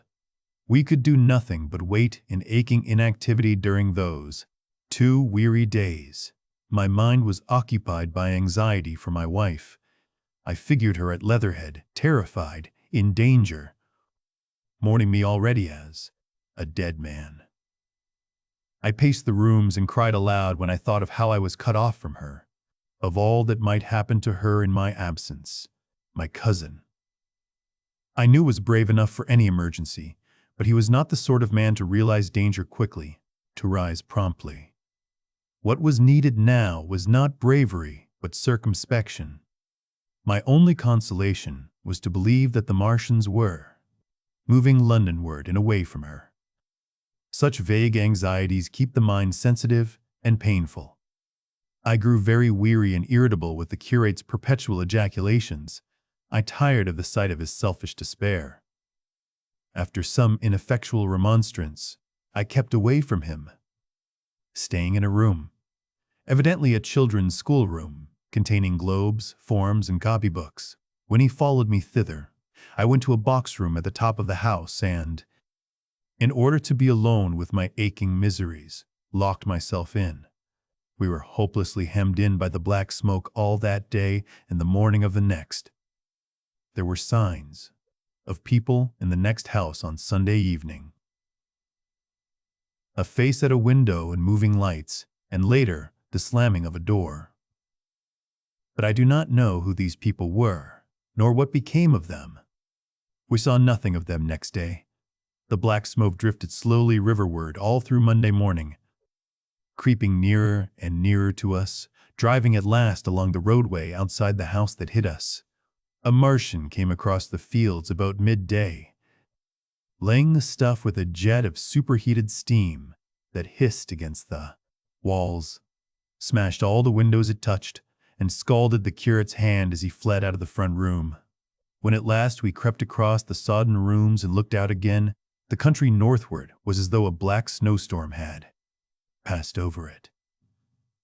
Looking towards the river, we were astonished to see an unaccountable redness mingling with the black of the scorched meadows. For a time, we did not see how this change affected our position, save that we were relieved of our fear of the black smoke. But later I perceived that we were no longer hemmed in, that now we might get away. So soon as I realized that the way of escape was open, my dream of action returned. But the curate was lethargic, unreasonable. "We are safe here," he repeated. "Safe here." I resolved to leave him. Would that I had. Wiser now for the artilleryman's teaching, I sought out food and drink. I had found oil and rags for my burns, and I also took a hat and a flannel shirt that I found in one of the bedrooms. When it was clear to him that I meant to go alone, had reconciled myself to going alone, he suddenly roused himself to come, and all being quiet throughout the afternoon, we started about 5 o'clock, as I should judge, along the blackened road to Sunbury. In Sunbury, and at intervals along the road, were dead bodies lying in contorted attitudes, horses as well as men, overturned carts and luggage, all covered thickly with black dust. That pall of cindery powder made me think of what I had read, of the destruction of Pompeii. We got to Hampton Court without misadventure, our minds full of strange and unfamiliar appearances, and at Hampton Court our eyes were relieved to find a patch of green that had escaped the suffocating drift. We went through Bushy Park, with its deer going to and fro under the chestnuts, and some men and women hurrying in the distance towards Hampton, and so we came to Twickenham. These were the first people we saw. Away Away across the road, the woods beyond Ham and Petersham were still afire.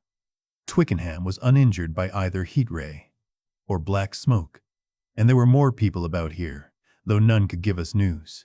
For the most part, they were like ourselves, taking advantage of a lull to shift their quarters. I have an impression that many of the houses here were still occupied by scared inhabitants, too frightened even for flight. Here, too, the evidence of a hasty rout was abundant along the road. I remember most vividly 3 smashed bicycles in a heap, pounded into the road by the wheels of subsequent carts. We crossed Richmond Bridge about 8:30. We hurried across the exposed bridge, of course, but I noticed floating down the stream a number of red masses, some many feet across. I did not know what these were. There was no time for scrutiny, and I put a more horrible interpretation on them than they deserved. Here again on the Surrey side were black dust that had once been smoke and dead bodies, a heap near the approach to the station. But we had no glimpse of the Martians until we were some way towards Barnes. We saw in the blackened distance a group of 3 people running down a side street towards the river, but otherwise it seemed deserted. Up the hill, Richmond town was burning briskly. Outside the town of Richmond there was no trace of the black smoke. Then suddenly, as we approached Kew, came a number of people running, and the upper works of a Martian fighting machine loomed in sight over the housetops, not 100 yards away from us. We stood aghast at our danger, and had the Martian looked down, we must immediately have perished. We were so terrified that we dared not go on, but turned aside and hid in a shed in a garden. There the curate crouched, weeping silently and refusing to stir again. But my fixed idea of reaching Leatherhead would not let me rest, and in the twilight I ventured out again. I went through a shrubbery and along a passage beside a big house standing in its own grounds, and so emerged upon the road towards Kew. The curate I left in the shed, but he came hurrying after me. That second start was the most foolhardy thing I ever did, for it was manifest the Martians were about us. No sooner had the curate overtaken me than we saw either the fighting machine we had seen before or another, far away across the meadows in the direction of Kew Lodge. 4 or 5 little black figures hurried before it across the green-gray of the field, and in a moment it was evident. This Martian pursued them. In 3 strides he was among them, and they ran radiating from his feet in all directions. He used no heat ray to destroy them, but picked them up one by one. Apparently, he tossed them into the great metallic carrier which projected behind him, much as a workman's basket hangs over his shoulder. It was the first time I realized that the Martians might have any other purpose than destruction with defeated humanity. We stood for a moment petrified, then turned and fled through a gate behind us into a walled garden. Fell into, rather than found, a fortunate ditch, and lay there, scarce daring to whisper to each other until the stars were out. I suppose it was nearly 11 o'clock before we gathered courage to start again, no longer venturing into the road, but sneaking along hedgerows and through plantations, and watching keenly through the darkness, he on the right and I on the left, for the Martians, who seemed to be all about us. In one place we blundered upon a scorched and blackened area, now cooling and ashen, and a number of scattered dead bodies of men burned horribly about the heads and trunks, but with their legs and boots mostly intact, and of dead horses, 50 feet perhaps, behind a line of 4 ripped guns and smashed gun carriages. Sheen, it seemed, had escaped destruction, but the place was silent and deserted. Here we happened on no dead, though the night was too dark for us to see into the side roads of the place. In Sheen, my companion suddenly complained of faintness and thirst, and we decided to try one of the houses. The first house we entered, after a little difficulty with the window, was a small, semi-detached villa, and I found nothing eatable left in the place but some moldy cheese. There was, however, water to drink, and I took a hatchet, which promised to be useful in our next housebreaking. We then crossed to a place where the road turns towards Mortlake.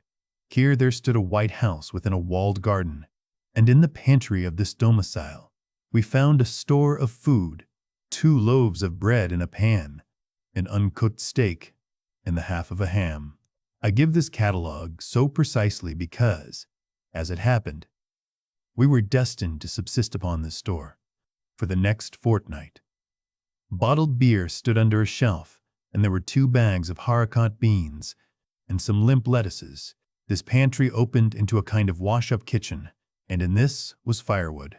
There was also a cupboard, in which we found nearly a dozen of burgundy, tinned soups and salmon, and 2 tins of biscuits. We sat in the adjacent kitchen in the dark, for we dared not strike a light, and ate bread and ham, and drank beer out of the same bottle. The curate, who was still timorous and restless, was now, oddly enough, for pushing on, and I was urging him to keep up his strength by eating when the thing happened that was to imprison us. "It can't be midnight yet," I said, and then came a blinding glare of vivid green light. Everything in the kitchen leaped out, clearly visible in green and black, and vanished again. And then followed such a concussion as I have never heard before or since. So close on the heels of this as to seem instantaneous, came a thud behind me, a clash of glass, a crash and rattle of falling masonry all about us, and the plaster of the ceiling came down upon us, smashing into a multitude of fragments upon our heads. I was knocked headlong across the floor against the oven handle and stunned. I was insensible for a long time, the curate told me, and when I came to, we were in darkness again, and he, with a face wet, as I found afterwards, with blood from a cut forehead, was dabbing water over me. For some time, I could not recollect what had happened. Then, things came to me slowly. A bruise on my temple asserted itself. "Are you better?" asked the curate in a whisper. At last I answered him. I sat up. "Don't move," he said. "The floor is covered with smashed crockery from the dresser. You can't possibly move without making a noise, and I fancy they are outside." We both sat quite silent, so that we could scarcely hear each other breathing. Everything seemed deadly still. But once something near us, some plaster or broken brickwork, slid down with a rumbling sound. Outside and very near was an intermittent, metallic rattle. "That," said the curate, when presently it happened again. "Yes," I said, "but what is it?" "A Martian," said the curate. I listened again. It was not like the Higre, I said, and for a time I was inclined to think one of the great fighting machines had stumbled against the house, as I had seen one stumble against the tower of Shepperton Church. Our situation was so strange and incomprehensible that for 3 or 4 hours, until the dawn came, we scarcely moved. And then the light filtered in, not through the window, which remained black, but through a triangular aperture between a beam and a heap of broken bricks in the wall behind us. The interior of the kitchen we now saw grayly for the first time. The window had been burst in by a mass of garden mold, which flowed over the table upon which we had been sitting and lay about our feet. Outside, the soil was banked high against the house. At the top of the window frame we could see an uprooted drain pipe. The floor was littered with smashed hardware. The end of the kitchen towards the house was broken into, and since the daylight shone in there, it was evident the greater part of the house had collapsed. Contrasting vividly with this ruin was the neat dresser, stained in the fashion pale green, and with a number of copper and tin vessels below it, the wallpaper imitating blue and white tiles, and a couple of colored supplements fluttering from the walls above. The kitchen range. As the dawn grew clearer, we saw through the gap in the wall the body of a Martian, standing sentinel, I suppose, over the still glowing cylinder. At the sight of that, we crawled as circumspectly as possible out of the twilight of the kitchen into the darkness of the scullery. Abruptly, the right interpretation dawned upon my mind. "The 5th cylinder," I whispered. "The 5th shot from Mars has struck this house and buried us under the ruins." For a time, The curate was silent, and then he whispered, "God have mercy upon us." I heard him presently whimpering to himself. Save for that sound, we lay quite still in the scullery. I, for my part, scarce dared breathe, and sat with my eyes fixed on the faint light of the kitchen door. I could just see the curate's face, a dim, oval shape, and his collar and cuffs. Outside there began a metallic hammering, then a violent hooting, and then again, after a quiet interval, a hissing like the hissing of an engine.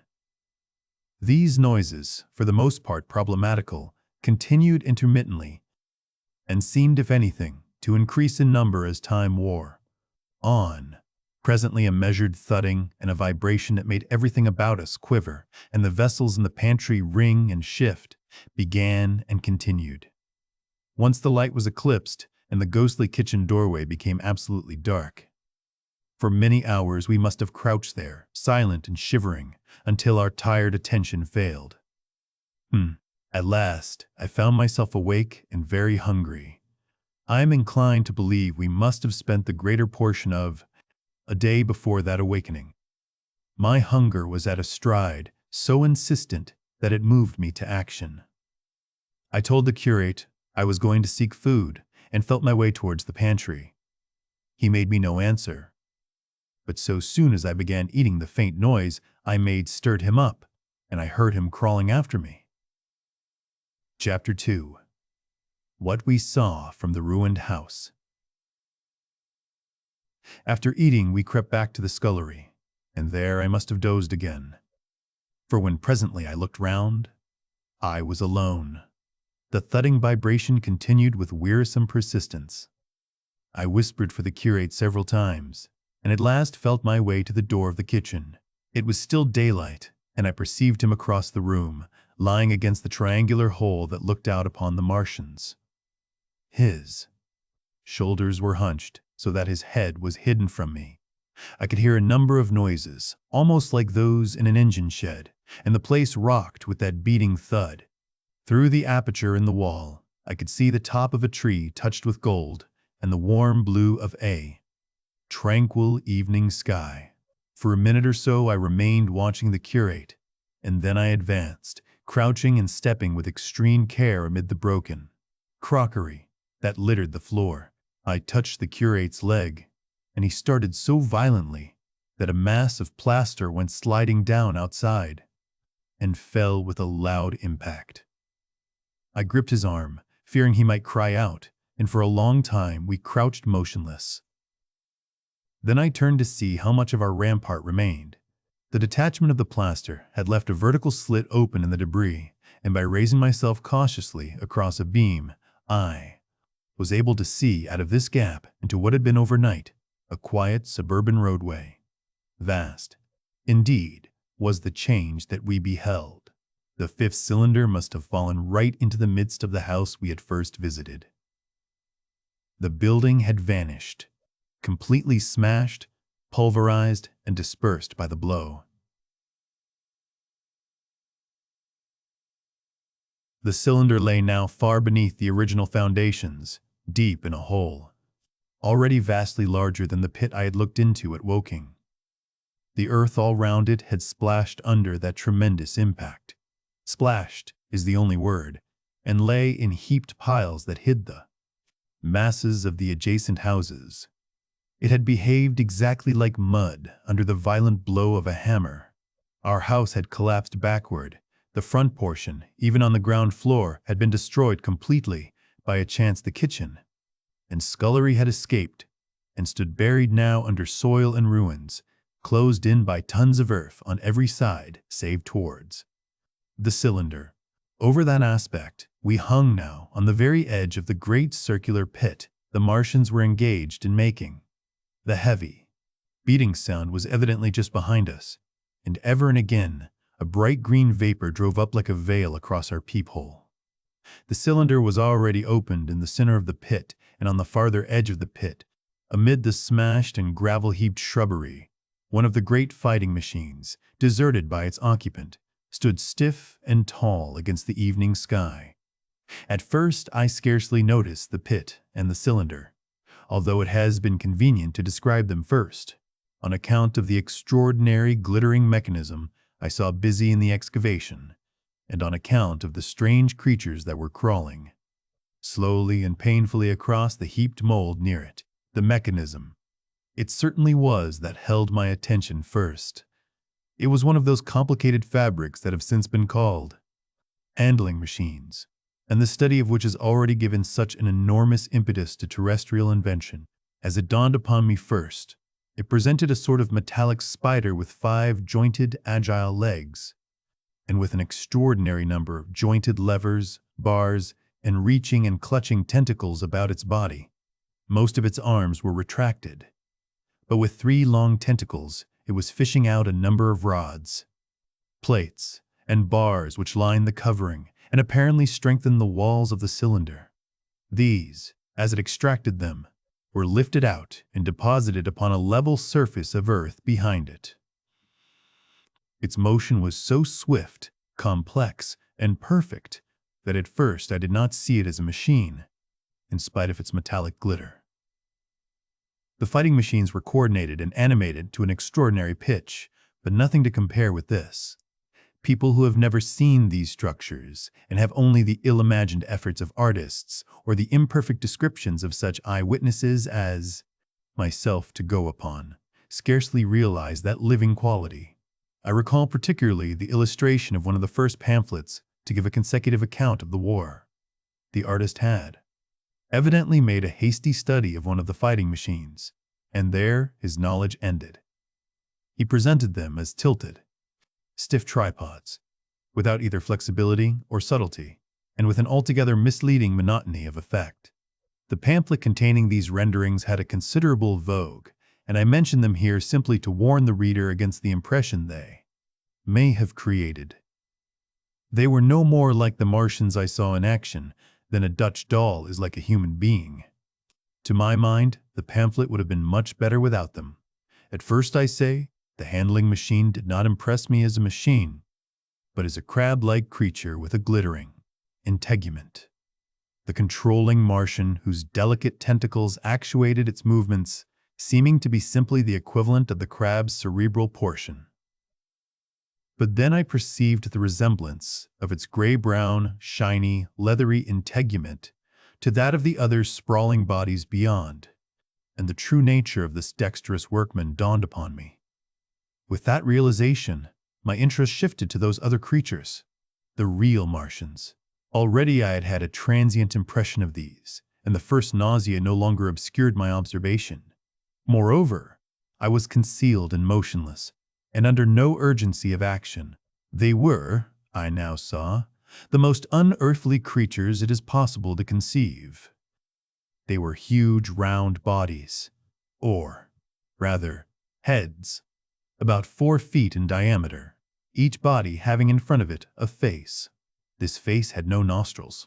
Indeed, the Martians do not seem to have had any sense of smell, but it had a pair of very large, dark-colored eyes, and just beneath this, a kind of fleshy beak. In the back of this head or body, I scarcely know how to speak of it, was the single tight tympanic surface, since known to be anatomically an ear, though it must have been almost useless in our dense air. In a group round the mouth were 16 slender, almost whip-like tentacles, arranged in 2 bunches of 8 each. These bunches have since been named rather aptly by that distinguished anatomist, Professor Howes, the hands. Even as I saw these Martians, for the first time, they seemed to be endeavoring to raise themselves on these hands. But of course, with the increased weight of terrestrial conditions, this was impossible. There is reason to suppose that on Mars they may have progressed upon them with some facility. The internal anatomy, I may remark here, as dissection has since shown, was almost equally simple. The greater part of the structure was the brain, sending enormous nerves to the eyes, ear, and tactile tentacles. Besides this were the bulky lungs, into which the mouth opened, and the heart and its vessels. The pulmonary distress, caused by the denser atmosphere and greater gravitational attraction, was only too evident in the convulsive movements of the outer skin. And this was the sum of the Martian organs. Strange as it may seem to a human being, all the complex apparatus of digestion, which makes up the bulk of our bodies, did not exist in the Martians. They were heads, merely heads. Entrails they had none. They did not eat, much less digest. Instead, they took the fresh, living blood of other creatures and injected it into their own veins. I have myself seen this being done, as I shall mention in its place. But, squeamish as I may seem, I cannot bring myself to describe what I could not endure even to continue watching. Let it suffice to say, blood obtained from a still living animal, in most cases from a human being, was run directly by means of a little pipette into the recipient canal. The bare idea of this is no doubt horribly repulsive to us, but at the same time, I think that we should remember how repulsive our carnivorous habits would seem to an intelligent rabbit. The physiological advantages of the practice of injection are undeniable if one thinks of the tremendous waste of human time and energy occasioned by eating and the digestive process. Our bodies are half made up of glands and tubes, and organs, occupied in turning heterogeneous food into blood. The digestive processes and their reaction upon the nervous system sap our strength and color our minds. Men go happy or miserable as they have healthy or unhealthy livers or sound gastric glands. But the Martians were lifted above all these organic fluctuations of mood and emotion. Their undeniable preference for men as their source of nourishment is partly explained by the nature of the remains of the victims they had brought with them as provisions from Mars. These creatures, to judge from the shriveled remains that have fallen into human hands, were bipeds with flimsy, siliceous skeletons, almost like those of the siliceous sponges, and feeble musculature, standing about 6 feet high and having round, erect heads and large eyes in flinty sockets. 2 or 3 of these seemed to have been brought in each cylinder, and all were killed before Earth was reached. It was just as well for them, for the mere attempt to stand upright upon our planet would have broken every bone in their bodies.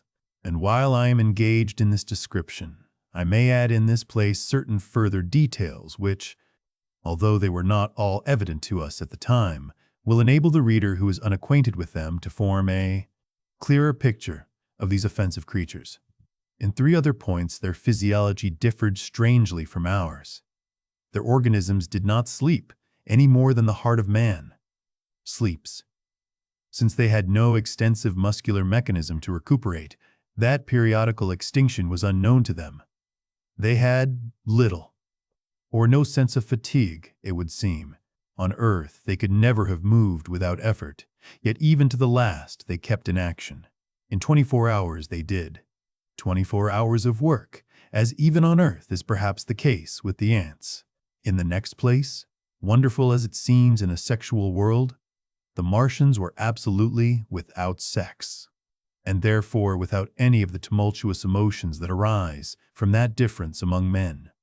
A young Martian, there can now be no dispute, was really born upon Earth during the war, and it was found attached to its parent, partially budded off, just as young lily bulbs bud off, or like the young animals in the freshwater polyp.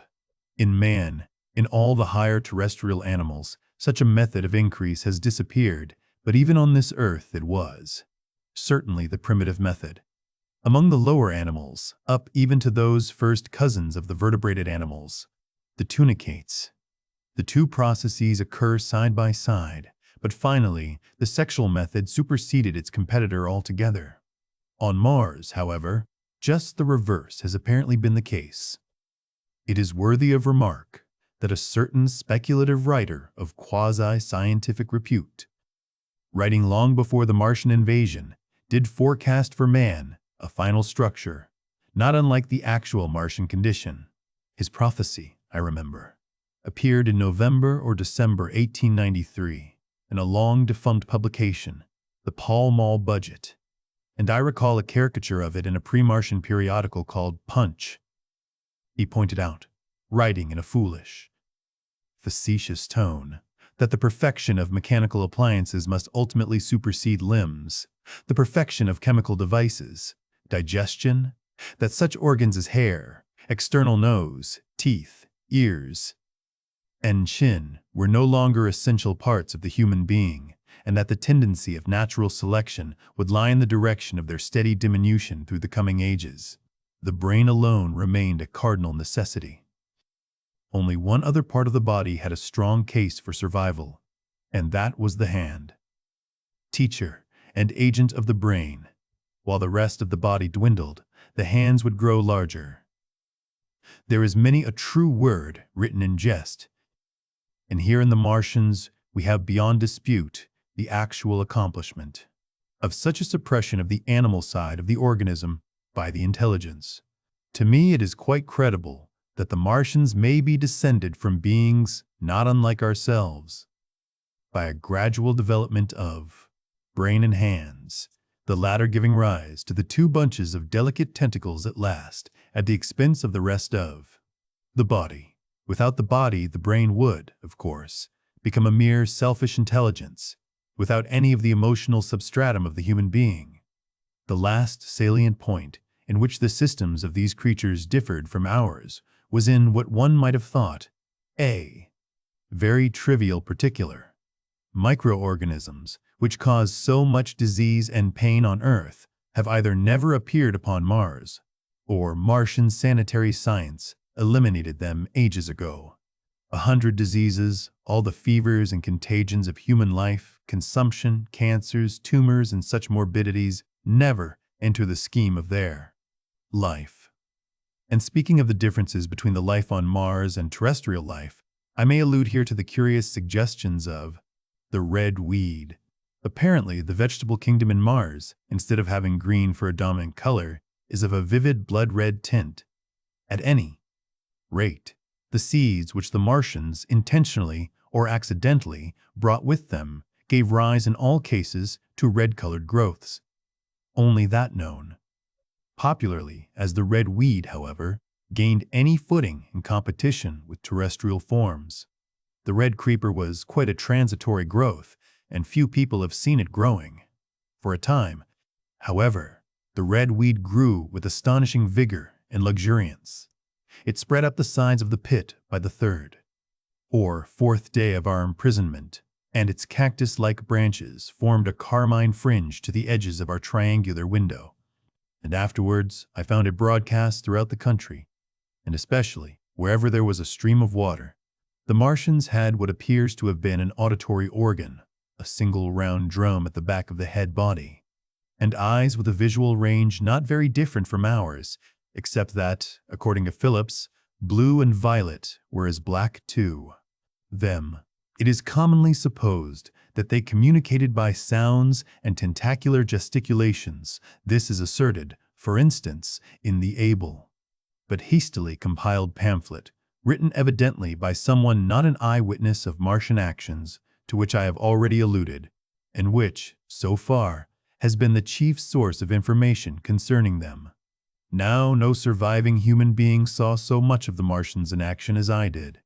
I take no credit to myself for an accident, but the fact is so, and I assert that I watched them closely time after time, and that I have seen 4, 5, and once 6 of them sluggishly performing the most elaborately complicated operations together without either sound or gesture.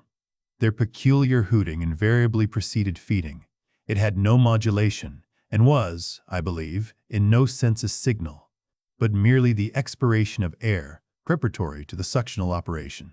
I have a certain claim to at least an elementary knowledge of psychology, and in this matter I am convinced, as firmly as I am convinced of anything, that the Martians interchange thoughts without any physical intermediation, and I have been convinced of this in spite of strong preconceptions. Before the Martian invasion, as an occasional reader here or there may remember, I had written with some little vehemence against the telepathic theory. The Martians wore no clothing. Their conceptions of ornament and decorum were necessarily different from ours, and not only were they, evidently, much less sensible of changes of temperature than we are, but changes of pressure do not seem to have affected their health at all seriously. Yet though they wore no clothing, it was in the other artificial additions to their bodily resources that their great superiority over man lay. We men, with our bicycles and road skates, our Lilienthal soaring machines, our guns and sticks and so forth, are just in the beginning of the evolution that the Martians have worked out. They have become practically mere brains, wearing different bodies according to their needs, just as men wear suits of clothes, and take a bicycle in a hurry or an umbrella in the wet. And of their appliances, perhaps nothing is more wonderful to a man than the curious fact that what is the dominant feature of almost all human devices in mechanism is absent. The wheel is absent. Among all the things they brought to earth, there is no trace or suggestion of their use of wheels. One would have at least expected it in locomotion. And in this connection, it is curious to remark that even on this earth, nature has never hit upon the wheel, or has preferred other expedients to its development.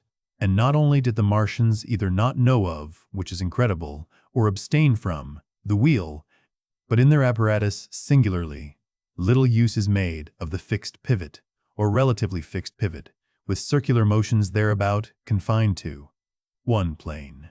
Almost all the joints of the machinery present a complicated system of sliding parts moving over small but beautifully curved friction bearings. And while upon this matter of detail, it is remarkable that the long leverages of their machines are in most cases actuated by a sort of sham musculature of the discs in an elastic sheath. These discs become polarized and drawn closely and powerfully together when traversed by a current of electricity. In this way, the curious parallelism to animal motions, which was so striking and disturbing to the human beholder, was attained. Such quasi-muscles abounded in the crab-like handling machine which, on my first peeping out of the slit, I watched unpacking the cylinder. It seemed infinitely more alive than the actual Martians lying beyond it in the sunset light, panting, stirring ineffectual tentacles, and moving feebly after their vast journey across space. While I was still watching their sluggish motions in the sunlight and noting each strange detail of their form, the curate reminded me of his presence by pulling violently at my arm. I turned to a scowling face and silent, eloquent lips. He wanted the slit, which permitted only one of us to peep through, and so I had to forego watching them for a time while he enjoyed that privilege.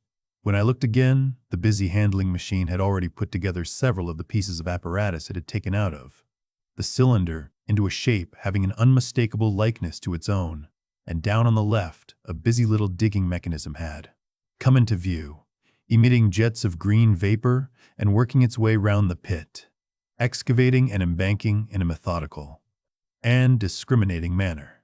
This it was which had caused the regular beating noise and the rhythmic shocks that had kept our ruinous refuge quivering. It piped and whistled as it worked. So far as I could see, the thing was without a directing Martian at all. Chapter 3. The Days of Imprisonment. The arrival of a second fighting machine drove us from our peephole into the scullery, for we feared that from his elevation the Martian might see down upon us behind our barrier. At a later date, we began to feel less in danger of their eyes, for to an eye in the dazzle of the sunlight outside our refuge must have been blank blackness. But at first, the slightest suggestion of approach drove us into the scullery in heart-throbbing retreat. Yet terrible as was the danger we incurred, the attraction of peeping was for both of us irresistible. And I recall now with a sort of wonder that, in spite of the infinite danger in which we were between starvation and a still more terrible death, we could yet struggle bitterly for that horrible privilege of sight. We would race across the kitchen in a grotesque way between eagerness and the dread of making a noise, and strike each other, and thrust and kick within a few inches of exposure. The fact is that we had absolutely incompatible dispositions and habits of thought and action, and our danger, and isolation only accentuated the incompatibility. At Halliford, I had already come to hate the curate's trick of helpless exclamation. His stupid rigidity of mind, his endless muttering monologue, vitiated every effort I made to think out a line of action, and drove me at times, thus pent up and intensified, almost to the verge of craziness. He was as lacking in restraint as a silly woman. He would weep for hours together, and I verily believe that to the very end, this spoiled child of life thought his weak tears in some way efficacious. And I would sit in the darkness, unable to keep my mind off him by reason of his importunities. He ate more than I did, and it was in vain I pointed out that our only chance of life was to stop in the house until the Martians had done with their pit, that in that long patience a time might presently come when we should need food. He ate and drank impulsively in heavy meals at long intervals. He slept little as the days wore on. His utter carelessness of any consideration so intensified our distress and danger that I had, much as I loathed doing it, to resort to threats and at last to blows. That brought him to reason, for a time. But he was one of those weak creatures, void of pride, timorous, anemic, hateful souls, full of shifty cunning, who face neither God nor man, who face not even themselves. It is disagreeable for me to recall and write these things, but I set them down that my story may lack nothing. Those who have escaped the dark and terrible aspects of life will find my brutality, my flash of rage in our final tragedy, easy enough to blame, for they know what is wrong as well as any, but not what is possible to tortured men. But those who have been under the shadow, who have gone down at last to elemental things, will have a wider charity.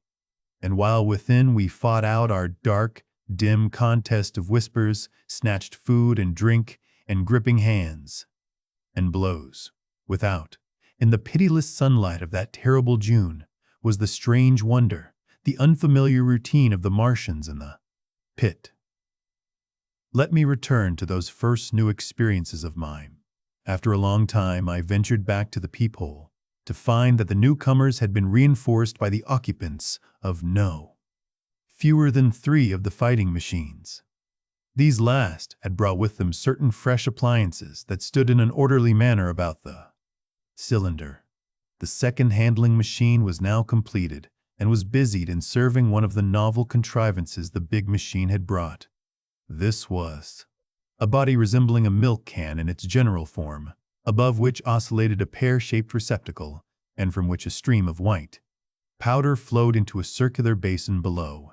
The oscillatory motion was imparted to this by one tentacle of the handling machine. With 2 spatulate hands, the handling machine was digging out and flinging masses of clay into the pear-shaped receptacle above, while with another arm it periodically opened a door and removed rusty and blackened clinkers from the middle part of the machine. Another steely tentacle directed the powder from the basin along a ribbed channel towards some receiver that was hidden from me by the mound of bluish dust. From this unseen receiver, a little thread of green smoke rose vertically into the quiet air. As I looked, the handling machine, with a faint and musical clinking, extended telescopic fashion, a tentacle that had been a moment before a mere blunt projection, until its end was hidden behind the mound of clay. In another second, it had lifted a bar of white aluminium into sight, untarnished as yet, and shining dazzlingly, and deposited it in a growing stack of bars that stood at the side of the pit. Between sunset and starlight, this dexterous machine must have made more than 100 such bars out of the crude clay, and the mound of bluish dust rose steadily until it topped the side of the pit. The contrast between the swift and complex movements of these contrivances and the inert, panting clumsiness of their masters was acute, and for days I had to tell myself repeatedly that these latter were indeed the living of the 2 things. The curate had possession of the slit when the first men were brought to the pit. I was sitting below, huddled up, listening with all my ears. He made a sudden movement backward, and I, fearful that we were observed, crouched in a spasm of terror. He came sliding down the rubbish and crept beside me in the darkness, inarticulate, gesticulating, and for a moment I shared his panic. His gesture suggested a resignation of the slit, and after a little while my curiosity gave me courage, and I rose up, stepped across him, and clambered up to it. At first I could see no reason for his frantic behavior. The twilight had now come.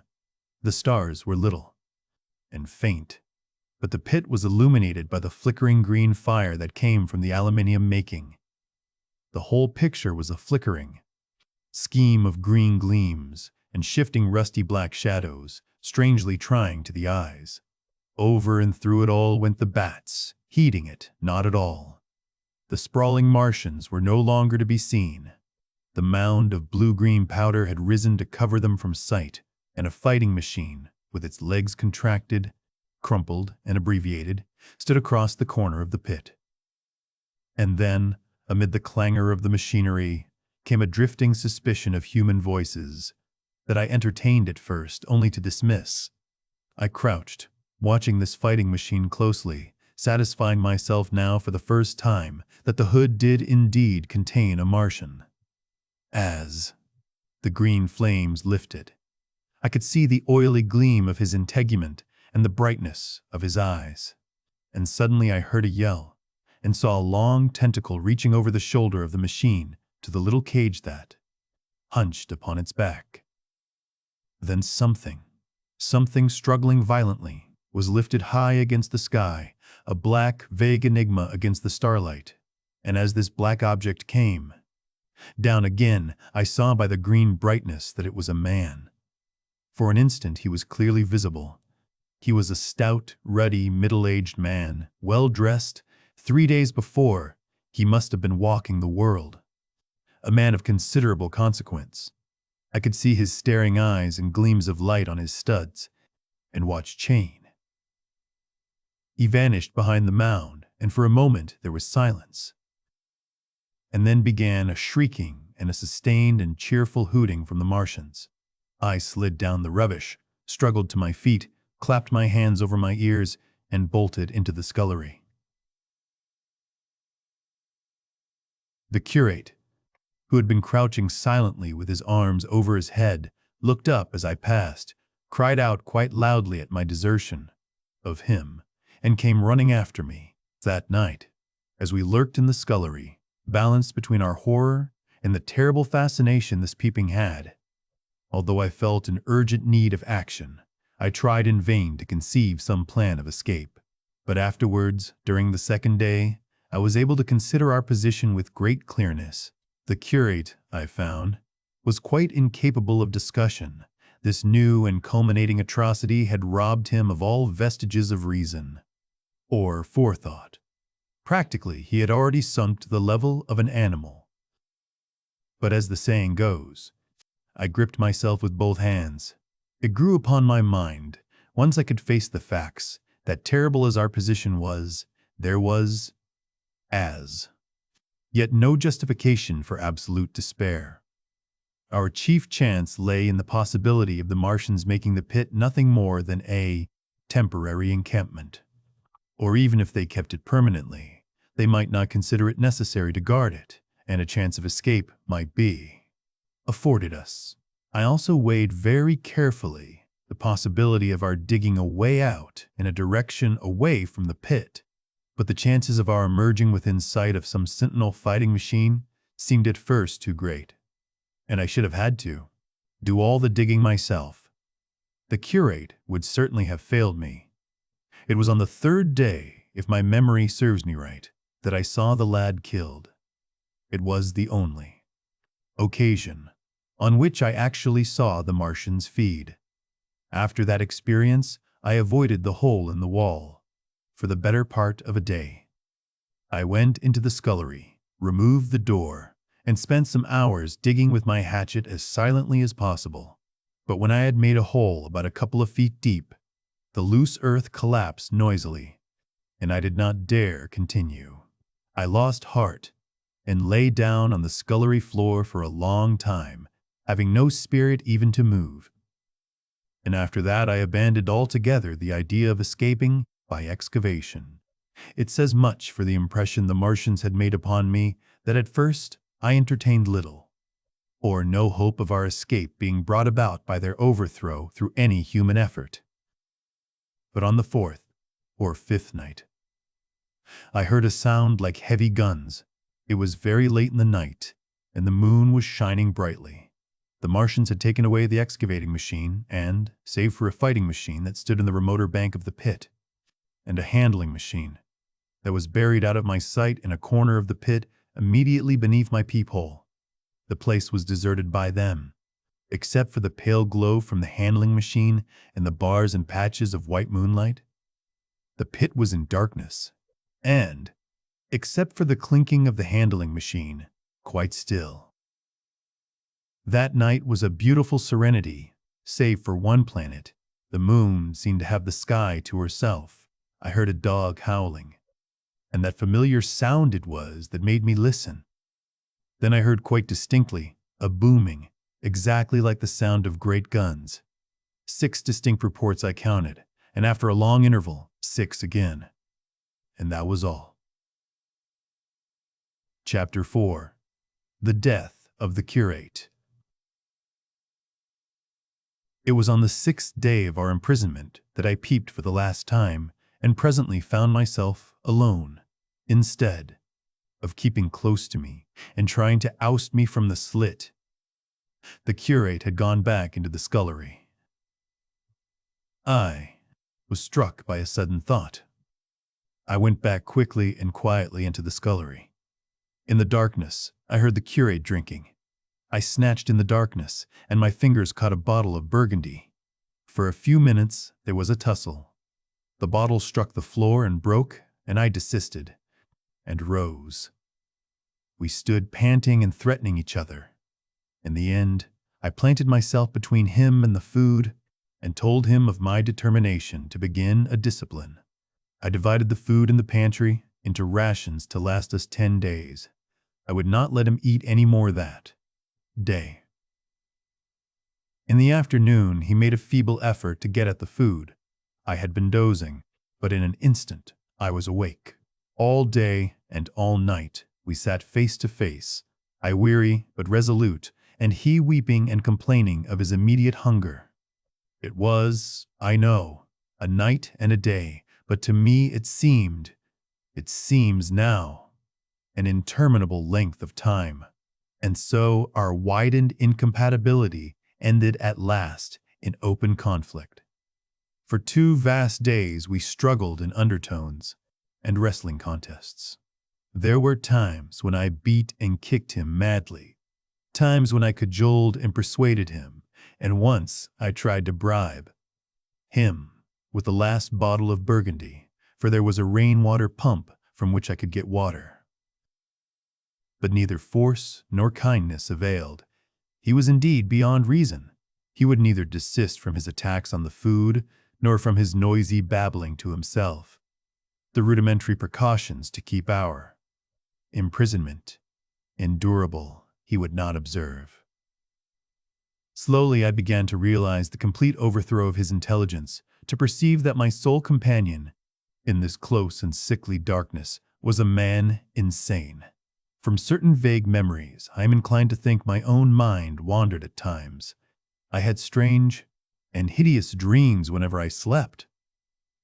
It sounds paradoxical, but I am inclined to think that the weakness and insanity of the curate warned me, braced me, and kept me a sane man.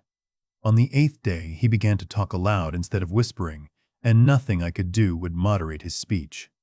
"It is just, O God," he would say over and over again, "it is just on me, and mine be the punishment laid. We have sinned, we have fallen short. There was poverty, sorrow, the poor were trodden in the dust, and I held my peace. I preached acceptable folly. My God, what folly! When I should have stood up, though I died for it, and called upon them to repent. Repent. Pressers of the poor and needy. W.S. The winepress of God.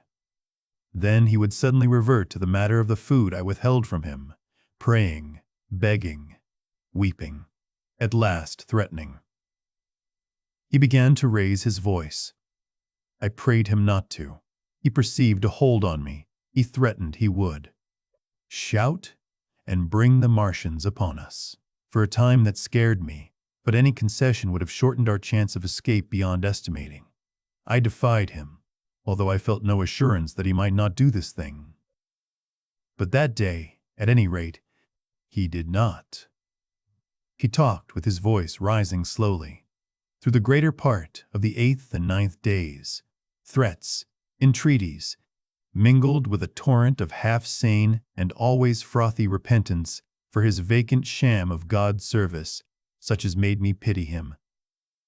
Then he slept a while, and began again with renewed strength, so loudly that I must needs make him desist. "Be still," I implored. He rose to his knees, for he had been sitting in the darkness near the copper. "I have been still too long," he said, in a tone that must have reached the pit, "and now I must bear my witness. Woe unto this unfaithful city! Woe! Woe! Woe! Woe! Woe!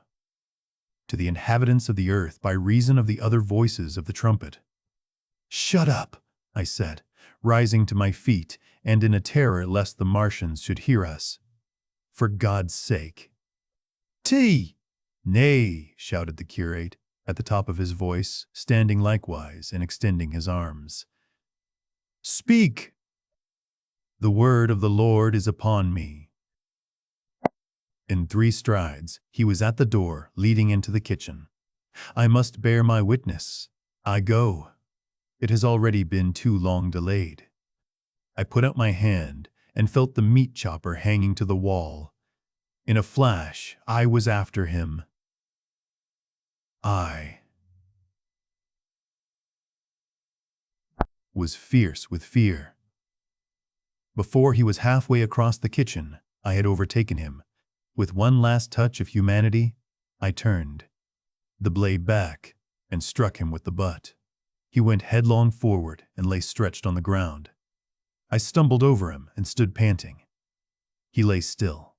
Suddenly, I heard a noise without, the run and smash of slipping plaster, and the triangular aperture in the wall was darkened.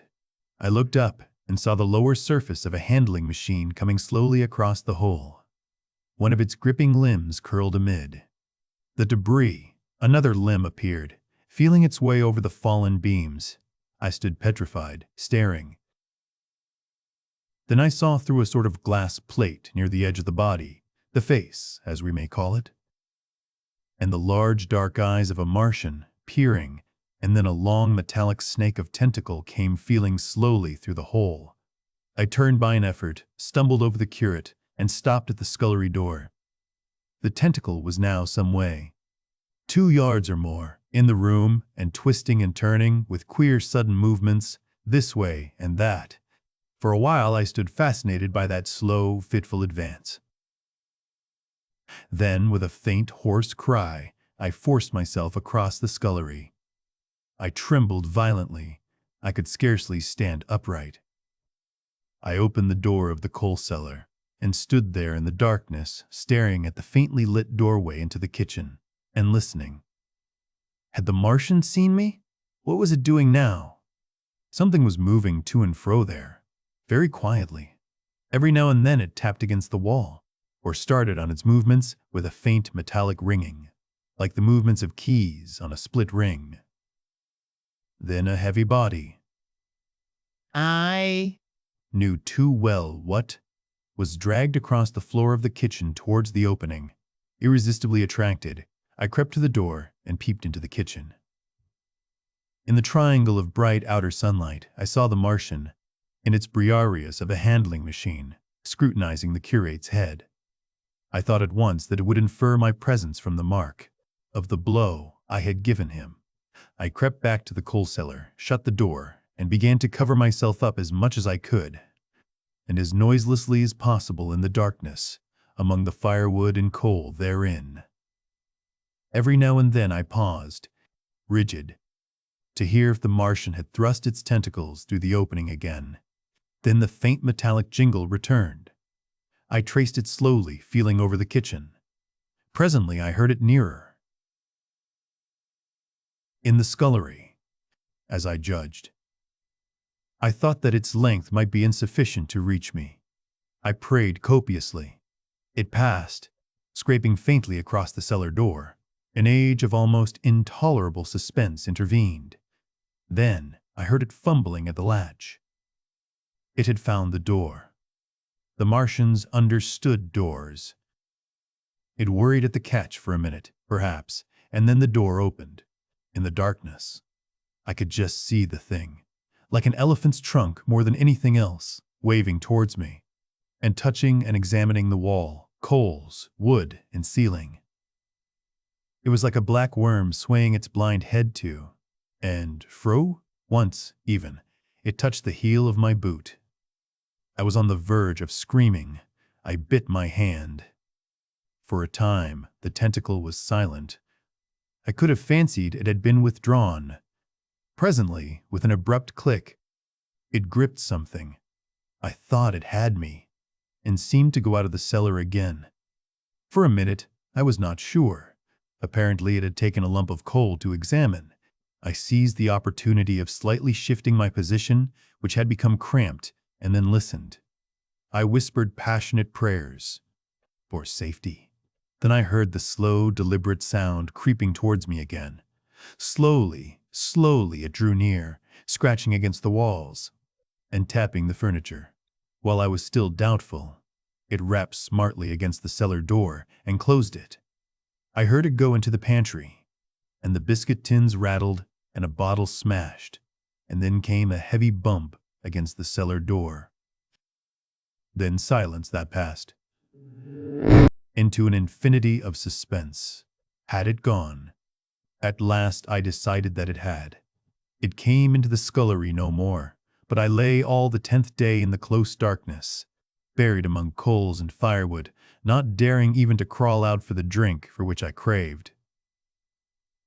It was the 11th day before I ventured so far from my security. Chapter 5. The Stillness. My first act before I went into the pantry was to fasten the door between the kitchen and the scullery. But the pantry was empty. Every scrap of food had gone. Apparently, the Martian had taken it all on the previous day. At that discovery, I despaired for the first time. I took no food, or no drink either, on the 11th or the 12th day. At first, my mouth and throat were parched, and my strength ebbed sensibly. I sat about in the darkness of the scullery, in a state of despondent wretchedness. My mind ran on eating. I thought I had become deaf, for the noises of movement I had been accustomed to hear from the pit had ceased absolutely. I did not feel strong enough to crawl noiselessly to the peephole, or I would have gone there. On the 12th day, my throat was so painful that, taking the chance of alarming the Martians, I attacked the creaking rainwater pump that stood by the sink and got a couple of glassfuls of blackened and tainted rainwater. I was greatly refreshed by this, and emboldened by the fact that no inquiring tentacle followed the noise of my pumping. During these days, in a rambling, inconclusive way, I thought much of the curate and of the manner of his death. On the 13th day, I drank some more water, and dozed, and thought disjointedly of eating, and of vague, impossible plans of escape. Whenever I dozed, I dreamt of horrible phantasms, of the death of the curate, or of sumptuous dinners. But, asleep or awake, I felt a keen pain that urged me to drink again and again. The light that came into the scullery was no longer gray, but red. To my disordered imagination, it seemed the color of blood. On the 14th day, I went into the kitchen, and I was surprised to find that the fronds of the red weed had grown right across the hole in the wall, turning the half-light of the place into a crimson-colored obscurity. It was early on the 15th day that I heard a curious, familiar sequence of sounds in the kitchen, and, listening, identified it as the snuffing and scratching of a dog. Going into the kitchen, I saw a dog's nose peering in, through a break among the ruddy fronds. This greatly surprised me. At the scent of me, he barked shortly.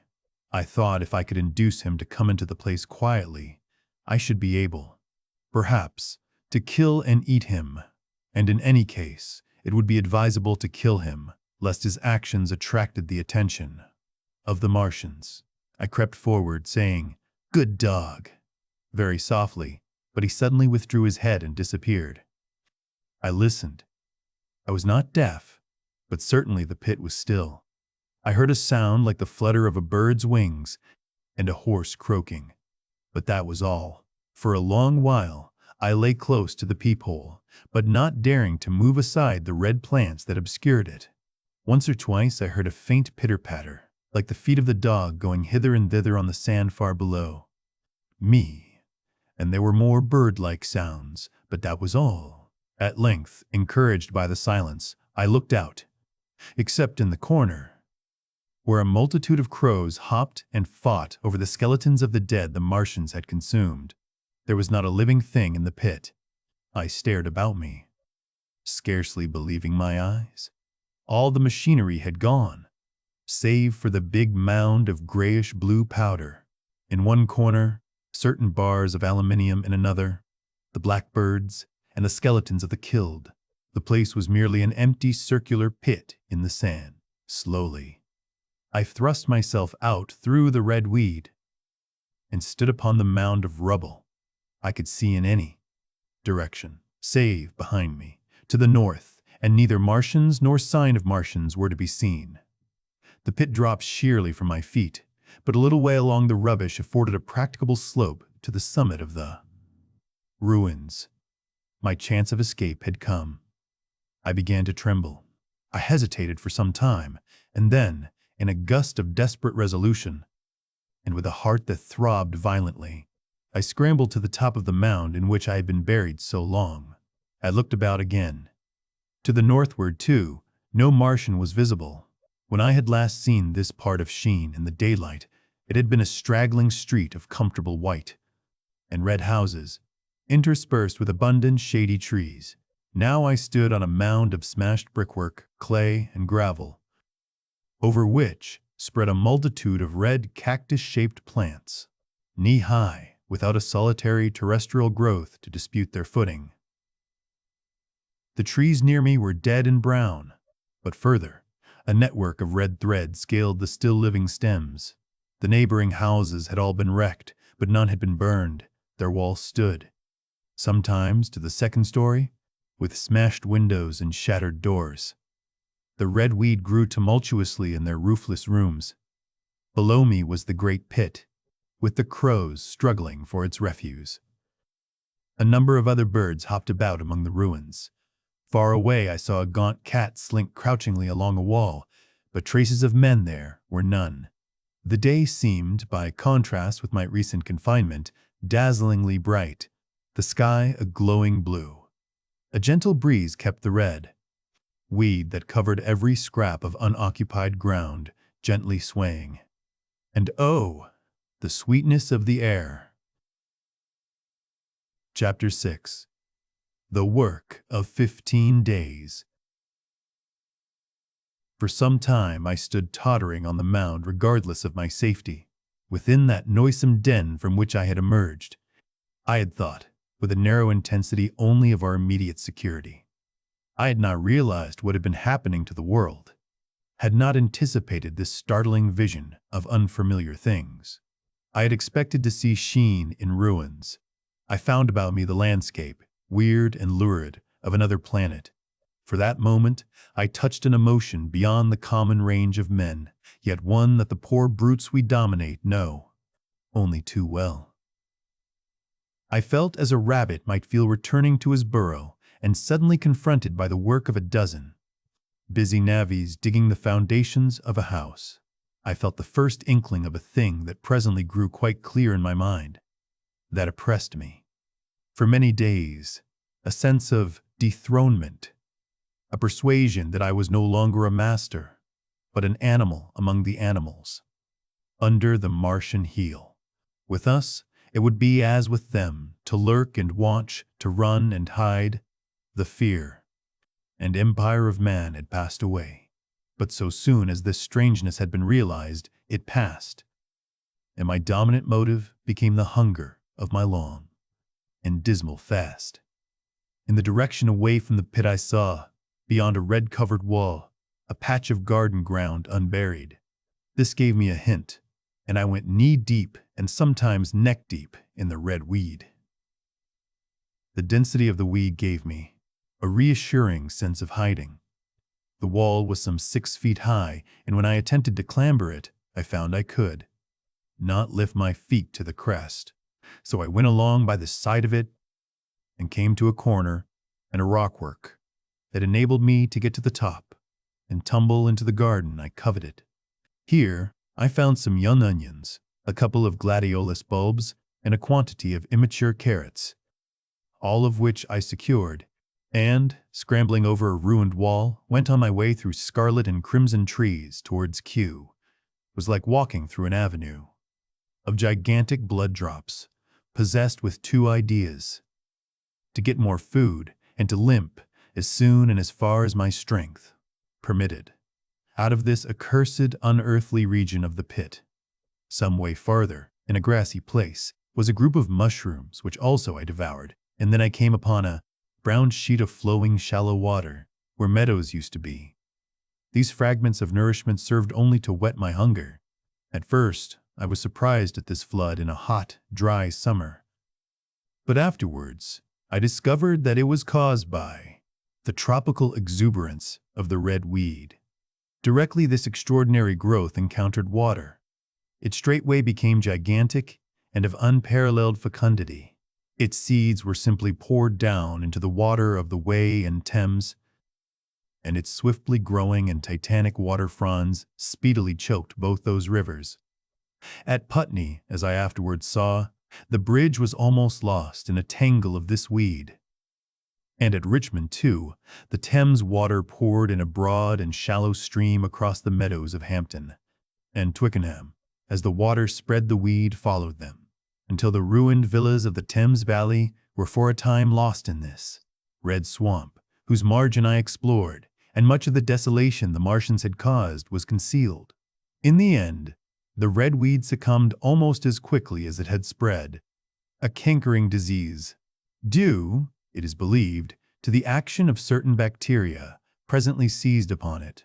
Now, by the action of natural selection, all terrestrial plants have acquired a resisting power against bacterial diseases. They never succumb without a severe struggle. But the red weed rotted like a thing already dead. The fronds became bleached and then shriveled and brittle. They broke off at the least touch, and the waters that had stimulated their early growth carried their last vestiges out to sea. My first act on coming to this water was, of course, to slake my thirst. I drank a great deal of it, and, moved by an impulse, gnawed some fronds of red weed, but they were watery and had a sickly, metallic taste. I found the water was sufficiently shallow for me to wade securely, although the red weed impeded my feet a little. But the flood evidently got deeper towards the river, and I turned back to Mortlake. I managed to make out the road by means of occasional ruins of its villas and fences and lamps, and so presently I got out of this spate and made my way to the hill going up towards Roehampton, and came out on Putney Common. Here, the scenery changed from the strange and unfamiliar to the wreckage of the familiar.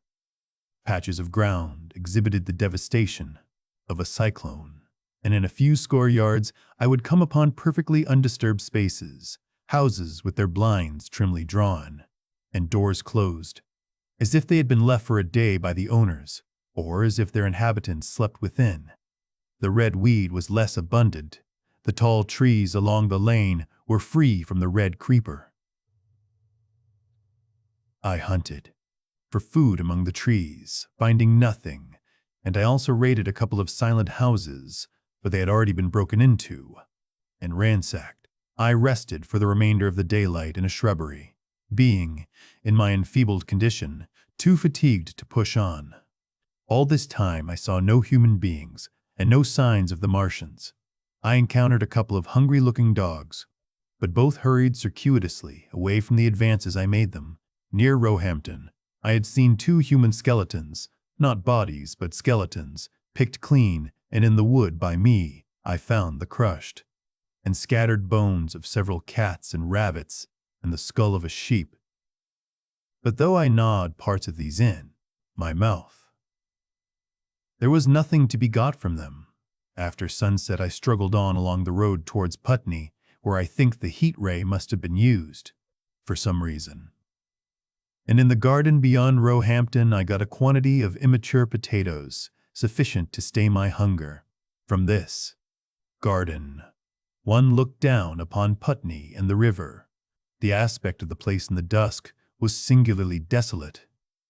Blackened trees, blackened desolate ruins, and down the hill the sheets of the flooded river, red, tinged with the weed. And over all,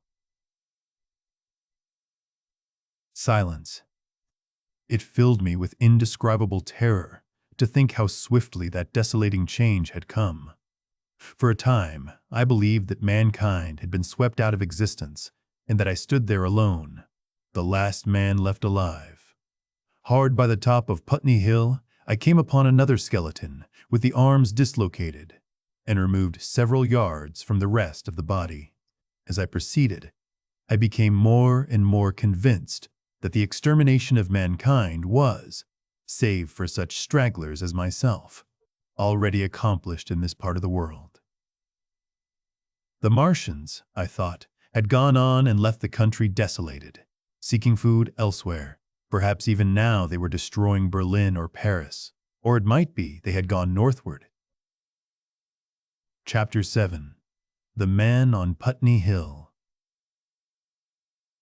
I spent that night in the inn that stands at the top of Putney Hill, sleeping in a made bed. For the first time since my flight to Leatherhead, I will not tell the needless trouble I had breaking into that house. Afterwards, I found the front door was on the latch. Nor how. I ransacked every room for food, until just on the verge of despair, in what seemed to me to be a servant's bedroom, I found a rat-gnawed crust and 2 tins of pineapple. The place had been already searched and emptied. In the bar, I afterwards found some biscuits and sandwiches that had been overlooked. The latter I could not eat. They were too rotten, but the former not only stayed my hunger, but filled my pockets. I lit no lamps, fearing some Martian might come beating that part of London for food in the night. Before I went to bed, I had an interval of restlessness and prowled from window to window, peering out for some sign of these monsters. I slept little. As I lay in bed, I found myself thinking consecutively, a thing I do not remember to have done since my last argument with the curate. During all the intervening time, my mental condition had been a hurrying succession of vague emotional states, or a sort of stupid receptivity. But in the night, my brain, reinforced, I suppose, by the food I had eaten, grew clear again, and I thought. 3 things struggled for possession of my mind: the killing of the curate, the whereabouts of the Martians, and the possible fate of my wife. The former gave me no sensation of horror or remorse to recall.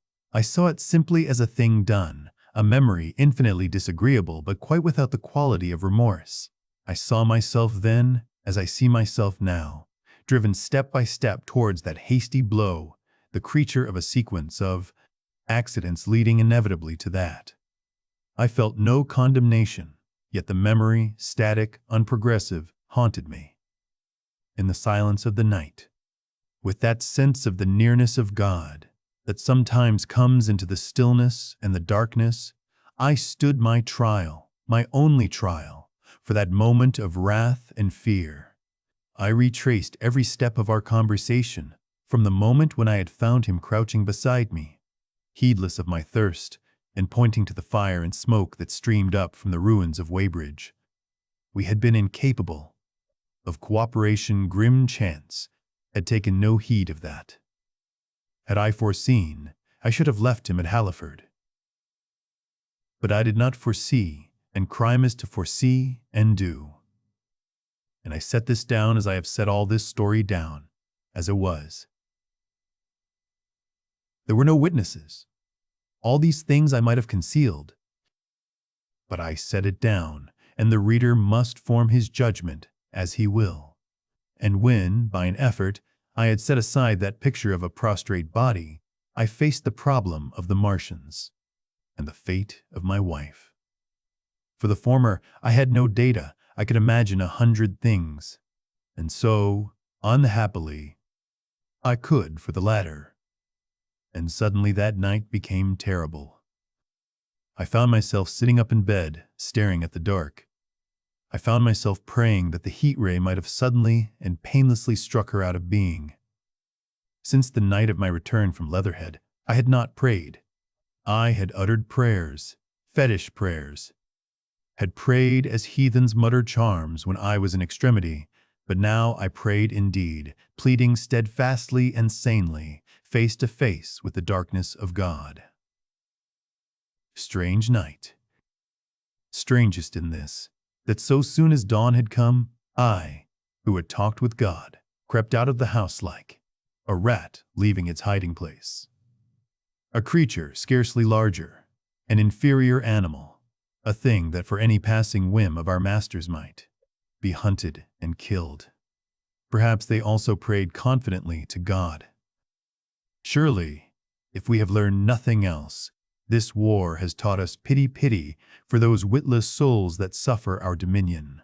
The morning was bright and fine, and the eastern sky glowed pink and was fretted with little golden clouds. In the road that runs from the top of Putney Hill to Wimbledon was a number of poor vestiges of the panic torrent that must have poured Londonward on the Sunday night after the fighting began. There was a little two-wheeled cart inscribed with the name of Thomas Lobb, greengrocer, New Malden, with a smashed wheel, and an abandoned tin trunk. There was a straw hat trampled into the now hardened mud, and at the top of West Hill, a lot of blood-stained glass about the overturned water trough. My movements were languid, my plans of the vaguest. I had an idea of going to Leatherhead, though I knew that there I had the poorest chance of finding my wife. Certainly, unless death had overtaken them suddenly, my cousins and she would have fled thence, but it seemed to me I might find, or learn there whither the Surrey people had fled. I knew I wanted to find my wife, that my heart ached for her and the world of men, but I had no clear idea how the finding might be done. I was also sharply aware now of my intense loneliness. From the corner I went, under cover of a thicket of trees and bushes, to the edge of Wimbledon Common, stretching wide and far. That dark expanse was lit in patches by yellow gorse and broom. There was no red weed to be seen, and as I prowled, hesitating, on the verge of the open, the sun rose, flooding it all with light and vitality. I came upon a busy swarm of little frogs in a swampy place among the trees. I stopped to look at them, drawing a lesson from their stout resolve to live. And presently, turning, suddenly, with an odd feeling of being watched, I beheld something crouching amid a clump of bushes. I stood regarding this. I made a step towards it, and it rose up and became a man armed with a cutlass. I approached him slowly. He stood silent and motionless, regarding me. As I drew nearer, I perceived he was dressed in clothes as dusty and filthy as my own. He looked, indeed, as though he had been dragged through a culvert. Nearer, I distinguished the green slime of ditches mixing with the pale drab of dried clay and shiny, coaly patches. His black hair fell over his eyes, and his face was dark and dirty and sunken, so that at first I did not recognize him. There was a red cut across the lower part of his face. "Stop!" he cried, when I was within 10 yards of him, and I stopped. His voice was hoarse. "Where do you come from?" he said. I thought, surveying him. I come from Mortlake, I said. I was buried near the pit the Martians made about their cylinder. I have worked my way out and escaped. There is no food about here, he said. This is my country. All this hill down to the river, and back to Clapham, and up to the edge of the common. There is only food for one. Which way are you going? I answered slowly. I don't know, I said. I have been buried in the ruins of a house 13 or 14 days. I don't know. What has happened? He looked at me doubtfully, then started and looked with a changed expression. I've no wish to stop about here, said I. I think I shall go to Leatherhead, for my wife was there. He shot out a pointing finger. It is you, said he, the man from Woking. And you weren't killed at Weybridge? I recognized him at the same moment. You are the artilleryman who came into my garden. Good luck, he said. We are lucky ones. Fancy you! He put out a hand, and I took it. I crawled. Up a drain, he said. But they didn't kill everyone. And after they went away, I got off towards Walton across the fields. But it's not 16 days altogether, and your hair is gray. He looked over his shoulder suddenly. Only a rook, he said, one gets to know that birds have shadows these days. This is a bit open. Let us crawl under those bushes and talk. Have you seen any Martians? I said. Since I crawled out. They've gone away across London, he said. I guess they've got a bigger camp there. Of a night, all over there, Hampstead Way, the sky is alive with their lights. It's like a great city, and in the glare you can just see them moving. By daylight you can't. But nearer, I haven't seen them. He counted on his fingers. 5 days. Then I saw a couple across Hammersmith Way carrying something big. And the night before last, he stopped and spoke impressively. It was just a matter of lights, but it was something up in the air. I believe they've built a flying machine and are learning to fly. I stopped, on hands and knees, for we had come to the bushes. Fly. Yes, he said, fly. I went on into a little bower and sat down. It is all over with humanity, I said. If they can do that, they will simply go round the world. He nodded. They will, but it will relieve things over here a bit. And besides, he looked at me. Aren't you satisfied it is? Up with humanity? I am. We're down, we're beat. I stared. Strange as it may seem, I had not arrived at this fact, a fact perfectly obvious, so soon as he spoke. I had still held a vague hope, rather. I had kept a lifelong habit of mind, he repeated. His words. We're beat. They carried absolute conviction. It's all over, he said. They've lost one. Just one. And they've made their footing good and crippled the greatest power in the world. They've walked over us. The death of that one at Weybridge was an accident. And these are only pioneers. They kept on coming. These green stars. I've seen none these 5 or 6 days. But I've no doubt they're falling somewhere every night. Nothing's to be done. We're under. We're beat. Oh. I made him no answer. I sat staring before me, trying in vain to devise some countervailing thought. This isn't a war, said the artilleryman. It never was a war, any more than there's war between man and ants. Suddenly, I recalled the night in the observatory. After the 10th shot, they fired no more, at least until the first cylinder came. How do you know? Said the artilleryman. I explained. He thought. Something wrong with the gun, he said. But what? If there is, they'll get it right again. And even if there's a delay, how can it alter the end? It's just men. And ants. Theirs. The ants. Builds their cities, live their lives, have wars, revolutions, until the men want them out of the way. And then they go out of the way. That's what we are now. Just ants. Only, yes, I said, we're eatable ants. We sat looking at each other. And what will they do with us? I said. That's what I've been thinking, he said. That's what I've been thinking. After Weybridge, I went south thinking. I saw what was up.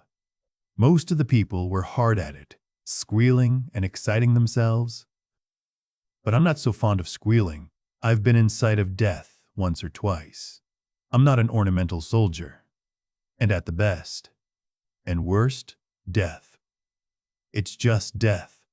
And it's the man that keeps on thinking comes through. I saw everyone tracking away south, says I. Food won't last this way, and I turned right back. I went for the Martians like a sparrow goes for man. All round. He waved a hand to the horizon. They're starving in heaps, bolting, treading on each other. He saw my face and halted awkwardly. No doubt lots who had money have gone away to France, he said. He seemed to hesitate whether to apologize, met my eyes, and went on. There's food all about here. Canned things in shops, wines, spirits, mineral waters, and the water mains and drains are empty. Well, I was telling you what I was thinking. Here's intelligent things, I said, and it seems they want us for food. First, they'll smash us up. Ships, machines, guns, cities, all the order and organization, all that will go. If we were the size of ants, we might pull through. But we're not.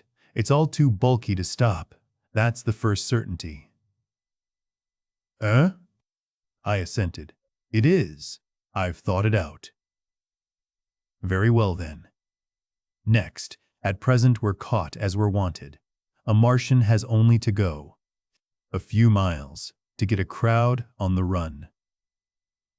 And I saw one day, out by Wandsworth, picking houses to pieces and routing among the wreckage. But they won't keep on doing that. So soon as they've settled all our guns and ships and smashed our railways and done all the things they are doing over, they will begin catching us, systematic, picking the best and storing us in cages and things. That's what they will start doing. In a bit. Lord, they haven't begun on us yet. Don't you see that? Not begun, I exclaimed. Not begun. All that's happened so far is through our not having the sense to keep quiet, worrying them with guns, and such foolery, and losing our heads and rushing off in crowds to where there wasn't any more safety than where we were. They don't want to bother us yet. They're making their things, making all the things they couldn't bring with them, getting things ready for the rest of their people. Very likely. That's why the cylinders have stopped for a bit, for fear of hitting those who are here. And instead of our rushing about blind, on the howl, or getting dynamite on the chance of busting them up, we've got to fix ourselves up according to the new state of affairs. That's how I figure it out. It isn't quite according to what a man wants for his species, but it's about what the facts point to, and that's the principle I acted upon. Cities, nations, civilization, progress, it's all over. That game's up, we're beat. But if that is so, what is there to live for? The artilleryman looked at me for a moment. There won't be any more blessed concerts for 1,000,000 years or so. There won't be any Royal Academy of Arts. And no nice little feeds at restaurants.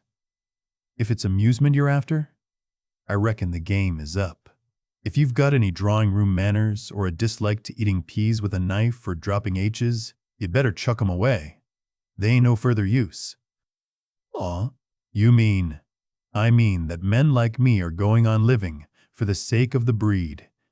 I tell you, I'm grim set on living, and if I'm not mistaken, you'll show what insides you've got too before long. We aren't going to be exterminated. And I don't mean to be caught either, and tamed and fattened and bred like a thundering ox. Ugh! Fancy those brown creepers. Pose. You don't mean to say. I do. I'm going on, under their feet. I've got it planned. I've thought it out. We men are beat. We don't know enough. We've got to learn before we've got a chance. And we've got to live and keep independent while we learn. See? That's what has to be done. Part. I stared, astonished, and stirred profoundly by the man's resolution. "Great God!" cried I. "But you are a man indeed." And suddenly I gripped his hand. "Eh?" he said with his eyes shining. "I've thought it out, eh?" "Go on," I said. "Well, those who mean to escape their catching must get ready." "I'm getting ready. Mind you, it isn't all of us that are made for wild beasts, and that's what it's got to be. That's why I watched you. I had my doubts. You're slender. I didn't know that it was you, you see, or just how you'd been buried. All these, the sort of people that lived in these houses, and all those damn little clerks that used to live down that way. They'd be no good. They haven't any spirit in them. No proud dreams and no proud lusts, and a man who hasn't one or the other. Lord. What is he but funk and precautions? They just used to skedaddle off to work. I've seen hundreds of 'em, bit of breakfast in hand, running wild, and shining to catch their little season ticket train, for fear they'd get dismissed if they didn't, working at businesses they were afraid to. Take the trouble to understand, skedaddling back for fear they wouldn't be in time for dinner, keeping indoors after dinner, for fear of the back streets, and sleeping with the wives they married, not because they wanted them, but because they had a bit of money that would make for safety in their one little miserable skedaddle through the world, lives insured and a bit invested for fear of accidents, and on Sundays, fear of the hereafter, as if hell was built. For rabbits. Well, the Martians will just be a godsend to these. Nice roomy cages, fattening food, careful breeding, no worry. After a week or so chasing about the fields and lands on empty stomachs, they'll come and be caught cheerful. They'll be quite glad after a bit. They'll wonder what people did before there were Martians to take care of them. And the bar loafers and mashers and singers. I can imagine them, he said with a sort of somber gratification. There'll be any amount of sentiment and religion loose among them. There's hundreds of things I saw with my eyes that I've only begun to see clearly these last few days. There's lots will take things as they are, fat and stupid, and lots will be worried by a sort of feeling that it's all wrong, and that they ought to be doing something. Now, whenever things are so that a lot of people feel they ought to be doing something, the weak, and those who go weak with a lot of complicated thinking, always make for a sort of do-nothing religion, very pious and superior, and submit to persecution and the will of the Lord. Very likely you've seen the same thing. It's energy in a gale of funk, and turned clean inside out. These cages will be full of psalms and hymns and piety, and those of a less simple sort will work in a bit of, what is it? Eroticism. He paused. Very likely these Martians will make pets of some of them, train them to do tricks, who knows, get sentimental over the pet boy, who grew up and had to be killed.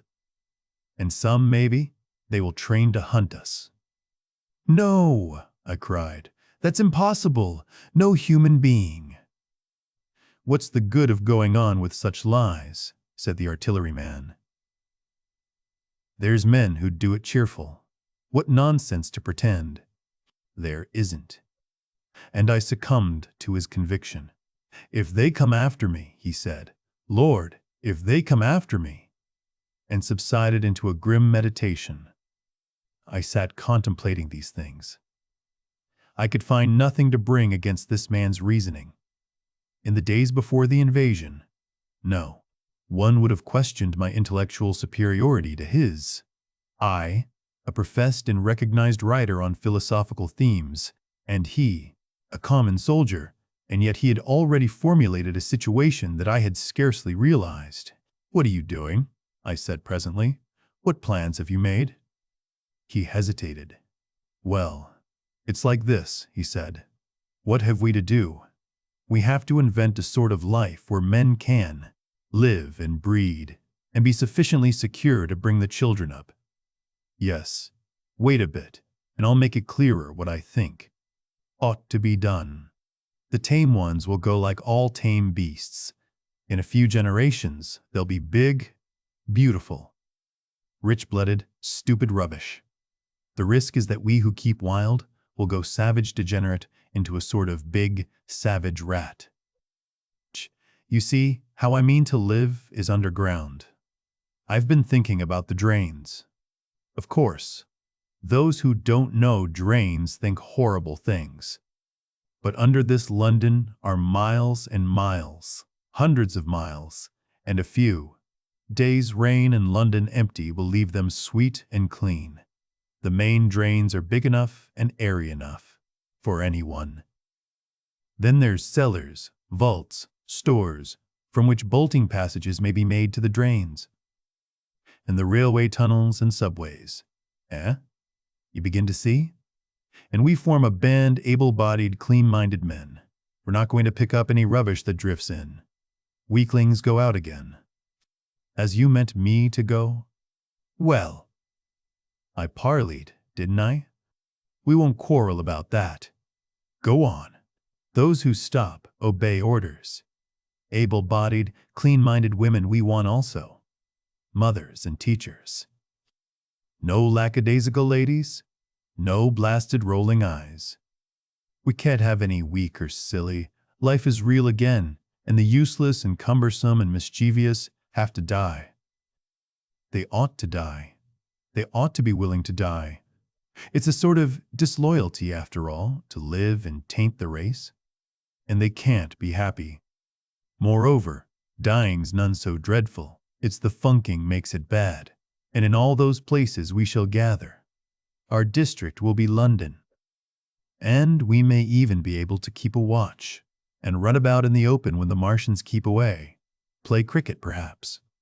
That's how we shall save the race. It's a possible thing? But saving the race is nothing in itself. As I say, that's only being rats. It's saving our knowledge and adding to it is the thing. There men like you come in. There's books, there's models.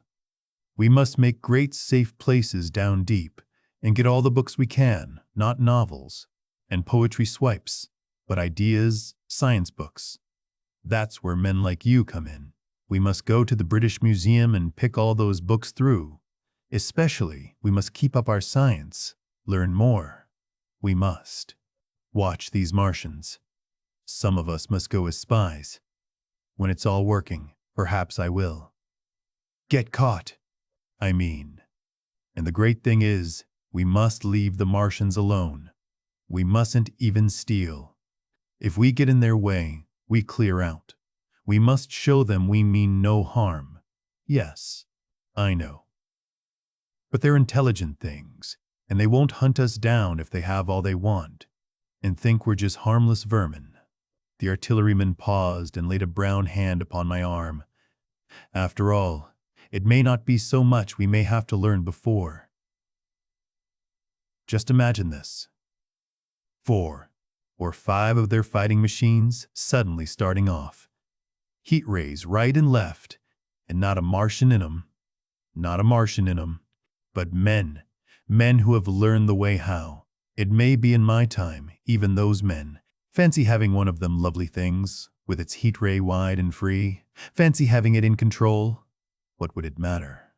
If you smash to smithereens at the end of the run, after a bust like that, I reckon the Martians'll open their beautiful eyes. Can't you see them, man? Can't you see them hurrying, puffing and blowing and hooting to their other mechanical affairs? Something out of gear in every case. And swish, bang, rattle, swish. Just as they are fumbling over it, swish comes the heat ray, and, behold, man has come back to his own. For a while, the imaginative daring of the artilleryman and the tone of assurance and courage he assumed completely dominated my mind. I believed unhesitatingly, both in his forecast of human destiny and in the practicability of his astonishing scheme. And the reader who thinks me susceptible and foolish must contrast his position, reading steadily with all his thoughts about his subject, and mine, crouching fearfully in the bushes and listening, distracted by apprehension. We talked in this manner through the early morning time, and later crept out of the bushes, and, after scanning the sky for Martians, hurried precipitately to the house on Putney Hill where he had made his lair. It was the coal cellar of the place, and when I saw the work he had spent a week upon, it was a burrow, scarcely 10 yards long, which he designed to reach to the main drain on Putney Hill. I had my first inkling of the gulf between his dreams and his powers. Such a hole I could have dug in a day. But I believed in him sufficiently to work with him all that morning until past midday at his digging. We had a garden barrow and shot the earth we removed against the kitchen range. We refreshed ourselves with a tin of mock turtle soup and wine from the neighboring pantry. I found a curious relief from the aching strangeness of the world in this steady labor. As we worked, I turned his project over in my mind, and presently objections and doubts began to arise, but I worked there all the morning. So glad was I to find myself with a purpose again. After working an hour, I began to speculate on the distance one had to go before the cloaca was reached, the chances we had of missing it altogether. My immediate trouble was why we should dig this long tunnel when it was possible to get into the drain at once down one of the manholes and work back to the house. It seemed to me, too, that the house was inconveniently chosen and required a needless length of tunnel. And just as I was beginning to face these things, the artilleryman stopped digging and looked at me. "We're working well," he said. He put down his spade. "Let us knock off a bit," he said. "I think it's time." We reconnoitered from the roof of the house. I was for going on, and after a little hesitation he resumed his spade, and then suddenly I was struck by a thought. I stopped, and so did he at once. "Why were you walking about the common," I said, "instead of being here?" "Taking the air," he said. "I was coming back. It's safer by night." "But the work?" "Oh, one can't always work," he said, and in a flash I saw the man plain. He hesitated, holding his spade. "We ought to reconnoiter now," he said, "because if any come near they may hear the spades and drop upon us unawares." I was no longer disposed to object. We went together to the roof and stood on a ladder peeping out of the roof door. No Martians were to be seen, and we ventured out on the tiles and slipped down under shelter of the parapet. From this position, a shrubbery hid the greater portion of Putney, but we could see the river below, a bubbly mass of red weed, and the low parts of Lambeth flooded and red. The red creepers swarmed up the trees about the old palace, and their branches stretched gaunt and dead, and set with shriveled leaves from amid its clusters. It was strange how entirely dependent both these things were upon flowing water for their propagation. About us, neither had gained a footing. Laburnums, pink maize, snowballs, and trees of arbor vitae rose out of laurels, and hydrangeas, green and brilliant into the sunlight. Beyond Kensington dense smoke was rising, and that and a blue haze hid the northward hills. The artilleryman began to tell me of the sort of people who still remained in London. "One night last week," he said, "some fools got the electric light in order, and there was all Regent Street and the circus ablaze, crowded with painted and ragged drunkards, men and women, dancing and shouting till dawn. A man who was there told me, and as the day came, they became aware of a fighting machine standing near by the Langham and looking down at them. Heaven knows how long he had been there. It must have given some of them a nasty turn. He came down the road towards them and picked up nearly 100 too drunk or frightened to run away. Grotesque gleam of a time no history will ever fully describe. From that, in answer to my questions, he came round to his grandiose plans again. He grew enthusiastic. He talked so eloquently of the possibility of capturing a fighting machine that I more than half believed in him again.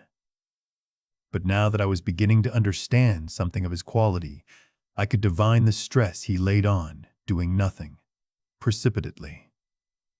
And I noted that now there was no question that he personally was to capture and fight the great machine. After a time, we went down to the cellar.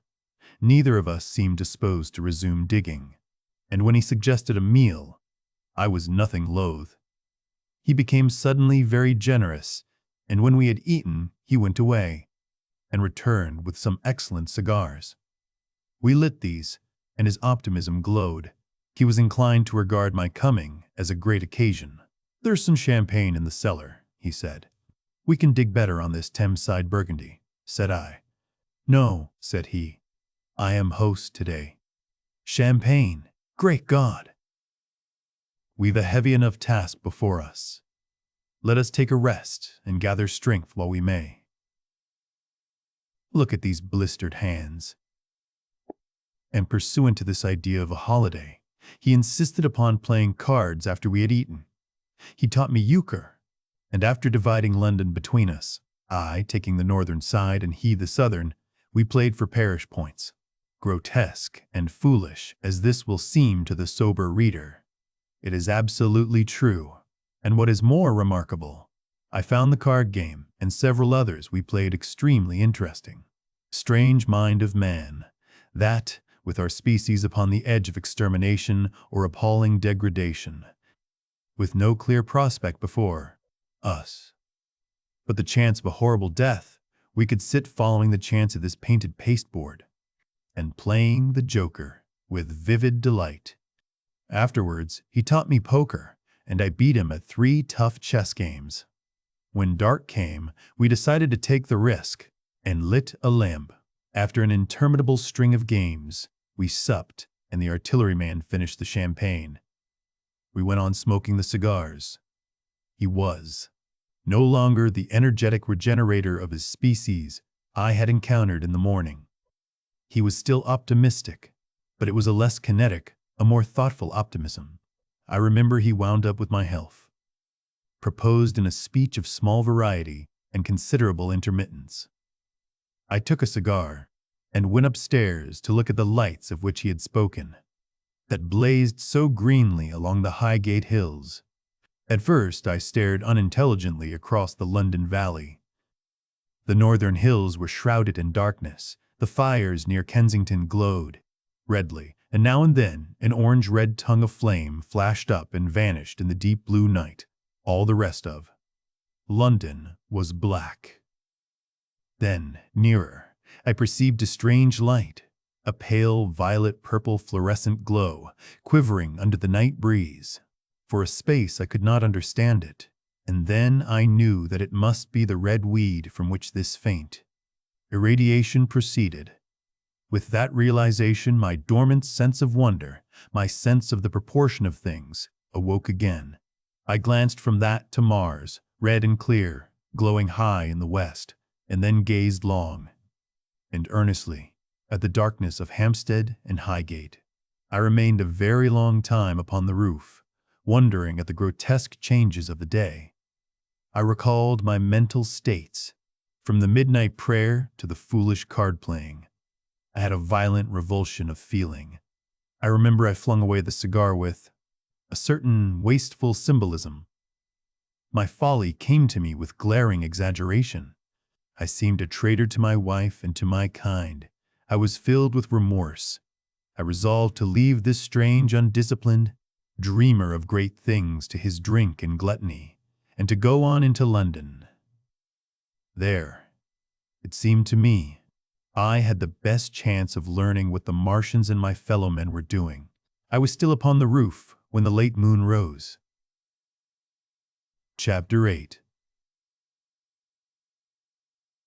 Dead London. After I had parted from the artilleryman, I went down the hill and by the High Street across the bridge to Fulham.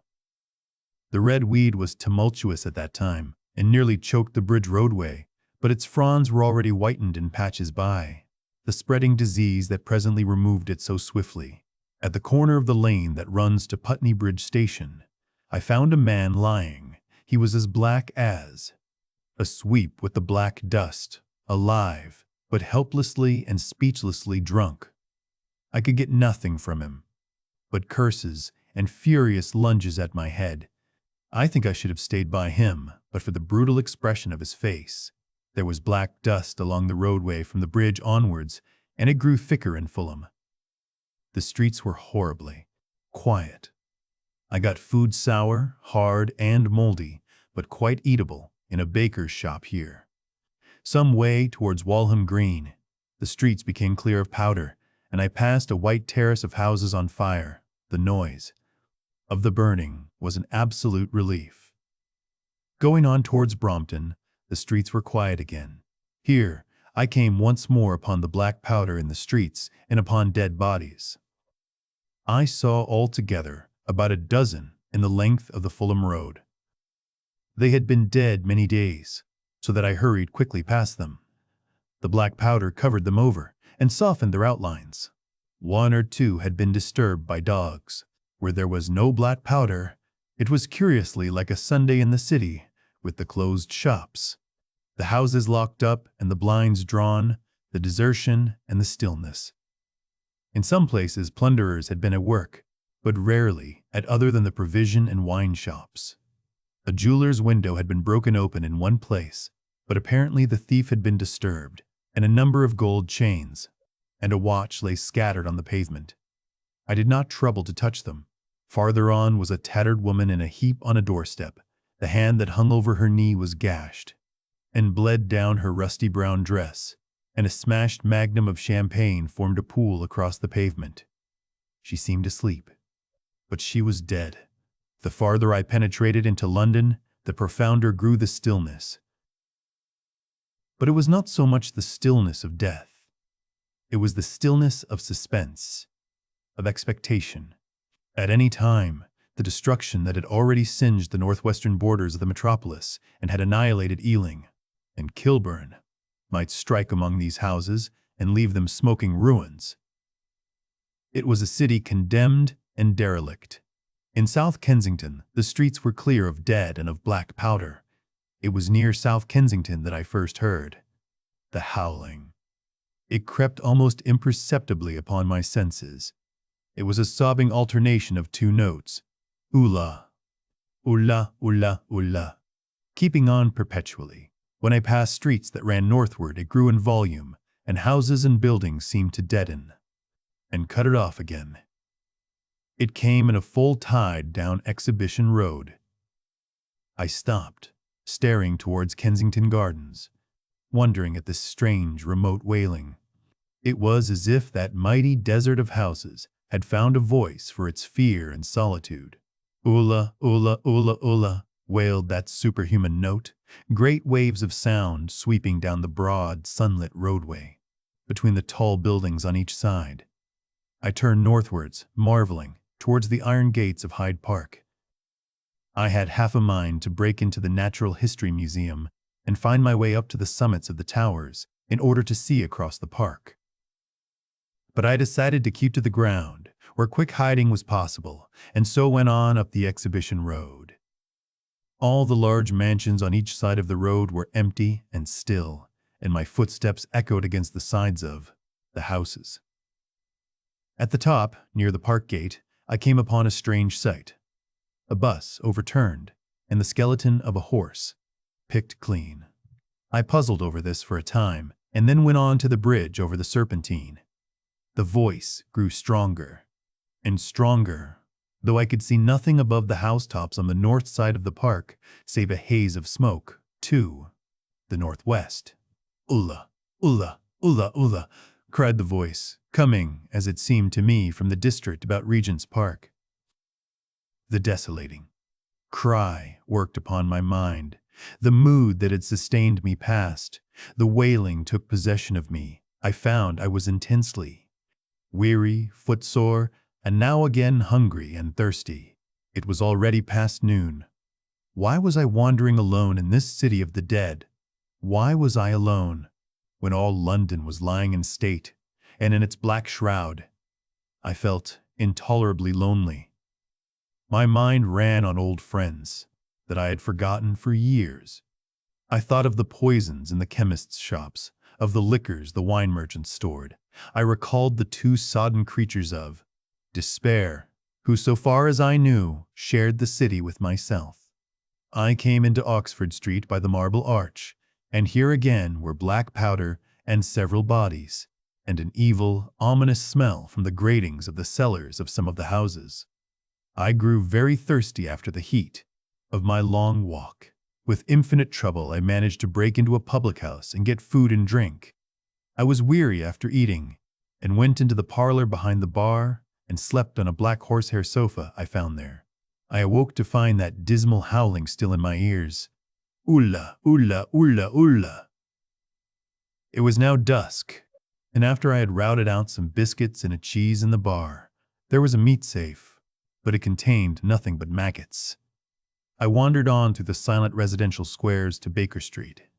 Portman Square is the only one I can name, and so came out at last upon Regent's Park. And as I emerged from the top of Baker Street, I saw far away over the trees in the clearness of the sunset the hood of the Martian giant from which this howling proceeded. I was not terrified. I came upon him as if it were a matter of course. I watched him for some time, but he did not move. He appeared to be standing and yelling for no reason that I could discover. I tried to formulate a plan of action. That perpetual sound of ulla, ulla, ulla, ulla confused my mind. Perhaps I was too tired to be very fearful. Certainly, I was more curious to know the reason of this monotonous crying than afraid. I turned back away from the park and struck into Park Road, intending to skirt the park. Went along under the shelter of the terraces, and got a view of this stationary, howling Martian from the direction of St. Sas. John's Wood. A couple of 100 yards out of Baker Street, I heard a yelping chorus and saw, first, a dog with a piece of putrescent red meat in his jaws coming headlong towards me, and then a pack of starving mongrels in pursuit of him. He made a wide curve to avoid me, as though he feared I might prove a fresh competitor. As the yelping died away, down the silent road, the wailing sound of "Ulla, ulla, ulla, ulla" reasserted itself. I came upon the wrecked handling machine halfway to St. Con. John's Wood Station. At first I thought a house had fallen across the road. It was only as I clambered among the ruins that I saw, with a start, this mechanical Samson lying, with its tentacles bent and smashed and twisted among the ruins it had made. The forepart was shattered. It seemed as if it had driven blindly straight at the house, and had been overwhelmed in its overthrow. It seemed to me then that this might have happened by a handling machine escaping from the guidance of its Martian. I could not clamber among the ruins to see it, and the twilight was now so far advanced that the blood with which its seat was smeared, and the gnawed gristle of the Martian that the dogs had left, were invisible to me. Wondering still more at all that I had seen, I pushed on towards Primrose Hill. Far away, through a gap in the trees, I saw a second Martian, as motionless as the first, standing in the park towards the zoological gardens, and silent. A little beyond the ruins about the smashed handling machine, I came upon the red weed again and found the Regent's Canal, a spongy mass of dark red vegetation. As I crossed the bridge, the sound of ulla, ulla, ulla, ulla ceased. It was, as it were, cut off. The silence came like a thunderclap. The dusky houses about me stood faint and tall and dim. The trees towards the park were growing black. All about me, the red weed clambered among the ruins, writhing to get above me in the dimness. Night, the mother of fear and mystery, was coming upon me. But while that voice sounded the solitude, the desolation, had been endurable, by virtue of it, London had still seemed alive, and the sense of life about me had upheld me. Then suddenly, a change, the passing of something, I knew not what, and then a stillness that could be felt. Nothing but this gaunt quiet.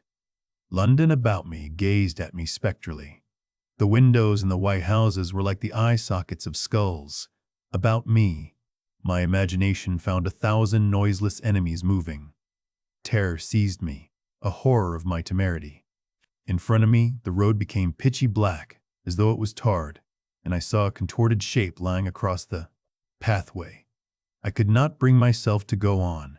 I turned down St. John's Wood Road and ran headlong from this unendurable stillness towards Kilburn. I hid from the night and the silence until long after midnight in a cabman's shelter in Harrow Road. But before the dawn, my courage returned, and while the stars were still in the sky, I turned once more towards Regent's Park. I missed my way among the streets, and presently saw down a long avenue, in the half-light of the early dawn, the curve of Primrose Hill. On the summit, towering up to the fading stars, was a third Martian, erect and motionless like the others. An insane resolve possessed me. I would die and end it, and I would save myself even the trouble of killing myself. I marched on recklessly towards this Titan, and then, as I drew nearer and the light grew, I saw that a multitude of blackbirds was circling and clustering about the hood. At that my heart gave a bound, and I began running along the road. I hurried through the red weed that choked St. Edmund's Terrace. I waded breast-high across a torrent of water that was rushing down from the waterworks towards the Albert Road, and emerged upon the grass before the rising of the sun. Great mounds had been heaped about the crest of the hill, making a huge redoubt of it. It was the final and largest place the Martians had made, and from behind these heaps there rose a thin smoke against the skyline. An eager dog ran and disappeared. The thought that had flashed into my mind grew real, grew credible. I felt no fear, only a wild, trembling exultation as I ran up the hill towards the motionless monster. Out of the hood hung lank shreds of brown, at which the hungry birds pecked and tore. In another moment, I had scrambled up the earthen rampart and stood upon its crest, and the interior of the redoubt was below me. A mighty space it was, with gigantic machines here and there within it, huge mounds of material, and strange shelter places, and scattered about it, some in their overturned war machines, some in the now rigid handling machines, and a dozen of them stark and silent and laid in a row, were the Martians, dead, slain by the putrefactive and disease bacteria against which their systems were unprepared. Slain, as the red weed was being slain, after all man's devices had failed by the humblest things that God, in his wisdom, has put upon this earth. For so it had come about, as indeed I and many men might have foreseen had not terror and disaster blinded our minds. These germs of disease have taken toll of humanity since the beginning of things, taken toll of our pre-human ancestors since life began here. But by virtue of this natural selection of our kind, we have developed resisting power. To no germs do we succumb without a struggle, and to many, those that cause putrefaction in dead matter. For instance, our living frames are altogether immune. But there are no bacteria in Mars, and directly these invaders arrived, directly they drank and fed, our microscopic allies began to work their overthrow. Already when I watched them, they were irrevocably doomed, dying and rotting, even as they went to and fro. It was inevitable. By the toll of 1 billion deaths, man has bought his birthright of the earth, and it is his against all comers. It would still be his were the Martians 10 times as mighty as they are. For neither do men live, nor die in vain. Here and there they were scattered, nearly 50 altogether, in that great gulf they had made, overtaken by a death that must have seemed to them as incomprehensible as any death could be. To me also at that time, this death was incomprehensible. All I knew was that these things that had been alive and so terrible to men were dead. For a moment, I believed that the destruction of Sennacherib had been repeated, that God had repented, that the angel of death had slain them in the night. I stood, staring into the pit, and my heart lightened gloriously, even as the rising sun struck the world to fire about me with his rays. The pit was still in darkness. The mighty engines, so great and wonderful in their power and complexity, so unearthly in their tortuous forms, rose weird and vague and strange out of the shadows towards the light. A multitude of dogs, I could hear, fought over the bodies that lay darkly in the depth of the pit, far below me. Across the pit, on its farther lip, flat and vast and strange, lay the great flying machine with which they had been experimenting upon our denser atmosphere when decay and death arrested them. Death had come, not a day too soon.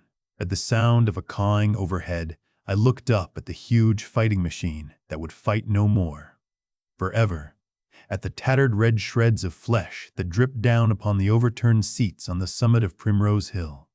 I turned and looked down the slope of the hill to where, enhaloed now in birds, stood those other two Martians that I had seen overnight, just as death had overtaken them. The one had died, even as it had been crying to its companions. Perhaps it was the last to die. And its voice had gone on perpetually until the force of its machinery was exhausted. They glittered now, harmless tripod towers of shining metal, in the brightness of the rising sun, all about the pit, and saved as by a miracle from everlasting destruction, stretched the great mother of cities. Those who have only seen London veiled in her somber robes of smoke can scarcely imagine the naked clearness and beauty of the silent wilderness of houses, eastward, over the blackened ruins of the Albert Terrace and the splintered spire of the church. The sun blazed dazzling in a clear sky, and here and there some facet in the great wilderness of roofs caught the light and glared with a white intensity. Northward were Kilburn and Hampstead, blue and crowded with houses. Westward the great city was dimmed, and southward, beyond the Martians, the green waves of Regent's Park, the Langham Hotel, the dome of the Albert Hall, the Imperial Institute, and the giant mansions of the Brompton Road came out clear and little in the sunrise. The jagged ruins of Westminster, rising hazily beyond. Far away and blue were the Surrey hills, and the towers of the Crystal Palace glittered like two silver rods. The dome of St. Paul's was dark against the sunrise, and injured, I saw for the first time, by a huge gaping cavity on its western side. And as I looked at this wide expanse of houses and factories and churches, silent and abandoned, as I thought of the multitudinous hopes and efforts, the innumerable hosts of lives that had gone to build this human reef, and of the swift and ruthless destruction that had hung over it all, when I realized that the shadow had been rolled back, and that men might still live in the streets, and this dear, vast, dead city of mine be once more alive and powerful, I felt a wave of emotion that was near akin to tears. The torment was over. Even that day the healing would begin. The survivors of the people scattered over the country, leaderless, lawless, foodless, like sheep without a shepherd. The thousands who had fled by sea would begin to return. The pulse of life, growing stronger and stronger, would beat again in the empty streets and pour across the vacant squares. Whatever destruction was done, the hand of the destroyer was stayed. All the gaunt wrecks, the blackened skeletons of houses that stared so dismally at the sunlit grass of the hill, would presently be echoing with the hammers of the restorers and ringing with the tapping of their trowels. At the thought, I extended my hands towards the sky and began thanking God. In a year, thought I, in a year.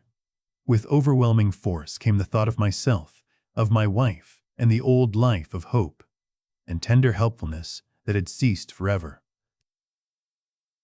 Chapter 9. Wreckage. And now comes the strangest thing in my story.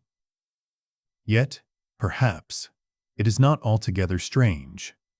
I remember, clearly and coldly and vividly, all that I did that day, until the time that I stood weeping and praising God upon the summit of Primrose Hill. And then I forget. Of the next 3 days, I know nothing. I have learned since that, so far from my being the first discoverer of the Martian overthrow, several such wanderers as myself had already discovered this on the previous night. One man, the first, had gone to St. Martin's le Grand, and, while I sheltered in the cabman's hut, had contrived to telegraph to Paris. Thence the joyful news had flashed all over the world. 1,000 cities, chilled by ghastly apprehensions, suddenly flashed into frantic illuminations. They knew of it in Dublin, Edinburgh, Manchester, Birmingham.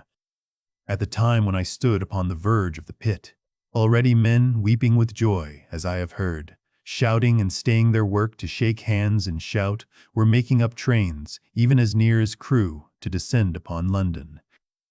The church bells that had ceased a fortnight since suddenly caught the news, until all England was bell-ringing. Men on cycles, lean-faced, unkempt, scorched along every country lane, shouting of unhoped deliverance, shouting to gaunt, staring figures of despair. And for the food, across the Channel, across the Irish Sea, across the Atlantic, corn, bread, and meat were tearing to our relief. All the shipping in the world seemed going Londonward in those days. But of all this I have no memory. I drifted, a demented man. I found myself in a house of kindly people, who had found me on the 3rd day wandering, weeping, and raving through the streets of St. John's Wood. They have told me since that I was singing some insane doggerel about the last man left alive. Hurrah! The last man left alive. Troubled as they were with their own affairs, these people, whose name, much as I would like to express my gratitude to them, I may not even give here, nevertheless cumbered themselves with me, sheltered me, and protected me from myself. Apparently, they had learned something of my story from me during the days of my lapse. Very gently, when my mind was assured again, did they break to me what they had learned of the fate of Leatherhead. 2 days after I was imprisoned, it had been destroyed, with every soul in it, by a Martian. He had swept it out of existence, as it seemed, without any provocation, as a boy might crush an anthill. In the mere wantonness of power, I was a lonely man, and they were very kind to me. I was a lonely man, and a sad one, and they bore with me. I remained with them 4 days after my recovery.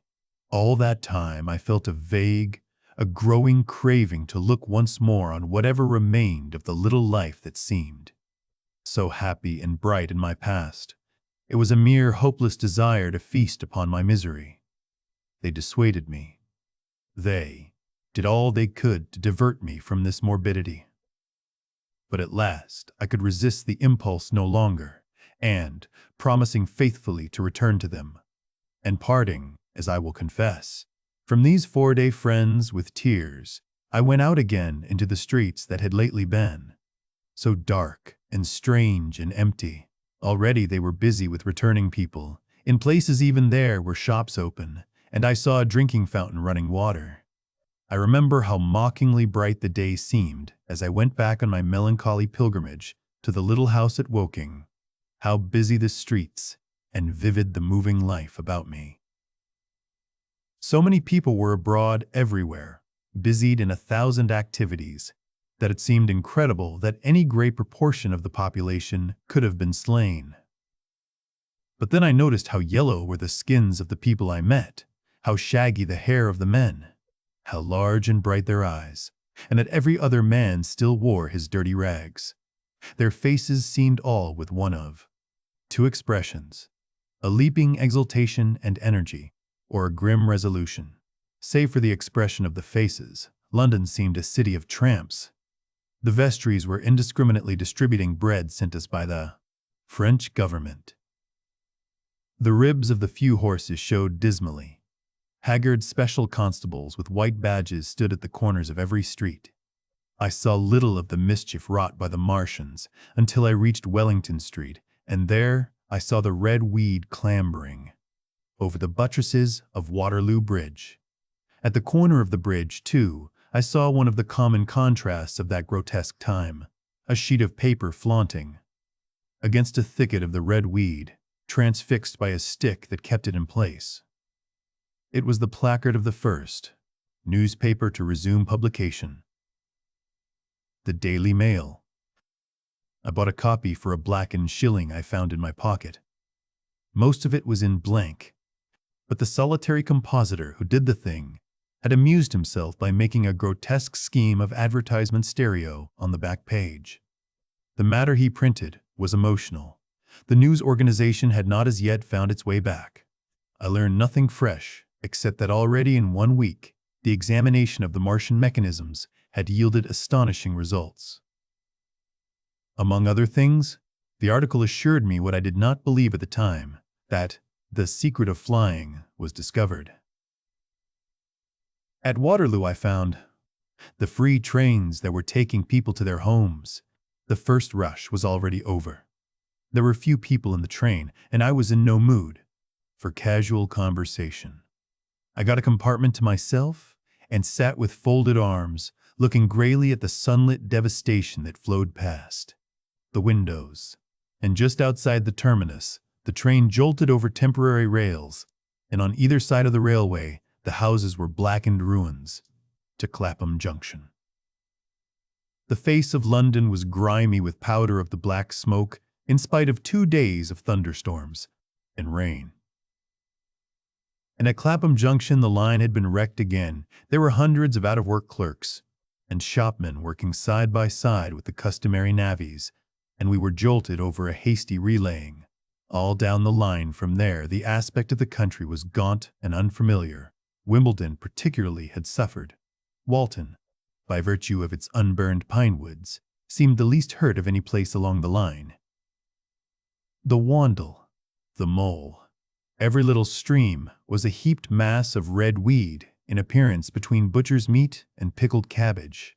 The Surrey pine woods were too dry, however, for the festoons of the red climber.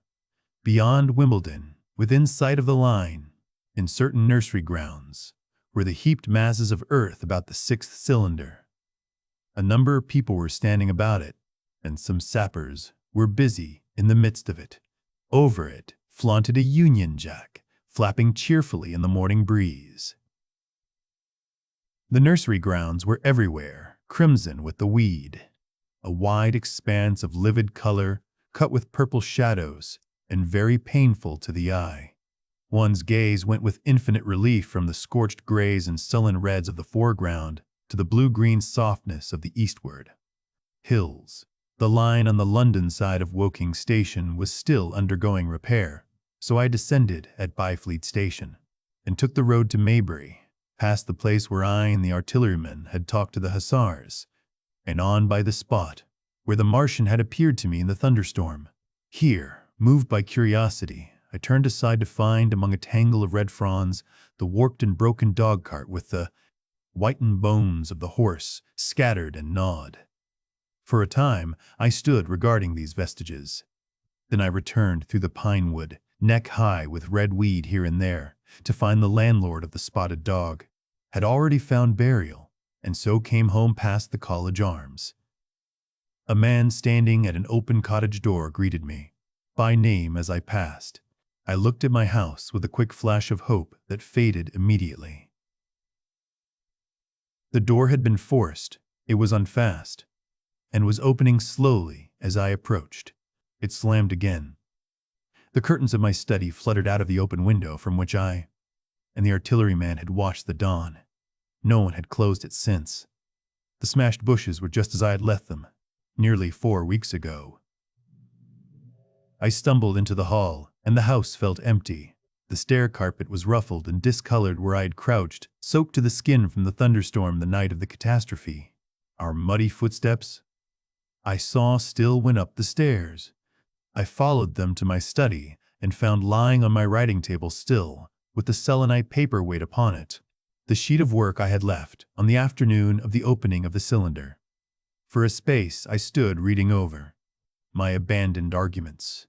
It was a paper on the probable development of moral ideas, with the development of the civilizing process. And the last sentence was the opening of a prophecy. In about 200 years, I had written, "We may expect." The sentence ended abruptly. I remembered my inability to fix my mind that morning, scarcely a month gone by, and how I had broken off to get my daily chronicle from the newsboy.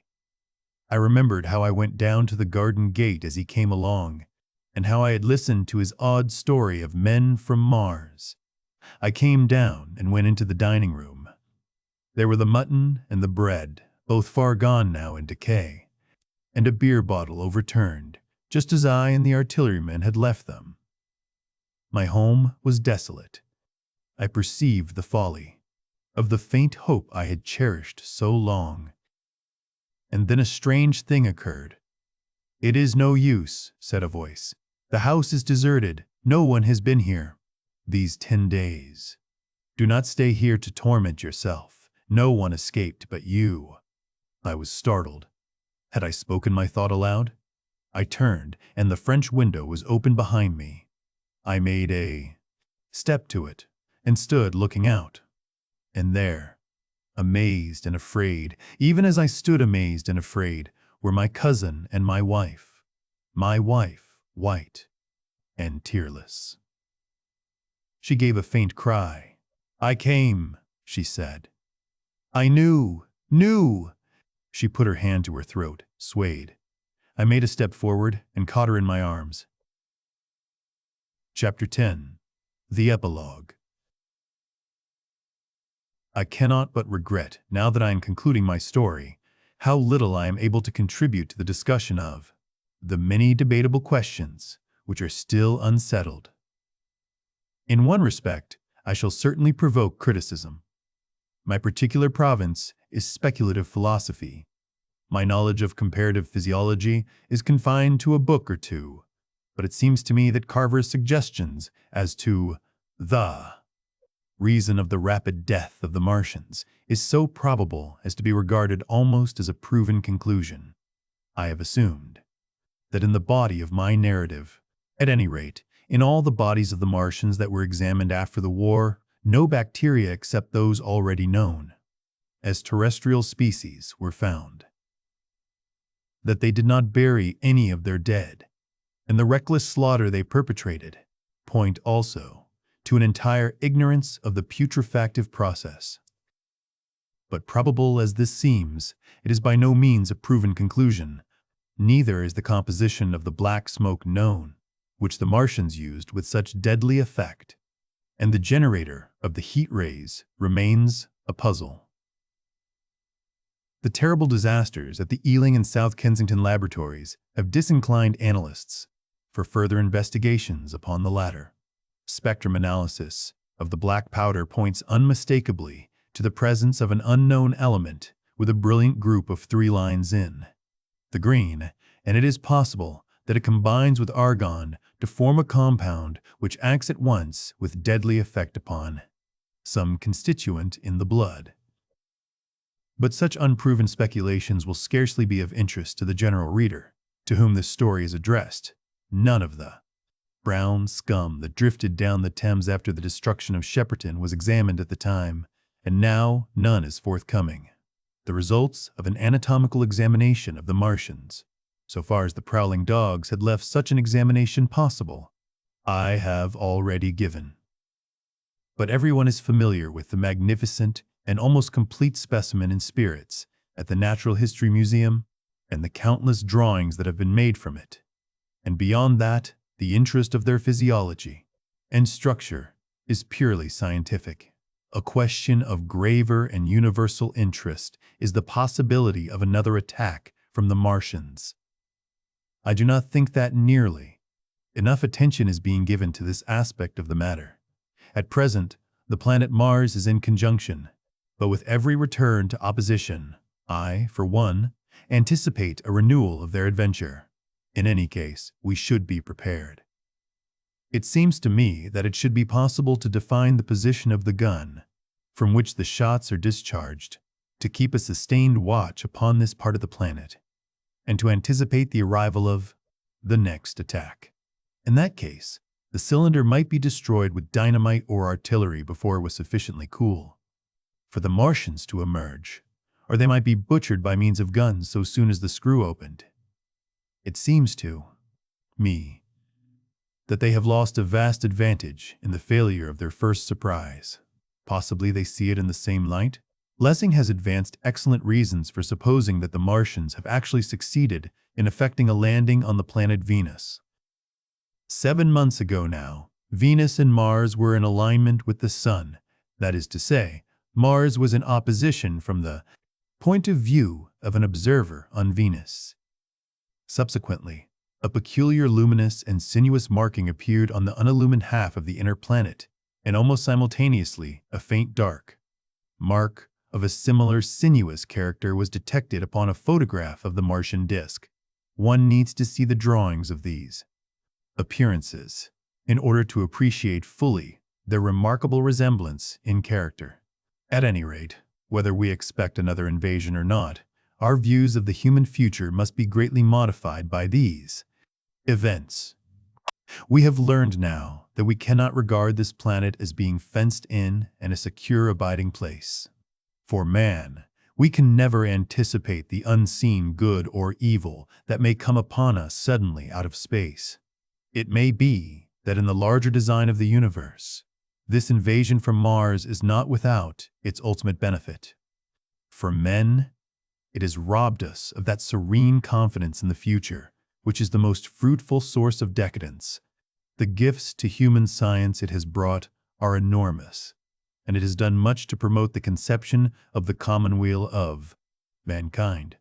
It may be that across the immensity of space, the Martians have watched the fate of these pioneers of theirs and learned their lesson, and that on the planet Venus they have found a securer settlement.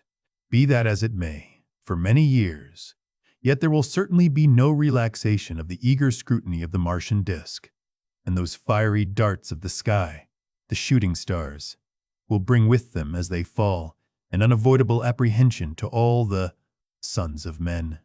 The broadening of men's views that has resulted can scarcely be exaggerated. Before the cylinder fell, there was a general persuasion that, through all the deep of space, no life existed beyond the petty surface of our minute sphere. Now we see further. If the Martians can reach Venus, there is no reason to suppose that the thing is impossible for men. And when the slow cooling of the sun makes this earth uninhabitable, as at last it must do, it may be that the thread of life that has begun here will have streamed out and caught our sister planet within its toils. Dim and wonderful is the vision I have conjured up in my mind of life spreading slowly from this little seedbed of the solar system throughout the inanimate vastness of sidereal space. But that is a remote dream. It may be, on the other hand, that the destruction of the Martians is only a reprieve. To them, and not to us perhaps, is the future ordained. I must confess, the stress and danger of the time have left an abiding sense of doubt and insecurity in my mind. I sit in my study writing by lamplight, and suddenly I see again the healing valley below set, with writhing flames, and feel the house behind and about me empty and desolate. I go out into the Byfleet Road, and vehicles pass me, a butcher boy in a cart, a cab full of visitors, a workman on a bicycle, children going to school, and suddenly they become vague and unreal, and I hurry again with the artilleryman. Through the hot, brooding silence of a night, I see the black powder darkening the silent streets, and the contorted bodies shrouded in that layer they rise upon.